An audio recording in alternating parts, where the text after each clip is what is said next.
मुर्शिद सोना।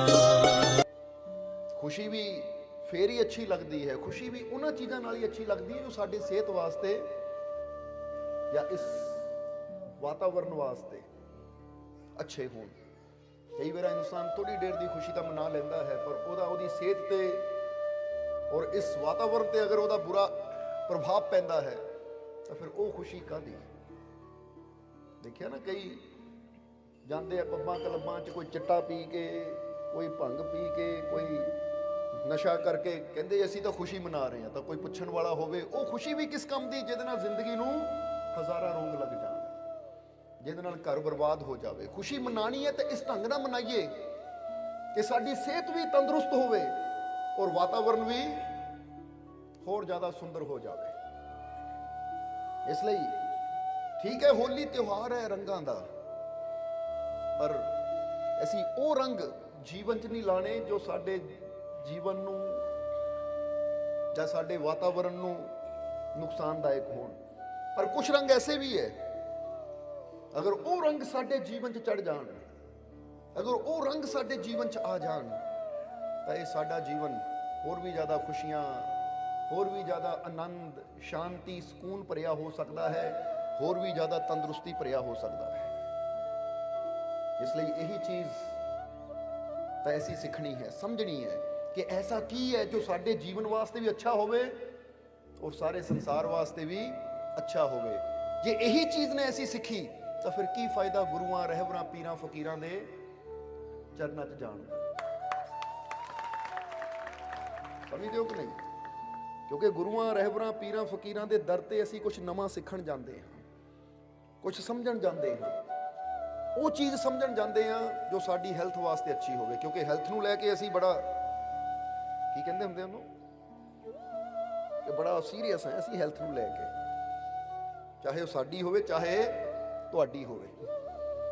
ਕਿਉਂਕਿ ਹੈਲਥ ਯਾਨੀ ਤੁਹਾਡੀ ਇਹ ਕਾਇਆ, ਇਹ ਸਰੀਰ, ਅਗਰ ਇਹੀ ਫਿੱਟ ਨਹੀਂ ਹੈ ਤਾਂ ਫਿਰ ਤੁਸੀਂ ਪਰਮਾਤਮਾ ਦੀ ਤਰਫ ਵੀ ਕੀ ਵਧਣਾ ਹੈ, ਕਾਮਯਾਬੀ ਦੀ ਤਰਫ ਵੀ ਕੀ ਵਧਣਾ ਹੈ, ਜੀਵਨ 'ਚ ਖੁਸ਼ੀਆਂ ਦੀ ਤਰਫ ਵੀ ਕੀ ਵਧਣਾ ਹੈ। ਕਿਉਂਕਿ ਇੱਕ ਬਿਮਾਰ ਬੰਦਾ ਕਦੀ ਜੀਵਨ 'ਚ ਖੁਸ਼ੀ ਦਾ ਆਨੰਦ ਲੈ ਸਕਦਾ ਹੈ? ਹੁਣ ਘਰ ਦੇ ਵਿੱਚ ਜਿੰਨੀ ਮਰਜ਼ੀ ਬੜੀ ਖੁਸ਼ੀ ਦੀ ਗੱਲ ਹੋਵੇ, ਪਰ ਅਗਰ ਬੰਦਾ ਹੈਲਥ ਦੇ ਤੌਰ ਤੇ ਹੀ ਠੀਕ ਨਾ ਹੋਵੇ ਤਾਂ ਉਹ ਖੁਸ਼ੀ ਦਾ ਆਨੰਦ ਕੀ ਲਏਗਾ। ਪਰ ਇੱਕ ਬੰਦਾ ਅਗਰ ਸਰੀਰ ਨੂੰ ਲੈ ਕੇ ਤੰਦਰੁਸਤ ਹੈ, ਫਿੱਟ ਹੈ, ਠੀਕ ਹੈ, ਤਾਂ ਫਿਰ ਉਹਦੇ ਵਾਸਤੇ ਕੋਈ ਖੁਸ਼ੀ ਦਾ ਤਿਉਹਾਰ ਹੋਵੇ ਚਾਹੇ ਨਾ ਹੋਵੇ, ਉਹਦਾ ਹਰ ਪਲ ਹੀ ਖੁਸ਼ੀ ਨਾਲ ਗੁਜ਼ਰਦਾ ਹੈ, ਉਹਦਾ ਹਰ ਪਲ ਹੀ ਖੁਸ਼ੀਆਂ ਭਰਿਆ ਹੈ। ਇਸ ਲਈ ਅਸੀਂ ਤੁਹਾਡਾ ਹਰ ਪਲ ਖੁਸ਼ੀਆਂ ਭਰਿਆ ਬਣਾਉਣਾ ਚਾਹੁੰਦੇ ਹਾਂ, ਅਸੀਂ ਤੁਹਾਡਾ ਹਰ ਪਲ ਆਨੰਦਦਾਇਕ ਬਣਾਉਣਾ ਚਾਹੁੰਦੇ ਹਾਂ, ਕਿਉਂਕਿ ਤੁਸੀਂ ਆਏ ਹੀ ਆਨੰਦ ਲੈਣ ਵਾਸਤੇ ਹੋ, ਖੁਸ਼ੀਆਂ ਲੈਣ ਵਾਸਤੇ ਹੋ। ਹੁਣ ਇੱਥੇ ਦਰਬਾਰ ਦੀ ਗੱਲ ਨਹੀਂ ਕਰ ਰਹੇ ਕਿ ਤੁਸੀਂ ਆਏ ਹੋ ਆਨੰਦ ਲੈਣ ਵਾਸਤੇ, ਅਸੀਂ ਇਹ ਜਨਮ ਦੀ ਗੱਲ ਕਰ ਰਹੇ ਹਾਂ ਕਿ ਜੇ ਇੱਕ ਇਨਸਾਨ ਦੁਨੀਆ ਤੇ ਜਨਮ ਲੈਂਦਾ ਹੈ, ਚਾਹੇ ਔਰਤ ਹੈ ਚਾਹੇ ਮਰਦ ਹੈ, ਅਗਰ ਉਹ ਜਨਮ ਲੈਂਦਾ ਹੈ ਤਾਂ ਉਹ ਜਨਮ ਲੈਣ ਦੇ ਪਿੱਛੇ ਮਕਸਦ ਹੀ ਹੈ ਕਿ ਤੂੰ ਇਹ ਜੀਵਨ ਦਾ ਆਨੰਦ ਲੈ ਸਕੇ। ਕਿਉਂਕਿ ਜ਼ਿੰਦਗੀ ਬਹੁਤ ਸੁੰਦਰ ਹੈ, ਇਹ ਜੀਵਨ 'ਚ ਬਹੁਤ ਆਨੰਦ ਹੈ। ਜਿਸ ਤਰ੍ਹਾਂ ਬੰਦਾ ਕਹਿੰਦਾ ਹੈ ਨਾ ਕਿ ਜੇ ਮੈਂ ਇੱਕ ਸਵਿਮਿੰਗ ਕਰਨ ਜਾਂਦਾ ਹਾਂ, ਤਲਾਬ ਦੇ ਵਿੱਚ ਨਹਾਉਣ ਜਾਂਦਾ ਹਾਂ, ਤਾਂ ਉਹ ਸਵਿਮਿੰਗ ਕਰਨ ਦਾ ਮਤਲਬ ਹੈ ਮੈਂ ਤੈਰਾਕੀ ਦਾ, ਉਹ ਸਵਿਮਿੰਗ ਦਾ ਪੂਰਾ ਆਨੰਦ ਲਵਾਂ। ਪਰ ਕਈ ਐਸੇ ਹੁੰਦੇ ਜਿਹੜੇ ਸਵਿਮਿੰਗ ਤਾਂ ਕੀ ਕਰਨੀ, ਡੁੱਬੀ ਜਾਂਦੇ ਹੈ। ਉਹ ਕਹਿੰਦੇ ਪਾਣੀ ਇਹ ਤਾਂ ਸਾਡਾ ਦੁਸ਼ਮਣ ਹੈ, ਇਹਨਾਂ ਤਾਂ ਸਾਡੀ ਜਾਨ ਹੀ ਲੈ ਲਈ। ਹੁਣ ਉਹ 'ਚ ਕਸੂਰ ਪਾਣੀ ਦਾ ਨਹੀਂ ਹੈ, ਜਰਾ ਗੌਰ ਕਰਨਾ। ਜੇ ਤਾਂ ਸਮਝ ਲੈ ਕਿ ਸਵਿਮਿੰਗ ਪੂਲ ਹੈ, ਹੁਣ ਜਿਹਨੂੰ ਤੈਰਨਾ ਨਹੀਂ ਆਉਂਦਾ ਉਹਦੇ ਵਾਸਤੇ ਉਹ ਸਮੱਸਿਆ ਹੈ, ਉਹਨੂੰ ਉਹਦੇ 'ਚ ਧੱਕਾ ਦੇ ਦਿਓ, ਉਹਦੇ ਵਾਸਤੇ ਸਮੱਸਿਆ ਹੈ, ਪੀੜਾ ਹੈ, ਉਹ ਮਰ ਜਾਏਗਾ। ਤਾਂ ਜਿਹਨੂੰ ਤੈਰਨਾ ਆਉਂਦਾ ਹੈ ਉਹਦੇ ਵਾਸਤੇ ਉਹ ਆਨੰਦਦਾਇਕ ਹੈ, ਉਹ ਤੈਰ ਕੇ ਤਰ੍ਹਾਂ ਦੇ ਵਿੱਚ ਖੇਲਾਂ ਖੇਲ ਕੇ ਆਨੰਦ ਲਏਗਾ, ਜੀਵਨ 'ਚ ਰਸ ਲਏਗਾ। ਇਸੇ ਲਈ ਅਜੇ ਬੱਚਿਆਂ ਨੂੰ ਪੁੱਛਿਆ ਜਾਵੇ ਨਾ ਜਿਨ੍ਹਾਂ ਨੂੰ ਤੈਰਨਾ ਆਉਂਦਾ ਹੈ, ਉਹ ਕਹਿੰਦੇ ਸਾਨੂੰ ਤਾਂ ਸਵਿਮਿੰਗ 'ਚ ਬਹੁਤ ਹੀ ਮਜ਼ਾ ਆਉਂਦਾ ਹੈ। ਇੱਕ ਇਸ਼ਾਰਾ ਦੇ ਰਹੇ ਹਾਂ ਅਸੀਂ ਕਿ ਇਸੇ ਤਰ੍ਹਾਂ ਇਹ ਸੰਸਾਰ ਨੂੰ ਭਵਸਾਗਰ ਕਿਹਾ ਜਾਂਦਾ ਹੈ ਕਿ ਇਨਸਾਨ ਇਸ ਭਵਸਾਗਰ 'ਚ ਡੁੱਬਦਾ ਜਾ ਰਿਹਾ ਹੈ, ਡੁੱਬਦਾ ਜਾ ਰਿਹਾ ਹੈ। ਪਰ ਅਸੀਂ ਕਹਿੰਦੇ ਡੁੱਬਦੇ ਉਹੀ ਹੈ ਜਿਨ੍ਹਾਂ ਨੂੰ ਜ਼ਿੰਦਗੀ ਜੀਣ ਦੀ ਕਲਾ ਨਹੀਂ ਆਉਂਦੀ। ਉਹ ਤਾਂ ਡੁੱਬਦੇ ਆ, ਉਹਨਾਂ ਵਾਸਤੇ ਜੀਵਨ ਇੱਕ ਸਮੱਸਿਆ ਬਣ ਜਾਂਦਾ ਹੈ, ਉਹਨਾਂ ਵਾਸਤੇ ਜ਼ਿੰਦਗੀ ਇੱਕ ਪੀੜਾ ਬਣ ਜਾਂਦੀ ਹੈ। ਪਰ ਜਿਨ੍ਹਾਂ ਨੂੰ ਤੈਰਨਾ ਆਉਂਦਾ ਹੈ ਉਹਨਾਂ ਵਾਸਤੇ ਇਹੀ ਸੰਸਾਰ, ਇਹੀ ਭਵਸਾਗਰ ਇੱਕ ਆਨੰਦ ਦਾ ਜ਼ਰੀਆ ਬਣ ਜਾਂਦਾ ਹੈ। ਉਹ ਕਹਿੰਦੇ ਅਗਰ ਇਹ ਜੀਵਨ ਨਾ ਮਿਲਦਾ, ਇਹ ਜ਼ਿੰਦਗੀ ਨਾ ਮਿਲਦੀ, ਤਾਂ ਅਸੀਂ ਉਸ ਆਨੰਦ ਨੂੰ ਕਿਸ ਤਰ੍ਹਾਂ ਮਹਿਸੂਸ ਕਰਨਾ ਸੀ, ਕਿਸ ਤਰ੍ਹਾਂ ਲੈਣਾ ਸੀ? ਆਨੰਦ ਲੈ ਰਹੇ ਹੋ ਤੁਸੀਂ? ਕੋਈ ਮੁਰਦਾ ਲੈ ਸਕਦਾ ਹੈ? ਜਿਹਦਾ ਜਨਮ ਨਹੀਂ ਹੋਇਆ ਉਹ ਲੈ ਸਕਦਾ ਹੈ? ਜੋ ਦੁਨੀਆ ਤੋਂ ਚਲਾ ਗਿਆ ਲੈ ਸਕਦਾ? ਜਵਾਬ ਦਿਓ। ਹੁਣ ਤੁਸੀਂ ਲੈ ਰਹੇ ਹੋ ਇਹ ਆਨੰਦ, ਤੁਹਾਡੀ ਜ਼ਿੰਦਗੀ ਹੈ, ਸਵਾਸ ਚੱਲ ਰਹੇ ਹੈ, ਸਾਡਾ ਇਹ ਜੀਵਨ ਹੈ। ਇਸ ਲਈ ਜੀਵਨ ਸਾਨੂੰ ਪ੍ਰਭੂ ਨੇ, ਉਸ ਮਾਲਿਕ ਨੇ ਦਿੱਤਾ ਹੀ ਇਸ ਲਈ ਹੈ ਕਿ ਅਸੀਂ ਇਹ ਜੀਵਨ ਨੂੰ ਐਸਾ ਬਣਾ ਦਈਏ ਕਿ ਜੀਵਨ ਦੀ ਹਰ ਮੂਮੈਂਟ ਦਾ, ਜੀਵਨ ਦੇ ਹਰ ਪਲ ਦਾ, ਜੀਵਨ ਦੀ ਹਰ ਘੜੀ ਦਾ ਪੂਰਾ ਆਨੰਦ ਲੈ ਸਕੀਏ। ਕੀ ਲੈ ਸਕੀਏ? ਆਨੰਦ ਲੈ ਸਕੀਏ। ਕਿਉਂਕਿ ਸਾਨੂੰ ਆਨੰਦ ਦੇਣ ਵਾਸਤੇ, ਆਨੰਦ ਲੈਣ ਵਾਸਤੇ ਪ੍ਰਮਾਤਮਾ ਨੇ ਜੀਵਨ ਦਿੱਤਾ ਹੈ। ਅਸੀਂ ਦੇਣ ਦੀ ਗੱਲ ਵੀ ਨਾਲ ਨਾਲ ਕੀਤੀ ਹੈ, ਇਹ ਗੱਲ ਯਾਦ ਰੱਖਣਾ। ਬੰਦਾ ਇਹ ਨਾ ਸੋਚੇ ਮੈਂ ਆਨੰਦ ਲੈਣਾ ਹੈ, ਫਿਰ ਉਹ ਆਨੰਦ ਮੈਨੂੰ ਆਉਂਦਾ ਕਿਸੇ ਨੂੰ ਧੱਕਾ ਦੇ ਕੇ ਸੁੱਟਣ 'ਚ। ਕਿਉਂਕਿ ਕਈ ਐਸੇ ਵੀ ਹੁੰਦੇ ਜਿਹੜੇ ਦੂਜੇ ਨੂੰ ਪੀੜਾ ਦੇ ਕੇ ਹੱਸਦੇ ਆ। ਕਈ ਦੇਖੇ ਨਾ, ਉਹ ਦੂਜੇ ਨੂੰ ਗਿਰਾਉਂਦੇ ਆ ਫਿਰ ਹੱਸਦੇ ਆ, ਦੂਜੇ ਨੂੰ ਤਕਲੀਫ ਦਿੰਦੇ ਆ ਫਿਰ ਹੱਸਦੇ ਆ। ਹੁਣ ਕਈ ਵਾਰ ਇਨਸਾਨ ਕਹਿੰਦਾ ਹੈ ਦੂਜੇ ਨੂੰ ਤਕਲੀਫ ਦੇ ਕੇ ਮੈਨੂੰ ਖੁਸ਼ੀ ਮਿਲਦੀ ਹੈ, ਤਾਂ ਨਹੀਂ। ਇੱਥੇ ਅਸੀਂ ਤਾਂ ਹੀ ਕਿਹਾ ਇਹ ਜ਼ਿੰਦਗੀ ਸਾਨੂੰ ਮਿਲੀ ਹੈ ਖੁਸ਼ੀ ਲੈਣ ਵਾਸਤੇ ਵੀ ਔਰ ਖੁਸ਼ੀ ਦੇਣ ਵਾਸਤੇ ਵੀ। ਆਨੰਦ ਲੈਣਾ ਵੀ ਹੈ ਔਰ ਇਦਾਂ ਦੇ ਕਰਮ ਕਰਨੇ ਆ ਦੂਜੇ ਨੂੰ ਆਨੰਦ ਦੇਣਾ ਵੀ ਹੈ। ਫਿਰ ਹੀ ਸਾਡੀ ਜ਼ਿੰਦਗੀ ਸਫਲ ਹੈ, ਫਿਰ ਹੀ ਸਾਡਾ ਜੀਵਨ ਪੂਰਨ ਹੈ। ਨਹੀਂ ਤਾਂ ਸਾਡਾ ਜੀਵਨ ਅਧੂਰਾ ਹੋਏਗਾ। ਔਰ ਅੱਜ ਤੱਕ ਇਨਸਾਨ ਦਾ ਜੀਵਨ ਅਧੂਰਾ ਕਿਉਂ ਹੁੰਦਾ ਹੈ? ਕਿਉਂਕਿ ਇਨਸਾਨ ਲੈਣ ਦੀ ਹੀ ਕੋਸ਼ਿਸ਼ ਕਰਦਾ ਹੈ, ਆਨੰਦ ਦੇਣ ਦੀ, ਖੁਸ਼ੀ ਦੇਣ ਦੀ ਕਦੀ ਇਨਸਾਨ ਕੋਸ਼ਿਸ਼ ਨਹੀਂ ਕਰਦਾ। ਅੱਜ ਇਨਸਾਨ ਇਹੀ ਆਸ ਰੱਖਦਾ ਦੂਜਾ ਮੈਨੂੰ ਖੁਸ਼ੀ ਦੇਵੇ, ਪਰ ਕਦੀ ਅਸੀਂ ਇਹ ਕੋਸ਼ਿਸ਼ ਕੀਤੀ ਕਿ ਮੈਂ ਉਹ ਕਰਮ ਕਰਾਂ ਜਿਹਦੇ ਨਾਲ ਦੂਸਰੇ ਨੂੰ ਖੁਸ਼ੀ ਹੋਵੇ? ਸੋਚ ਕੇ ਦੇਖੋ। ਜਦ ਤੱਕ ਅਸੀਂ ਇਹੀ ਭਾਵਨਾ ਰੱਖਾਂਗੇ, ਚਾਹੇ ਬਾਪ ਹੈ, ਚਾਹੇ ਬੇਟਾ ਹੈ, ਪਤੀ ਹੈ, ਪਤਨੀ ਹੈ, ਮਾਂ ਹੈ, ਧੀ ਹੈ, ਯਾਨੀ ਕੋਈ ਵੀ ਹੈ, ਜਦ ਤੱਕ ਅਸੀਂ ਇਹੀ ਕੋਸ਼ਿਸ਼ ਕਰਾਂਗੇ ਕਿ ਦੂਜਾ ਮੈਨੂੰ ਖੁਸ਼ੀ ਦੇਵੇ, ਤਾਂ ਅਸੀਂ ਅਧੂਰੀ ਜ਼ਿੰਦਗੀ ਜੀ ਰਹੇ ਹਾਂ। ਫਿਰ ਸਾਡੇ ਜੀਵਨ 'ਚ ਦੁੱਖ ਹੀ ਰਹਿਣਗੇ, ਸਾਡੇ ਜੀਵਨ 'ਚ ਪਰੇਸ਼ਾਨੀਆਂ ਰਹਿਣਗੀਆਂ। ਪਰ ਜਦੋਂ ਅਸੀਂ ਆਪਣੇ ਜੀਵਨ ਨੂੰ ਐਸਾ ਬਣਾਵਾਂਗੇ ਕਿ ਅਸੀਂ ਇਸ ਢੰਗ ਨਾਲ ਜੀਏ ਕਿ ਅਸੀਂ ਦੂਸਰੇ ਨੂੰ ਖੁਸ਼ੀ ਦਈਏ, ਤਾਂ ਫਿਰ ਤੁਸੀਂ ਪਾਓਗੇ ਜਦੋਂ ਦੂਸਰੇ ਨੂੰ ਖੁਸ਼ੀ ਦੇਣ ਦੀ ਭਾਵਨਾ ਤੁਹਾਡੇ ਅੰਦਰ ਆ ਗਈ, ਤਾਂ ਤੁਹਾਡੇ ਜੀਵਨ 'ਚ ਖੁਦ ਵੀ ਖੁਸ਼ੀਆਂ ਆਣੀਆਂ ਸ਼ੁਰੂ ਹੋ ਜਾਣਗੀਆਂ। ਕਿਉਂਕਿ ਜਿਹਨੂੰ ਤੁਸੀਂ ਖੁਸ਼ੀ ਦਿਓਗੇ, ਹੁਣ ਇਹ ਕਦੀ ਹੋ ਹੀ ਨਹੀਂ ਸਕਦਾ ਉਹ ਰਿਟਰਨ ਵਿੱਚ ਤੁਹਾਨੂੰ ਦੁੱਖ ਦੇਵੇ। ਸੋਚ ਕੇ ਦੇਖੋ ਜ਼ਰਾ। ਜੇ ਤੁਸੀਂ ਕਿਸੇ ਨੂੰ ਖੁਸ਼ੀ ਦਿਓਗੇ ਤਾਂ ਅਗਲਾ ਵੀ ਥੋੜੀ ਬਹੁਤੀ ਜਿੰਨੀ ਵੀ ਉਹਦੀ ਹਿੰਮਤ ਹੈ ਉਹਦੇ ਅਨੁਸਾਰ ਤੁਹਾਨੂੰ ਵੀ ਖੁਸ਼ੀ ਦੇਣ ਦੀ ਉਹ ਕੋਸ਼ਿਸ਼ ਕਰੇਗਾ। ਪਹਿਲਾਂ ਤੁਹਾਨੂੰ ਕੋਸ਼ਿਸ਼ ਕਰਨੀ ਪੈਣੀ ਹੈ। ਜਿੱਦਾਂ ਅਸੀਂ ਕਹਾਣੀ ਸੁਣਾਈ ਦੀ ਹੈ ਨਾ, ਇੱਥੇ ਵੀ ਸੁਣਾਉਣਾ ਚਾਹਾਂਗੇ। ਇਹ ਕਹਾਣੀ ਬੜੀ ਪਿਆਰੀ ਲੱਗਦੀ ਹੈ ਸਾਨੂੰ, ਤਾਂ ਇੱਥੇ ਉਹਦਾ ਜ਼ਿਕਰ ਕਰਨ ਜਾ ਰਹੇ ਹਾਂ। ਕਿ ਇੱਕ ਆਦਮੀ ਹਮੇਸ਼ਾ ਜਦ ਵੀ ਉਹ ਆਪਣੇ ਆਫਿਸ ਤੋਂ ਆਪਣੇ ਘਰ ਨੂੰ ਜਾਂਦਾ ਸੀ, ਤਾਂ ਉਹਨੇ ਆਪਣੀ ਗੱਡੀ ਇੱਕ ਫਰੂਟ ਵਾਲੀ ਰੇਹੜੀ ਦੇ ਕੋਲ ਰੋਕਣੀ। ਔਰ ਇਹ ਫਰੂਟ ਵਾਲੀ ਰੇਹੜੀ ਇੱਕ ਬਿਰਧ ਮਾਈ ਦੀ ਸੀ। ਬਿਰਧ ਮਾਈ ਯਾਨੀ ਬੁੜੀ ਔਰਤ ਦੀ। ਉਹਨੇ ਉਸਦੇ ਸਾਹਮਣੇ ਗੱਡੀ ਰੋਕਣੀ, ਗੱਡੀ ਚੋਂ ਉਤਰਨਾ ਔਰ ਜਾ ਕੇ ਉਸ ਮਾਈ ਨੂੰ ਕਹਿਣਾ ਕਿ ਮਾਈ ਆ ਮੈਨੂੰ 2 ਕਿਲੋ ਸੇਬ ਦੇ ਦੇ, ਯਾਨੀ ਜੋ ਵੀ ਫਰੂਟ ਹੋਣਾ ਉਸ ਦੀ ਰੇਹੜੀ ਤੇ ਉਹਨਾਂ ਕਹਿਣਾ 2 ਕਿਲੋ ਦੇ ਦੇ। ਹੁਣ ਮਾਈ ਨੇ ਜਦੋਂ ਤੋਲ ਕੇ 2 ਕਿਲੋ ਦੇਣਾ, ਤੋਲ ਕੇ ਦੇ ਦੇਣਾ, ਉਹਨਾਂ 2 ਕਿਲੋ ਦੇ ਪੈਸੇ ਮਾਈ ਦੇ ਹੱਥ ਤੇ ਰੱਖਣੇ ਔਰ ਫਿਰ ਬਾਅਦ ਵਿੱਚ ਕਹਿਣਾ ਕਿ ਮਾਈ ਇੱਕ ਗੱਲ ਦੱਸ, ਇਹ ਫਰੂਟ ਖੱਟਾ ਤਾਂ ਨਹੀਂ? ਇਹ ਫਰੂਟ ਖੱਟਾ ਤਾਂ ਨਹੀਂ? ਹੁਣ ਤੁਸੀਂ ਜਰਾ ਸੋਚਣਾ, ਇੱਥੇ ਸਮਝਣਾ ਥੋੜਾ ਜਿਹਾ ਕਿ ਹਮੇਸ਼ਾ ਇਨਸਾਨ ਖੱਟਾ ਮਿੱਠਾ ਕਦੋਂ ਪੁੱਛਦਾ ਹੈ? ਫਰੂਟ ਲੈਣ ਤੋਂ ਪਹਿਲਾਂ, ਫਰੂਟ ਖਰੀਦਣ ਤੋਂ ਪਹਿਲਾਂ ਪੁੱਛਦਾ ਹੈ ਕਿ ਫਰੂਟ ਖੱਟਾ ਜਾਂ ਮਿੱਠਾ ਕਿੱਦਾਂ ਦਾ ਹੈ। ਪਰ ਉਹਨੇ ਕੀ ਕਰਨਾ? ਪਹਿਲਾਂ ਨਹੀਂ ਕੁਝ ਵੀ ਪੁੱਛਣਾ, ਪਹਿਲਾਂ ਕਹਿਣਾ ਦੇ ਦੋ ਜਿੰਨੇ ਕਿਲੋ ਲੈਣੇ। ਉਹਨੇ ਜਦੋਂ ਮਾਈ ਨੇ ਤੋਲ ਕੇ ਉਹਦੇ ਹੱਥ 'ਚ ਫੜਾ ਦੇਣਾ ਲਿਫਾਫਾ, ਉਹਨੇ ਪੈਸੇ ਦੇਣੇ, ਬਾਅਦ ਚੋਂ ਕਹਿਣਾ ਮਾਈ ਇਹ ਫਰੂਟ ਮਿੱਠਾ ਵੀ ਹੈ? ਤਾਂ ਮਾਈ ਨੇ ਕਹਿਣਾ ਹਾਂ ਬੇਟਾ ਮਿੱਠਾ ਹੈ। ਉਹਨੇ ਕਹਿਣਾ ਮਾਈ ਏਦਾਂ ਨਹੀਂ, ਇੱਕ ਸੇਬ ਉਹਨਾਂ ਵਿੱਚੋਂ ਕੱਢਣਾ ਲਿਫਾਫੇ 'ਚੋਂ ਔਰ ਮਾਈ ਨੂੰ ਕਹਿਣਾ ਖਾ ਕੇ ਦੱਸ, ਏਦਾਂ ਨਹੀਂ, ਏਦਾਂ ਕਿੱਦਾਂ ਤੂੰ ਕਹਿ ਸਕਦੀ ਹੈ ਕਿ ਫਰੂਟ ਮਿੱਠਾ ਹੈ? ਆਪਣੇ ਲਿਫਾਫੇ 'ਚੋਂ ਸੇਬ ਕੱਢ ਕੇ ਮਾਈ ਨੂੰ ਦੇਣਾ ਔਰ ਮਾਈ ਨੇ ਉਹ ਸੇਬ ਨੂੰ ਕੱਟ ਕੇ ਖਾਣਾ ਔਰ ਖਾ ਕੇ ਕਹਿਣਾ ਬੇਟਾ ਮਿੱਠਾ ਹੈ, ਨਹੀਂ ਯਕੀਨ ਤੂੰ ਖਾ ਲੈ। ਉਹਨਾਂ ਕਹਿਣਾ ਨਹੀਂ ਮਾਈ ਤੂੰ ਕਹਿ ਦਿੱਤਾ, ਮੈਨੂੰ ਯਕੀਨ ਆ ਗਿਆ। ਹੱਸਦਿਆਂ ਹੋਇਆਂ ਉਸਨੇ ਗੱਡੀ ਵਿੱਚ ਬੈਠ ਜਾਣਾ। ਇਹ ਉਹਦਾ ਰੋਜ਼ ਦਾ ਨਿਯਮ ਸੀ। ਜੇ ਐਪਲ ਹੋਏ, ਸੇਬ ਹੋਏ, ਸੇਬ ਜੇ ਬਨਾਨਾ ਹੋਏ ਤਾਂ ਉਹਨਾਂ ਬਨਾਨਾ ਲੈ ਲੈਣੇ 2 ਦਰਜਨ ਔਰ ਫਿਰ ਬਾਅਦ ਚੋਂ ਕਹਿਣਾ ਮਿੱਠੇ ਵੀ ਹੈ? ਇੱਕ ਬਨਾਨਾ ਦੇਣਾ, ਲੈ ਮਾਈ ਤੁਸੀਂ ਖਾ ਕੇ ਦੱਸੋ ਮਿੱਠੇ ਵੀ ਹੈ ਜਾਂ ਨਹੀਂ। ਤਾਂ ਮਾਈ ਨੇ ਖਾ ਕੇ ਕਹਿਣਾ ਹਾਂ ਬੇਟਾ ਬਹੁਤ ਮਿੱਠਾ ਹੈ, ਤੂੰ ਵੀ ਖਾ ਕੇ ਦੇਖ ਲੈ। ਉਹਨਾਂ ਕਹਿਣਾ ਨਹੀਂ ਬਸ ਮਾਈ ਤੂੰ ਕਹਿ ਦਿੱਤਾ ਮੈਨੂੰ ਯਕੀਨ ਹੈ। ਇਸੇ ਤਰ੍ਹਾਂ ਸਿਲਸਿਲਾ ਚੱਲ ਰਿਹਾ ਸੀ, ਇਸੇ ਤਰ੍ਹਾਂ ਸਿਲਸਿਲਾ ਚੱਲ ਰਿਹਾ ਸੀ। ਇੱਕ ਦਿਨ ਉਸ ਆਦਮੀ ਦੀ ਪਤਨੀ ਉਹਦੇ ਨਾਲ ਬੈਠੀ ਹੈ ਗੱਡੀ ਦੇ ਵਿੱਚ। ਜਦੋਂ ਸ਼ਾਮ ਨੂੰ ਜਾ ਰਹੇ ਹੈ, ਗੱਡੀ ਰੁਕੀ, ਉਤਰਿਆ ਗੱਡੀ ਚੋਂ, ਔਰ ਉਸੇ ਤਰ੍ਹਾਂ ਉਹਨੇ ਮਾਈ ਨੂੰ ਕਿਹਾ 2 ਕਿਲੋ ਸੇਬ ਦੇ ਦੇ। ਮਾਈ ਨੇ ਸੇਬ ਤੋਲੇ, ਉਹਨੇ ਪੈਸੇ ਦਿੱਤੇ, ਔਰ ਉਸਨੇ ਪੈਸੇ ਦੇਣ ਤੋਂ ਬਾਅਦ ਇੱਕ ਸੇਬ ਕੱਢਿਆ, ਲੈ ਮਾਈ ਖਾ ਕੇ ਦੱਸੋ ਮਿੱਠੇ ਵੀ ਹੈ ਜਾਂ ਨਹੀਂ। ਮਾਈ ਨੇ ਹਰ ਵਾਰ ਦੀ ਤਰ੍ਹਾਂ ਸੇਬ ਲਿਆ, ਉਹਨੂੰ ਛੁਰੀ ਨਾਲ ਕੱਟਿਆ, ਖਾਦਾ, ਕਹਿੰਦੀ ਬੇਟਾ ਬਹੁਤ ਮਿੱਠਾ ਹੈ। ਉਹਨੇ ਕਹਿਣਾ ਠੀਕ ਹੈ ਮਾਈ, ਕਹਿ ਕੇ ਉਹਨੇ ਗੱਡੀ 'ਚ ਬਹਿ ਜਾਣਾ।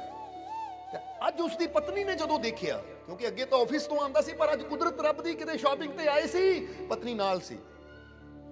ਪਤਨੀ ਨੇ ਜਦੋਂ ਦੇਖਿਆ, ਪਤਨੀ ਹੈਰਾਨ ਹੋਈ ਕਿ ਇਹ ਤੁਸੀਂ ਕੀ ਕਰ ਰਹੇ ਹੋ? ਤੁਸੀਂ ਫਰੂਟ ਮਿੱਠਾ ਹੈ, ਖੱਟਾ ਹੈ, ਇਹ ਤੁਸੀਂ ਪਹਿਲਾਂ ਉਹਦੇ ਕੋਲ ਫਰੂਟ ਲੈ ਲਿਆ, ਉਹਨੂੰ ਪੈਸੇ ਦੇ ਦਿੱਤੇ, ਫਿਰ ਆਪਣੇ ਲਿਫਾਫੇ ਚੋਂ ਕੱਢ ਕੇ ਉਹਨੂੰ ਸੇਬ ਦਿੱਤਾ। ਤੁਸੀਂ, ਤੁਹਾਨੂੰ ਘਾਟਾ ਨਹੀਂ ਪੈ ਗਿਆ ਇਹਦੇ ਨਾਲ? ਜੇ ਤੁਸੀਂ ਪੁੱਛਣਾ ਹੀ ਹੁੰਦਾ ਖੱਟਾ ਮਿੱਠਾ, ਪਹਿਲਾਂ ਪੁੱਛਿਆ ਕਰੋ ਫਰੂਟ ਲੈਣ ਤੋਂ, ਫਿਰ ਉਹ ਚੈੱਕ ਕਰੇ, ਉਹ ਖਾ ਕੇ ਦੇਖੇ, ਫਿਰ ਉਸ ਤੋਂ ਬਾਅਦ ਤੁਲਾਇਆ ਕਰੋ, ਫਿਰ ਪੈਸੇ ਦਿਆ ਕਰੋ। ਕਿਉਂਕਿ ਜਦੋਂ ਤੁਸੀਂ ਤੋਲ ਲਿਆ 2 ਕਿਲੋ, ਹੁਣ 2 ਕਿਲੋ ਤੁਹਾਡੇ ਕੋਲ ਆ ਗਿਆ, ਬਾਅਦ ਚੋਂ ਲਿਫਾਫੇ ਚੋਂ ਇੱਕ ਸੇਬ ਕੱਢ ਕੇ ਤੁਸੀਂ ਦੇ ਦਿੰਦੇ ਹੋ, ਤੁਹਾਨੂੰ ਤਾਂ ਘਾਟਾ ਪੈ ਗਿਆ, ਕਿਉਂਕਿ ਪੈਸੇ ਤੁਸੀਂ 2 ਕਿਲੋ ਦੇ ਦਿੰਦੇ ਹੋ, ਔਰ ਇੱਕ ਸੇਬ ਤੁਸੀਂ ਵਾਪਸ ਉਹਨੂੰ ਕਰ ਦਿੰਦੇ ਹੋ, ਤੁਹਾਨੂੰ ਤਾਂ ਘਾਟਾ ਪੈਂਦਾ ਹੈ। ਤਾਂ ਉਸ ਵੇਲੇ ਉਹਨੇ ਹੱਸ ਕੇ ਕਿਹਾ ਕਿ ਮੈਂ ਪਹਿਲਾਂ ਵੀ ਕਹਿ ਸਕਦਾ ਇਹ ਗੱਲ, ਪਰ ਮੈਂ ਜਾਣ-ਬੁੱਝ ਕੇ ਬਾਅਦ ਚੋਂ ਕਰਦਾ। ਉਹ ਕਹਿੰਦੀ ਜਾਣ-ਬੁੱਝ ਕੇ ਕਿਉਂ?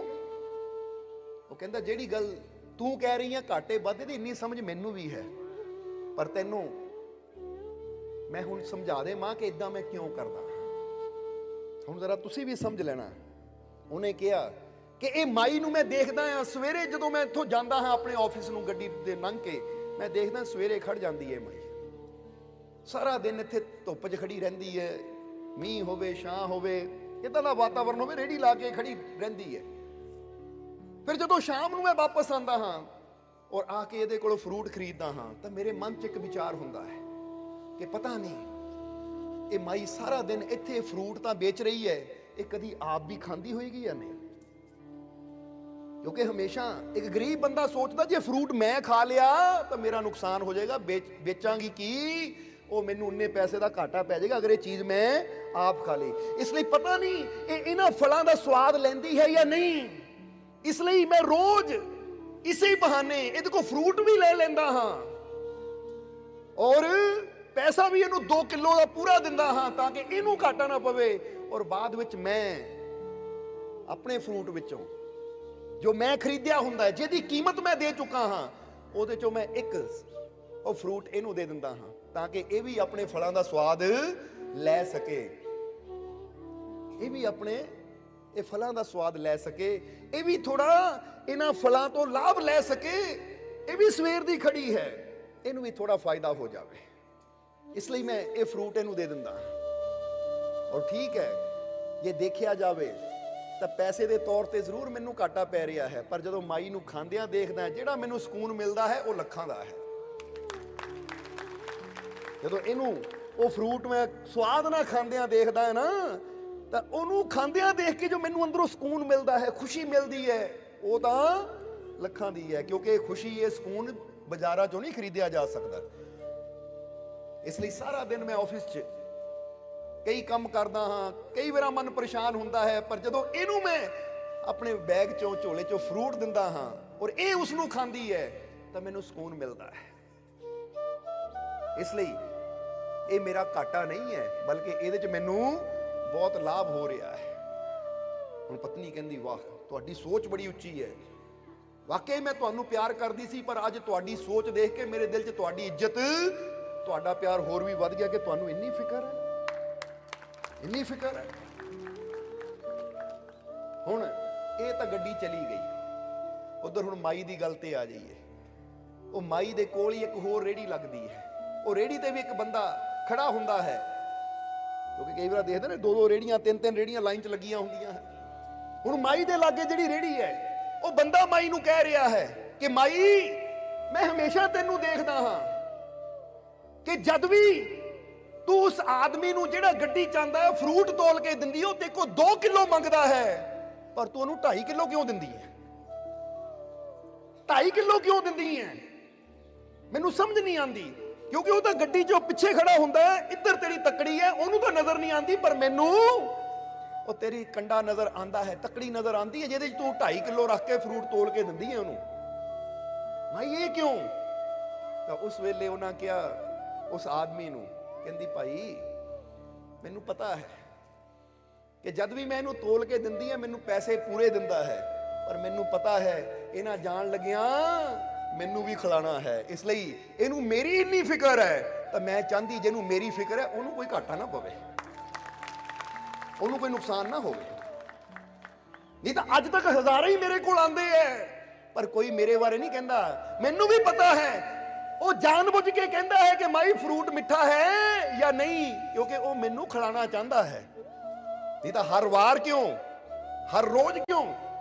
और जे खट्टा मिठा ही पूछना है तो पैसा देने तो पहला पूछे।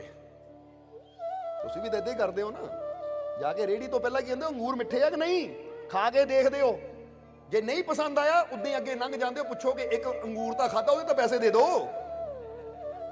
पर कई बार बंदा पता की हुंदा है, जे 10 रेहड़ियां अंगूरां दी लगियां ना तो उन्हें की करना, कल्ली कल्ली रेहड़ी ते जाके 2 दाने तोड़ने, मिठे है नहीं, अगे उथों 2 दाने तोड़ने, मिठे है नहीं, उथों 2 दाने तोड़ने, मिठे है नहीं, 10 रेहड़ियां तो खा के बाद चों लैण दी लोड़ की है, ढिड ते इदां ही भर गया।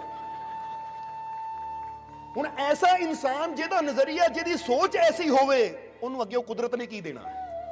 उन्हें तो फिर दिन प्रति दिन घटदा घटदा घटदा ही चले जाना। उन्होंने खुशी होएगी वो मैं 2 अंगूर 4 अंगूर फ्री च खा ले, पैसे दिते ही नहीं।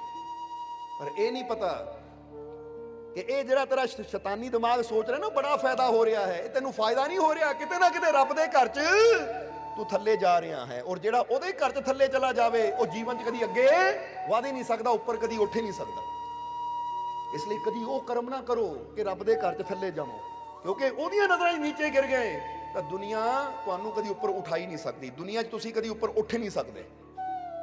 तो जे तुसी ऐसा कर्म करदे हो कि ओहदियां नज़रां च ऊपर उठ गए, तो फिर दुनिया लख तुहानू दबाण दी कोशिश करे, लख तुहानू गिराण दी कोशिश करे, जिहड़ा ओहदियां नज़रां च ऊपर उठ गया ना वो सदा उठदा ही जाएगा। ये तो सोच के देखो, गुरुआं रहबरां पीरां फकीरां नू दुनिया ने दबाण दी कोशिश की या नहीं? उन्हां दे बंद बंद कट दिते, यानी गर्दनां कटियां, चमड़ी लाई, किन्नियां तकलीफां, किन्ने तसीहे गुरुआं नू, गुरुआं दे प्यारिआं नू, पीरां फकीरां नू झलने पे। दबाण दी कोशिश ही सी या नहीं? जे जीसस क्राइस्ट नू सलीब ते चढ़ाया, दबाण दी कोशिश सी कि जीसस दी आवाज नू दबाया जावे। जे मंसूर नू सूली चढ़ाया, दबाण दी कोशिश सी कि दबाया जावे। जे तवरेज दी चमड़ी लाई गई, दबाण दी कोशिश सी। पर जिन्ना उन्हां नू दबाण दी कोशिश की गई, हुण दुनिया ने बेशक दबाण दी कोशिश की, पर अपने मालिक दी नज़रां च ऊपर उठ चुके सी। इसलिए अज देखो वो दबाण वालियां दा तां नामो निशान नहीं रहा, पर अज उन्हां दा नाम बच्चे बच्चे दी जुबान ते उठ गए कि नहीं? दुनिया च, दुनिया दी नज़रां च उठ के उठ गए, दुनिया च इज्जत उच्ची हो गई, हर चीज विच उच्चा हो गए, क्योंकि वो अपने मालिक दी नज़रां च उच्चे होए। उन्होंने करनी ऐसी की, कर्म ऐसे किए कि अपने मालिक दी नज़रां च उच्चे हो गए। और जिहड़ा अपने मालिक दी नज़रां च उच्चा हो जाता है, फिर दुनिया उन्होंने कदी दबा नहीं सकती, थल्ले सुट ही नहीं सकती। अज तुसी गौर करना, बंदा की करता है? बंदा दुनिया दी नज़रां च उठना चाहता है। बोलो समझदे हो कि नहीं? जे रिश्तेदार कह दे ना, वो भाई सन तां खुशी उदों मिलनी, पहला पैग मिलना चाहिए। अच्छा, इन्हां दी नज़रां च उपर उठना, पैग लिया दिंदे हैं। हुण दुनिया दी नज़रां च उपर उठण दी खातर असीं वो भी कर्म कर दिंदे आ जिहड़े काम सानूं रब दी नज़रां च गिरा दिंदे है। ते याद रखो, दुनिया दी नज़रां च उठण वास्ते अगर वो करनी करांगे जो साडे मालिक तो, साडे रब तो सानूं दूर कर देवे, तां तुसीं अपने जीवन च आप ही अपणीआं जड़ां वढ रहे हो। जिद्दां एक पेड़ अपणीआं जड़ां नूं आपे ही खा जावे ना, तो गिरदा है, वो कदी अगे वध नहीं सकदा। फिर इंसान भी ਉਹੀ कर्म करदा है। कई बार तुसीं देखिआ होएगा, साडी लड़की दी शादी है, लड़के वालियां ने मीट शराब दी मंग कीती है, जे ना रखिया तां नाराज हो जाणगे, रख लेंदे है, करदे है फिर, और बाद चों फिर की मिलदा है, साडी धी दुखी होके बैठी है, ਸਾਡੀ ਧੀ ਪਰੇਸ਼ਾਨ ਹੋ ਕੇ ਬੈਠੀ ਹੈ, ਸਾਡਾ ਪੁੱਤ ਇਦਾਂ, ਸਾਡਾ ਇਹ ਇਦਾਂ।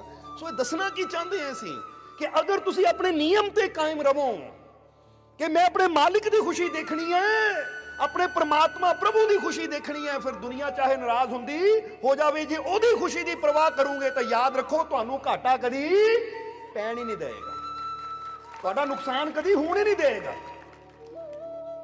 ਜੇ ਤਾਂ ਮਾਈ ਦੀ ਗੱਲ ਦੱਸ ਰਹੇ ਹਾਂ, ਉਧਰ ਆਦਮੀ ਸੋਚ ਰਿਹਾ ਹੈ ਕਿ ਮੈਂ ਮਾਈ ਨੂੰ ਫਰੂਟ ਖਿਲਾ ਰਿਹਾ ਹਾਂ, ਇੱਕ ਨੇਕੀ ਕਰ ਰਿਹਾ ਹਾਂ, ਤਾਂ ਜੇ ਹੁਣ ਚੁੱਪ ਚਪੀਤੇ ਉਹ ਨੇਕੀ ਕਰਨ ਦੀ ਭਾਵਨਾ ਸੀ ਨਾ, ਤਾਂ ਹੁਣ ਮਾਈ ਵੀ ਇਹ ਚੀਜ਼ ਸਮਝਦੀ ਸੀ। ਮਾਈ ਕਹਿੰਦੀ ਜਦ ਉਹ ਮੈਨੂੰ ਇੰਨਾ ਪਿਆਰ ਦਿੰਦਾ ਹੈ, ਉਹ ਮੇਰੀ ਇੰਨੀ ਫਿਕਰ ਕਰਦਾ ਹੈ, ਤਾਂ ਫਿਰ ਐਸੇ ਇਨਸਾਨ ਨੂੰ ਮੈਂ ਕਿੱਦਾਂ ਘਾਟਾ ਪਾਵਾਂ। ਇਸ ਲਈ ਪੈਸੇ ਬੇਸ਼ੱਕ ਉਹ ਮੈਨੂੰ 2 ਕਿਲੋ ਹੀ ਦਿੰਦਾ ਤਾਂ ਮੈਂ ਚੀਜ਼ ਉਹਨੂੰ 2.5 ਕਿਲੋ ਹੀ ਦਿੰਦੀ ਆ, ਕਿਉਂਕਿ ਉਹ ਮੇਰਾ ਖਿਆਲ ਰੱਖਦਾ ਹੈ, ਉਹ ਮੇਰੀ ਫਿਕਰ ਕਰਦਾ ਹੈ, ਤਾਂ ਮੈਂ ਉਹਦੀ ਫਿਕਰ ਨਹੀਂ ਕਰਨੀ। ਕਿਉਂ ਨਹੀਂ ਕਰਨੀ? ਇਸ ਲਈ ਅਸੀਂ ਤੁਹਾਨੂੰ ਕਿਹਾ ਜੇ ਤੁਸੀਂ ਕਿਸੇ ਨੂੰ ਖੁਸ਼ੀ ਦਓਗੇ ਨਾ, ਤਾਂ ਇਹ ਕਦੀ ਹੋ ਹੀ ਨਹੀਂ ਸਕਦਾ ਕਿ ਦੂਜਾ ਤੁਹਾਨੂੰ ਖੁਸ਼ੀ ਨਾ ਦੇਵੇ। ਇਸ ਲਈ ਬੰਦਾ ਜਦੋਂ ਕਹਿੰਦਾ ਮੈਨੂੰ ਆਨੰਦ ਮਿਲੇ, ਜਦੋਂ ਮੇਰੇ ਤੇ ਗੱਲ ਆਉਂਦੀ ਹੈ ਤਾਂ ਫਿਰ ਅਸੀਂ ਦੁੱਖ ਹੀ ਵੱਢਾਂਗੇ, ਦੁੱਖ ਹੀ ਪਾਵਾਂਗੇ, ਦੁੱਖ ਹੀ ਇਕੱਠੇ ਕਰਾਂਗੇ। ਪਰ ਜਦੋਂ ਸਾਡੀ ਭਾਵਨਾ ਆਏਗੀ ਕਿ ਮੈਂ ਸਭ ਨੂੰ ਆਨੰਦ ਦੇਣਾ ਹੈ, ਸਭ ਨੂੰ ਖੁਸ਼ੀ ਦੇਣੀ ਹੈ, ਤਾਂ ਫਿਰ ਸਭ ਦੀ ਤਰਫੋਂ ਖੁਸ਼ੀ ਰਿਟਰਨ ਹੋ ਕੇ ਤੁਹਾਨੂੰ ਮਿਲੇਗੀ। ਇੱਕ ਚੀਜ਼ ਦਾ ਜਵਾਬ ਦੇਣਾ, ਸਮਝ ਲਓ ਕਿ ਜੋ ਅਸੀਂ ਦੂਜੇ ਨੂੰ ਦਿੰਦੇ ਹਾਂ ਉਹ ਸਾਡੀ ਤਰਫ ਮੁੜ ਕੇ ਆਉਂਦਾ ਹੈ। ਸਮਝ ਗਏ ਕਿ ਨਹੀਂ? ਇੱਕ ਵਾਰ ਫਿਰ ਸਮਝ ਲਓ, ਜੋ ਅਸੀਂ ਦੂਜੇ ਨੂੰ ਦਿੰਦੇ ਹਾਂ ਉਹ ਸਾਡੀ ਤਰਫ ਮੁੜ ਕੇ ਆਉਂਦਾ ਹੈ। ਹੁਣ ਦੂਜੇ ਨੂੰ ਅਸੀਂ ਦੁੱਖ ਦੇਵਾਂਗੇ ਤਾਂ ਸਾਡੀ ਤਰਫ ਕੀ ਮੁੜ ਕੇ ਆਏਗਾ? ਦੁੱਖ। ਹੁਣ ਇੱਕ ਜਗ੍ਹਾ 100 ਬੰਦਾ ਖੜਾ ਹੈ, ਹੁਣ 100 ਬੰਦੇ ਜੋ ਤੁਸੀਂ ਇਕੱਲੇ ਚਾਹੁੰਦੇ ਹੋ ਕਿ ਮੈਨੂੰ ਖੁਸ਼ੀ ਮਿਲੇ, ਚਾਹੇ 100 ਬੰਦਾ ਦੁਖੀ ਹੁੰਦਾ ਹੋ ਹੀ ਜਾਵੇ, ਤਾਂ ਸਾਨੂੰ ਕਦੀ ਖੁਸ਼ੀ ਨਹੀਂ ਮਿਲੇਗੀ। ਪਰ ਜੇ ਤੁਸੀਂ ਚਾਹੁੰਦੇ ਹੋ ਇਹ 100 ਬੰਦਾ ਸੁਖੀ ਰਵੇ, ਇਹ 100 ਬੰਦੇ ਨੂੰ ਖੁਸ਼ੀ ਮਿਲੇ, ਤਾਂ ਜਦੋਂ ਤੁਸੀਂ 100 ਬੰਦੇ ਦੀ ਖੁਸ਼ੀ ਦੀ ਫਿਕਰ ਕਰੋਗੇ ਤਾਂ ਉਹ ਖੁਸ਼ੀ 100 ਜਗ੍ਹਾ ਤੋਂ ਹੋ ਕੇ ਵਾਪਸ ਤੁਹਾਡੀ ਤਰਫ ਆਏਗੀ। ਸਮਝਦੇ ਹੋ ਕਿ ਨਹੀਂ? ਜੇ ਤਾਂ ਸਮਝ ਲਓ, ਇਹਨੂੰ ਇੱਦਾਂ ਹੀ ਸਮਝ ਲਓ, ਖੁਸ਼ੀ ਨੂੰ ਇੱਕ ਰੁਪਏ ਦੀ ਤਰ੍ਹਾਂ ਸਮਝ ਲਈਏ ਕਿ ਜਦੋਂ ਅਸੀਂ ਕੋਸ਼ਿਸ਼ ਕਰਦੇ ਹਾਂ ਕਿ ਸਭ ਨੂੰ ਖੁਸ਼ੀਆਂ ਮਿਲੇ, ਤਾਂ ਜਦੋਂ ਉਹ 100 ਬੰਦਾ ਵਾਪਸ ਖੁਸ਼ੀ ਸਾਨੂੰ ਦੇਗਾ ਤਾਂ ਇਦਾਂ ਹੋਏਗਾ ਕਿ ਸਾਡੇ ਕੋਲ ਹਜ਼ਾਰਾਂ ਖੁਸ਼ੀਆਂ ਦਾ ਧਨ, ਉਹ ਪੈਸਾ, ਉਹ ਰੁਪਇਆ ਆ ਗਿਆ। ਕਿਉਂਕਿ ਜਦੋਂ ਮੈਂ ਸੋਚ ਲਿਆ ਸਭ ਨੂੰ ਖੁਸ਼ੀ ਮਿਲੇ ਤਾਂ ਸਭ ਵਿੱਚ ਹਜ਼ਾਰਾਂ ਆ ਗਏ, ਲੱਖਾਂ ਆ ਗਏ, ਕਰੋੜਾਂ ਹੀ ਆ ਗਏ, ਤਾਂ ਜਦੋਂ ਕਰੋੜਾਂ ਵੱਲੋਂ ਤੁਹਾਡੇ ਵੱਲ ਖੁਸ਼ੀ ਆਏਗੀ ਤਾਂ ਇੰਨੀ ਆਏਗੀ ਕਿ ਤੁਹਾਡੇ ਤੋਂ ਸੰਭਾਲੀ ਨਹੀਂ ਜਾਏਗੀ। ਜਰਾ ਸੋਚ ਕੇ ਦੇਖੋ। ਤਾਂ ਜਦੋਂ ਅਸੀਂ ਕਿਸੇ ਨੂੰ ਦੁੱਖ ਦੇਣ ਦੀ ਭਾਵਨਾ ਰੱਖਾਂਗੇ ਕਿ ਇਹਨੂੰ ਤਕਲੀਫ ਹੋਵੇ, ਯਾਰ ਰੱਬ ਮੈਨੂੰ ਸੁੱਖ ਦੇ, ਸਭ ਨੂੰ ਦੁੱਖ ਦੇ, ਤਾਂ ਉਹ ਜੋ ਤੁਸੀਂ ਦੂਜੇ ਨੂੰ ਦੇਣਾ ਹੈ ਨਾ, ਉਹੀ ਤੁਹਾਡੀ ਤਰਫ ਰਿਟਰਨ ਆਣਾ ਹੈ। ਤਾਂ ਜਦੋਂ ਤੁਸੀਂ ਸਭ ਦੇ ਵਾਸਤੇ ਦੁੱਖ ਮੰਗ ਲਿਆ ਤਾਂ ਸਾਰੇ, ਜੇ 1000 ਹੈ ਤਾਂ 1000 ਗੁਣਾ ਦੁੱਖ ਵਾਪਸ ਤੁਹਾਡੇ ਤੇ ਆਣਾ, ਜੇ ਲੱਖ ਹੈ ਤਾਂ ਲੱਖ ਗੁਣਾ ਦੁੱਖ ਤੁਹਾਡੇ ਤੇ ਵਾਪਸ ਆਣਾ ਹੈ। ਤਾਂ ਜੇ ਸਭ ਦੇ ਵਾਸਤੇ ਖੁਸ਼ੀ ਮੰਗੀ, ਸਭ ਨੂੰ ਖੁਸ਼ੀ ਦੇਣ ਦੀ ਭਾਵਨਾ ਤੁਹਾਡੇ ਅੰਦਰ ਹੋਵੇ, ਤਾਂ ਫਿਰ ਰਿਟਰਨ ਵਿੱਚ ਹੁਣ ਸਮਝ ਲਓ ਇਦਾਂ, ਜੇ ਅਸੀਂ ਇਕੱਲੇ ਤੁਹਾਨੂੰ ਸਮਾਈਲ ਦਿੰਦੇ ਆ, ਤੁਸੀਂ ਕਿੰਨੇ ਜਣੇ ਬੈਠੇ ਹੋ, ਅਸੀਂ ਇਕੱਲੇ ਤੁਹਾਨੂੰ ਸਮਾਈਲ ਦਿੰਦੇ ਆ, ਉਹਦੇ ਬਦਲੇ ਕੀ ਹੋਣਾ ਹੈ? ਤੁਸੀਂ ਸਾਰਿਆਂ ਨੇ ਸਾਨੂੰ ਸਮਾਈਲ ਦੇਣੀ ਹੈ। ਯਾਨੀ ਸਾਡੀ ਇੱਕ ਸਮਾਈਲ ਨੇ ਸਾਡੀ ਤਰਫ ਕਿੰਨੀਆਂ ਸਮਾਈਲਾਂ ਲਿਆਂਦੀਆਂ? ਹਜ਼ਾਰਾਂ ਹੀ ਲਿਆਂਦੀਆਂ ਕਿ ਨਹੀਂ? ਤਾਂ ਜੇ ਅਸੀਂ ਘੂਰੀ ਵੱਟ ਕੇ ਦੇਖੀਏ ਤਾਂ ਫਿਰ ਸਾਡੇ ਵੱਲ ਕਿੰਨੀਆਂ ਘੂਰੀਆਂ ਆਣੀਆਂ? ਸੋਚ ਕੇ ਦੇਖੋ। ਇਹ ਇੱਕ ਉਦਾਹਰਨ ਦੇ ਕੇ ਸਮਝਾ ਰਹੇ ਹਾਂ ਤੁਹਾਨੂੰ ਪ੍ਰੈਕਟੀਕਲੀ, ਕਿਉਂਕਿ ਜਿਹੜੀ ਚੀਜ਼ ਨਾ ਤੁਹਾਨੂੰ ਸਮਝਣਾ ਆਸਾਨ ਹੋ ਜਾਵੇ ਨਾ, ਸਾਡੀ ਕੋਸ਼ਿਸ਼ ਹੁੰਦੀ ਉਸ ਤਰੀਕੇ ਨਾਲ ਤੁਹਾਨੂੰ ਸਮਝਾਇਆ ਜਾਵੇ ਤਾਂ ਕਿ ਤੁਹਾਡੇ ਦਿਲੋਂ ਦਿਮਾਗ 'ਚ ਇਹ ਗੱਲ ਬੈਠ ਜਾਵੇ। ਗੱਲ ਸਹੀ ਹੈ ਜਾਂ ਨਹੀਂ? ਆਵਾਜ਼ ਨਹੀਂ ਆਈ ਫਿਰ तो पता नहीं लग रही? कोई नहीं, लगन दियो। वैसे भी धुप शरीर वास्ते अच्छी होती है। सो जिस तरह ऐसी गल कर रहे सी, एक स्माइल ऐसी दे रहे हैं, जे तुसी हजारां जी बैठे हो तो साडी एक स्माइल इधरों जाती है तो हजारां स्माइलां वापस साडी तरफ आंदियां हैं, क्योंकि तुसी साडे ते की देख रहे हो? एक स्माइल। तो जदों स्माइल जाती है तो रिटर्न विच स्माइल ही आंदी है। ਤਾਂ ਜਿੱਦਾਂ ਹੀ ਦੱਸਿਆ, ਜੇ ਅਸੀਂ ਘੂਰੀ ਕੱਢਾਂਗੇ, ਗੁੱਸੇ ਨਾਲ ਦੇਖਾਂਗੇ, ਕ੍ਰੋਧ ਨਾਲ ਦੇਖਾਂਗੇ, ਤਾਂ ਫਿਰ ਸਾਨੂੰ ਅੱਗੇ ਕੀ ਮਿਲੇਗਾ? ਤੁਸੀਂ ਕਰਕੇ ਦੇਖਣਾ, ਕਿਸੇ ਬੰਦੇ ਨੂੰ ਗੁੱਸੇ ਨਾਲ ਦੇਖ ਕੇ ਦੇਖੋ। ਹੁਣ ਚਾਹੇ ਅਸੀਂ ਘੂਰੀ ਵੱਟ ਲਈਏ, ਤੁਸੀਂ ਤਾਂ ਦੇਖਣਾ ਨਹੀਂ ਇਦਾਂ। ਪਰ ਤੁਹਾਨੂੰ ਇੱਕ ਉਦਾਹਰਨ ਦੇ ਰਹੇ ਹਾਂ ਅਸੀਂ, ਤੁਸੀਂ ਆਪ ਕਰਕੇ ਦੇਖਿਓ ਕਿ 10 ਬੰਦਿਆਂ ਨੂੰ ਗੁੱਸੇ ਨਾਲ ਦੇਖੋ ਤਾਂ 10 ਲੱਗਣਾ ਕੀ ਗੱਲ ਓਏ, ਅੱਖਾਂ ਕਦ ਚੜਾਈਆਂ, ਕਸਰ ਹੈ ਤਾਂ ਆ ਜਾ। ਹੁੰਦਾ ਕਿ ਨਹੀਂ ਇਦਾਂ?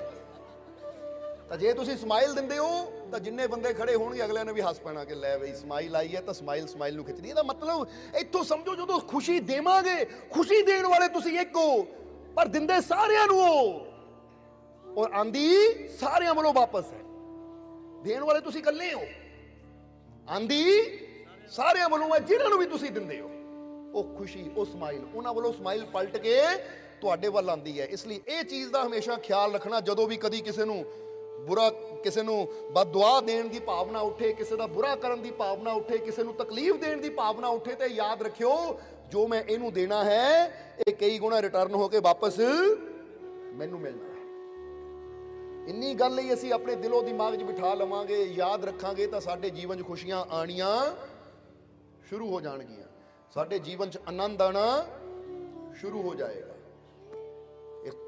ਇਸ ਲਈ ਅਗਰ ਖੁਸ਼ੀ ਚਾਹੁੰਦੇ ਹੋ ਤਾਂ ਕੀ ਕਰਨਾ ਹੈ?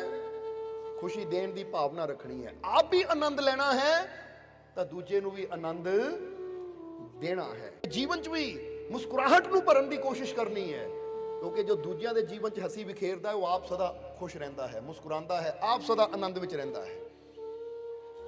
ਤਾਂ ਜਿਹੜਾ ਦੂਜੇ ਨੂੰ ਤਕਲੀਫ ਦਿੰਦਾ ਹੈ ਨਾ, ਉਹ ਆਪ 100 ਗੁਣਾ ਜ਼ਿਆਦਾ ਤਕਲੀਫ 'ਚ ਰਹਿੰਦਾ ਹੈ, 100 ਗੁਣਾ ਜ਼ਿਆਦਾ ਟੈਨਸ਼ਨ 'ਚ ਰਹਿੰਦਾ ਹੈ। ਜਿਹੜਾ ਬੰਦਾ ਸੋਚੇ ਮੈਂ ਇਦਾਂ ਦਾ ਕੰਮ ਕਰਨਾ ਦੂਜੇ ਨੂੰ ਟੈਨਸ਼ਨ ਹੋਵੇ, ਉਹ ਆਪ ਕਦੀ ਸਕੂਨ ਵਿੱਚ, ਖੁਸ਼ੀ ਵਿੱਚ ਕਦੀ ਹੋ ਹੀ ਨਹੀਂ ਸਕਦਾ। ਉਹਦੀ ਹਾਲਤ ਫਿਰ ਨੱਥੂ ਲਾਲ ਵਾਲੀ ਹੋ ਜਾਂਦੀ ਹੈ। ਨੱਥੂ ਲਾਲ ਦੀ ਕਹਾਣੀ ਸੁਣੀ ਕਿ ਨਹੀਂ? ਕਿ ਨੱਥੂ ਲਾਲ ਬੜਾ ਟੈਨਸ਼ਨ 'ਚ ਸੀ, ਬੜਾ ਦੁਖੀ ਸੀ, ਬੜਾ ਪਰੇਸ਼ਾਨ, ਰਾਤ ਨੂੰ ਨੀਂਦ ਵੀ ਨਹੀਂ ਆਉਂਦੀ ਸੀ। ਹੁਣ ਕੀ ਕਰਨਾ ਉਸਨੇ? ਬੜਾ ਦੁਖੀ, ਬੜਾ ਪਰੇਸ਼ਾਨ, ਉਹਨੇ ਕੀ ਕਰਨਾ? ਧਾਰਮਿਕ ਸਥਾਨ ਤੇ ਚਲਾ ਜਾਣਾ, ਮੰਦਿਰ ਕਹਿ ਲੋ, ਗੁਰਦੁਆਰਾ ਕਹਿ ਲੋ, ਧਾਰਮਿਕ ਸਥਾਨ, ਉੱਥੇ ਚਲੇ ਜਾਣਾ। ਔਰ ਉੱਥੇ ਜਾ ਕੇ ਉਹਨੇ ਕੀ ਕਰਨਾ? ਜਿੱਥੇ ਲੋਕਾਂ ਦੀਆਂ ਜੁੱਤੀਆਂ ਪਈਆਂ ਨਾ, ਉਹਨੇ ਜਾ ਕੇ ਸਾਰੀਆਂ ਜੁੱਤੀਆਂ ਏਦਾਂ ਮਿਕਸ ਕਰ ਦੇਣੀਆਂ, ਸਾਰੀਆਂ ਜੁੱਤੀਆਂ ਇਕੱਠੀਆਂ ਕਰਕੇ ਚਲੇ ਜਾਣਾ। ਅਗਰ ਇੱਕ ਦਿਨ ਹੋਇਆ, 2 ਦਿਨ ਹੋਇਆ, ਤੀਜੇ ਦਿਨ ਹੋਇਆ, ਤਾਂ ਇੱਕ ਦਿਨ ਇੱਕ ਬੰਦੇ ਨੇ ਪੁੱਛ ਲਿਆ, ਓਏ ਪਾਗਲਾ, ਇਹ ਤੂੰ ਕੀ ਕਰਦਾ ਹੈ? ਆਂਦਾ ਹੈ ਸਾਰੀਆਂ ਜੁੱਤੀਆਂ ਏਦਾਂ ਕਰਕੇ ਮਿਕਸੀਆਂ ਕਰਕੇ ਖਲਾਰਾ ਪਾ ਕੇ ਚਲਾ ਜਾਂਦਾ ਹੈ। ਕਿਉਂ? ਉਹ ਕਹਿੰਦਾ ਮੈਂ ਬੜੀ ਟੈਨਸ਼ਨ 'ਚ, ਮੈਂ ਬੜਾ ਪਰੇਸ਼ਾਨ ਹਾਂ, ਬੜਾ ਦੁਖੀ ਹਾਂ ਮੈਂ। ਉਹ ਕਹਿੰਦੇ ਤੂੰ ਦੁਖੀ ਹੈ, ਤੂੰ ਟੈਨਸ਼ਨ 'ਚ ਹੈ, ਤੂੰ ਪਰੇਸ਼ਾਨ ਹੈ, ਤਾਂ ਤੂੰ ਇਹ ਲੋਕਾਂ ਦੀ ਜੁੱਤੀਆਂ ਕਾਹਦੇ ਖਲਾਰਾ ਪਾ ਦਿੰਦਾ ਹੈ? ਇਹਨਾਂ ਦੀ ਜੁੱਤੀਆਂ ਨੂੰ ਕਿਉਂ ਏਦਾਂ ਕਰ ਦਿੰਦਾ ਹੈ, ਖਲਾਰਾ ਪਾ ਦਿੰਦਾ ਹੈ, ਇੱਧਰ ਉੱਧਰ ਮਿਕਸ ਕਰ ਦਿੰਦਾ ਹੈ? ਤੂੰ ਟੈਨਸ਼ਨ 'ਚ ਹੈ, ਤੂੰ ਪਰੇਸ਼ਾਨੀ 'ਚ ਹੈ, ਤਾਂ ਜਾ ਕੇ ਕੋਈ ਆਪਣਾ ਇਲਾਜ ਕਰਵਾ, ਲੋਕਾਂ ਦੀਆਂ ਜੁੱਤੀਆਂ ਨੂੰ ਏਦਾਂ ਕਿਉਂ ਕਰਦਾ ਹੈ? ਉਹ ਕਹਿੰਦਾ ਮੈਂ ਸੋਚਦਾ ਹਾਂ ਜਦ ਮੈਂ ਟੈਨਸ਼ਨ ਵਿੱਚ ਹੈ ਤੇ ਇਹ ਸਾਰੇ ਸੁਖੀ ਕਿੱਦਾਂ ਰਹਿਣ। ਹੁਣ ਜਦੋਂ ਆਣਗੇ ਜੁੱਤੀਆਂ ਖਲਾਰਾ ਪੈਣਗੇ, ਜੁੱਤੀ ਲੱਭਣਗੇ ਤਾਂ ਟੈਨਸ਼ਨ 'ਚ ਪੈਣਗੇ, ਹੈ ਮੇਰੀ ਜੁੱਤੀ ਕਿੱਥੇ ਹੈ? ਇੱਕ ਪੈਰ ਤਾਂ ਮਿਲ ਗਿਆ, ਦੂਜਾ ਮਿਲਦਾ ਹੀ ਨਹੀਂ। ਜਦ ਮੈਂ ਇੰਨੀ ਟੈਨਸ਼ਨ 'ਚ ਹੈ, ਇਹ ਸ਼ਾਂਤ ਕਿਉਂ ਰਹਿਣ? ਹੁਣ ਐਸਾ ਇਨਸਾਨ ਅਗਰ ਐਸੀ ਸੋਚ ਰੱਖੇਗਾ ਤਾਂ ਉਹਦੀ ਟੈਨਸ਼ਨ, ਉਹਦੀ ਪਰੇਸ਼ਾਨੀ ਜੀਵਨ 'ਚ ਕਦੀ ਦੂਰ ਹੋਏਗੀ ਨਹੀਂ। ਕਿਉਂਕਿ ਜੇ ਸਾਨੂੰ ਜੀਵਨ 'ਚ ਸ਼ਾਂਤੀ ਚਾਹੀਦੀ ਹੈ ਤਾਂ ਸਾਡੇ ਜੀਵਨ 'ਚ ਸ਼ਾਂਤੀ ਉਦੋਂ ਆਏਗੀ ਜਦੋਂ ਅਸੀਂ ਉਹ ਕਰਮ ਕਰਾਂਗੇ ਜਿਹਦੇ ਨਾਲ ਦੂਜੇ ਦੇ ਜੀਵਨ 'ਚ ਵੀ ਸ਼ਾਂਤੀ ਆਵੇ। ਕਿਉਂਕਿ ਸ਼ਾਂਤੀ ਦੇਵਾਂਗੇ ਤਾਂ ਸ਼ਾਂਤੀ ਪਾਵਾਂਗੇ, ਖੁਸ਼ੀ ਦੇਵਾਂਗੇ ਤਾਂ ਖੁਸ਼ੀ ਪਾਵਾਂਗੇ। ਇਹ ਯਾਦ ਰੱਖੋ, ਇਹ ਗੱਲ ਨੂੰ ਆਪਣੇ ਦਿਮਾਗ 'ਚ ਫਿਰ ਬਿਠਾ ਲੈਣਾ। ਇੱਕ ਵਾਰ ਫਿਰ ਕਹਿਣ ਲੱਗੇ ਆ ਕਿ ਜੋ ਤੁਸੀਂ ਦੇਣਾ ਰਿਟਰਨ ਵਿੱਚ ਤੁਹਾਨੂੰ ਕਈ ਗੁਣਾ ਹੋ ਕੇ ਉਹ ਮਿਲਣਾ ਹੈ। ਇਹ ਕੁਦਰਤ ਦਾ ਨਿਯਮ ਹੈ। ਕਿਸਾਨ ਇੱਕ ਬੀਜ ਜ਼ਮੀਨ ਨੂੰ ਦਿੰਦਾ ਹੈ ਤਾਂ ਉਹ ਜ਼ਮੀਨ ਉਹਨੂੰ ਇੱਕ ਬੀਜ ਨੂੰ ਕਈ ਗੁਣਾ ਕਰਕੇ ਵਾਪਸ ਦਿੰਦੀ ਹੈ। ਇਹ ਕੁਦਰਤ ਦਾ ਨਿਯਮ ਹੈ। ਇਹ ਕੁਦਰਤ ਨੇ ਨਿਯਮ ਰੱਖਿਆ ਹੋਇਆ ਹੈ। ਕਿਸੇ ਨੂੰ ਪਰੇਸ਼ਾਨੀ ਦੇ ਕੇ, ਕਿਸੇ ਨੂੰ ਤਕਲੀਫ ਦੇ ਕੇ, ਕਿਸੇ ਨੂੰ ਚਿੰਤਾਵਾਂ 'ਚ ਪਾ ਕੇ ਤੁਹਾਡੀ ਆਪਣੀ ਜ਼ਿੰਦਗੀ 'ਚ ਸ਼ਾਂਤੀ, ਸਕੂਨ, ਖੁਸ਼ੀ ਕਦੀ ਆ ਹੀ ਨਹੀਂ ਸਕਦੀ। ਤੁਹਾਡੇ ਜੀਵਨ ਦੀਆਂ ਪਰੇਸ਼ਾਨੀਆਂ ਵੀ ਗੌਰ ਕਰਕੇ ਦੇਖ ਲੈਣਾ, ਇਹ ਵਧਣਗੀਆਂ ਹੀ, ਘਟਣਗੀਆਂ ਨਹੀਂ। ਘਟੇਗੀ ਉਦੋਂ ਤੁਹਾਡੇ ਜੀਵਨ ਦੀ ਪਰੇਸ਼ਾਨੀ ਜਦੋਂ ਤੁਹਾਡੇ ਮਨ ਦੇ ਵਿੱਚ ਐਸੀ ਭਾਵਨਾ ਹੋਏਗੀ ਜਿਹਦੇ 'ਚ ਸਭ ਦੇ ਵਾਸਤੇ ਪ੍ਰੇਮ ਹੋਵੇ, ਜਿਹਦੇ 'ਚ ਸਭ ਦੇ ਵਾਸਤੇ ਮੁਹੱਬਤ ਹੋਵੇ, ਜਿਹਦੇ 'ਚ ਸਭ ਦੇ ਵਾਸਤੇ ਸਕੂਨ ਹੋਵੇ, ਸ਼ਾਂਤੀ ਹੋਵੇ। ਇਸ ਲਈ ਅੱਜ ਅਸੀਂ ਚਾਹੁੰਦੇ ਹੋਲੀ ਦਾ ਦਿਨ ਹੈ ਤਾਂ ਅੱਜ ਉਹੀ ਰੰਗ ਤੁਸੀਂ ਆਪਣੇ ਜੀਵਨ 'ਚ ਰੰਗਾ ਕੇ ਜਾਵੋ। ਬੁੱਲੇ ਸ਼ਾਹ ਨੇ ਕਿਹਾ ਨਾ, ਕੋਈ ਰੰਗ ਸਾਵਾ, ਕੋਈ ਰੰਗ ਸੂਆ, ਕੋਈ ਗੁਲਾਬੀ ਕਰਦਾ। ਬੁੱਲੇ ਸ਼ਾਹ ਰੰਗ ਮੁਰਸ਼ਦ ਵਾਲਾ ਕਿਸੇ ਕਿਸੇ ਨੂੰ ਚੜਦਾ। ਬੁੱਲੇ ਸ਼ਾਹ ਨੇ ਕਿਹਾ ਕਿ ਲਾਲ, ਪੀਲਾ, ਹਰਾ, ਨੀਲਾ ਇਦਾਂ ਦੇ ਰੰਗ ਤਾਂ ਸਾਰੇ ਖਰੀਦ ਲੈਂਦੇ ਔਰ ਲਗਾ ਲੈਂਦੇ ਆ, ਕੱਪੜੇ ਨੂੰ ਵੀ ਔਰ ਆਪਣੇ ਸਰੀਰ ਨੂੰ ਵੀ। ਪਰ ਉਹ ਕਹਿੰਦੇ ਮੰਨਾ ਤਾਂ ਤੈਨੂੰ ਫਿਰ, ਜਾਣਾ ਤਾਂ ਤੈਨੂੰ ਫਿਰ, ਜੇ ਤੇਰੇ ਜੀਵਨ ਤੇ ਗੁਰੂ ਵਾਲਾ ਰੰਗ ਚੜ ਜਾਵੇ, ਮੁਰਸ਼ਦ ਵਾਲਾ ਰੰਗ ਚੜ ਜਾਵੇ। ਕਿਉਂਕਿ ਜਿਹੜਾ ਮੁਰਸ਼ਦ ਦਾ ਰੰਗ ਹੈ ਨਾ, ਇਹ ਕਿਸੇ ਕਿਸੇ ਨੂੰ ਚੜਦਾ। ਇਹ ਕੋਈ ਵਿਰਲਾ ਹੁੰਦਾ ਹੈ ਜਿਹਨੂੰ ਮੁਰਸ਼ਦ ਦਾ ਰੰਗ ਚੜਦਾ ਹੈ। ਔਰ ਜਰਾ ਗੌਰ ਕਰਨਾ, ਮੁਰਸ਼ਦ ਦਾ ਰੰਗ ਕਿਹੜਾ ਹੁੰਦਾ ਹੈ ਜਿਹਨੂੰ ਮੁਰਸ਼ਦ ਦਾ ਰੰਗ ਚੜਦਾ ਹੈ। ਇਹ ਦੱਸਣਾ ਚਾਹਾਂਗੇ ਤੁਹਾਨੂੰ, ਕਿਉਂਕਿ ਬੈਠ ਕੇ ਅਸੀਂ ਵਿਚਾਰ ਕਰ ਰਹੇ ਸੀ ਕਿ ਇਨਸਾਨ ਦੇਖਦਾ ਹਰਾ ਰੰਗ, ਪੀਲਾ ਰੰਗ, ਲਾਲ ਰੰਗ, ਨੀਲਾ ਰੰਗ, ਇਹ ਰੰਗ ਤਾਂ ਸਰੀਰ ਨੂੰ ਚੜ ਜਾਂਦੇ ਆ ਜਾਂ ਕੱਪੜੇ ਨੂੰ ਚੜ ਜਾਂਦੇ ਹੈ। ਪਰ ਬੁੱਲੇ ਸ਼ਾਹ ਨੇ ਕਿਹਾ ਮੁਰਸ਼ਦ ਵਾਲਾ ਰੰਗ, ਗੁਰੂ ਵਾਲਾ ਰੰਗ ਕਿਸੇ ਕਿਸੇ ਨੂੰ ਚੜਦਾ। ਉਹ ਕਿਹੜਾ ਹੈ ਰੰਗ ਗੁਰੂ ਵਾਲਾ? ਬੈਠ ਕੇ ਅਸੀਂ ਵਿਚਾਰ ਕੀਤਾ।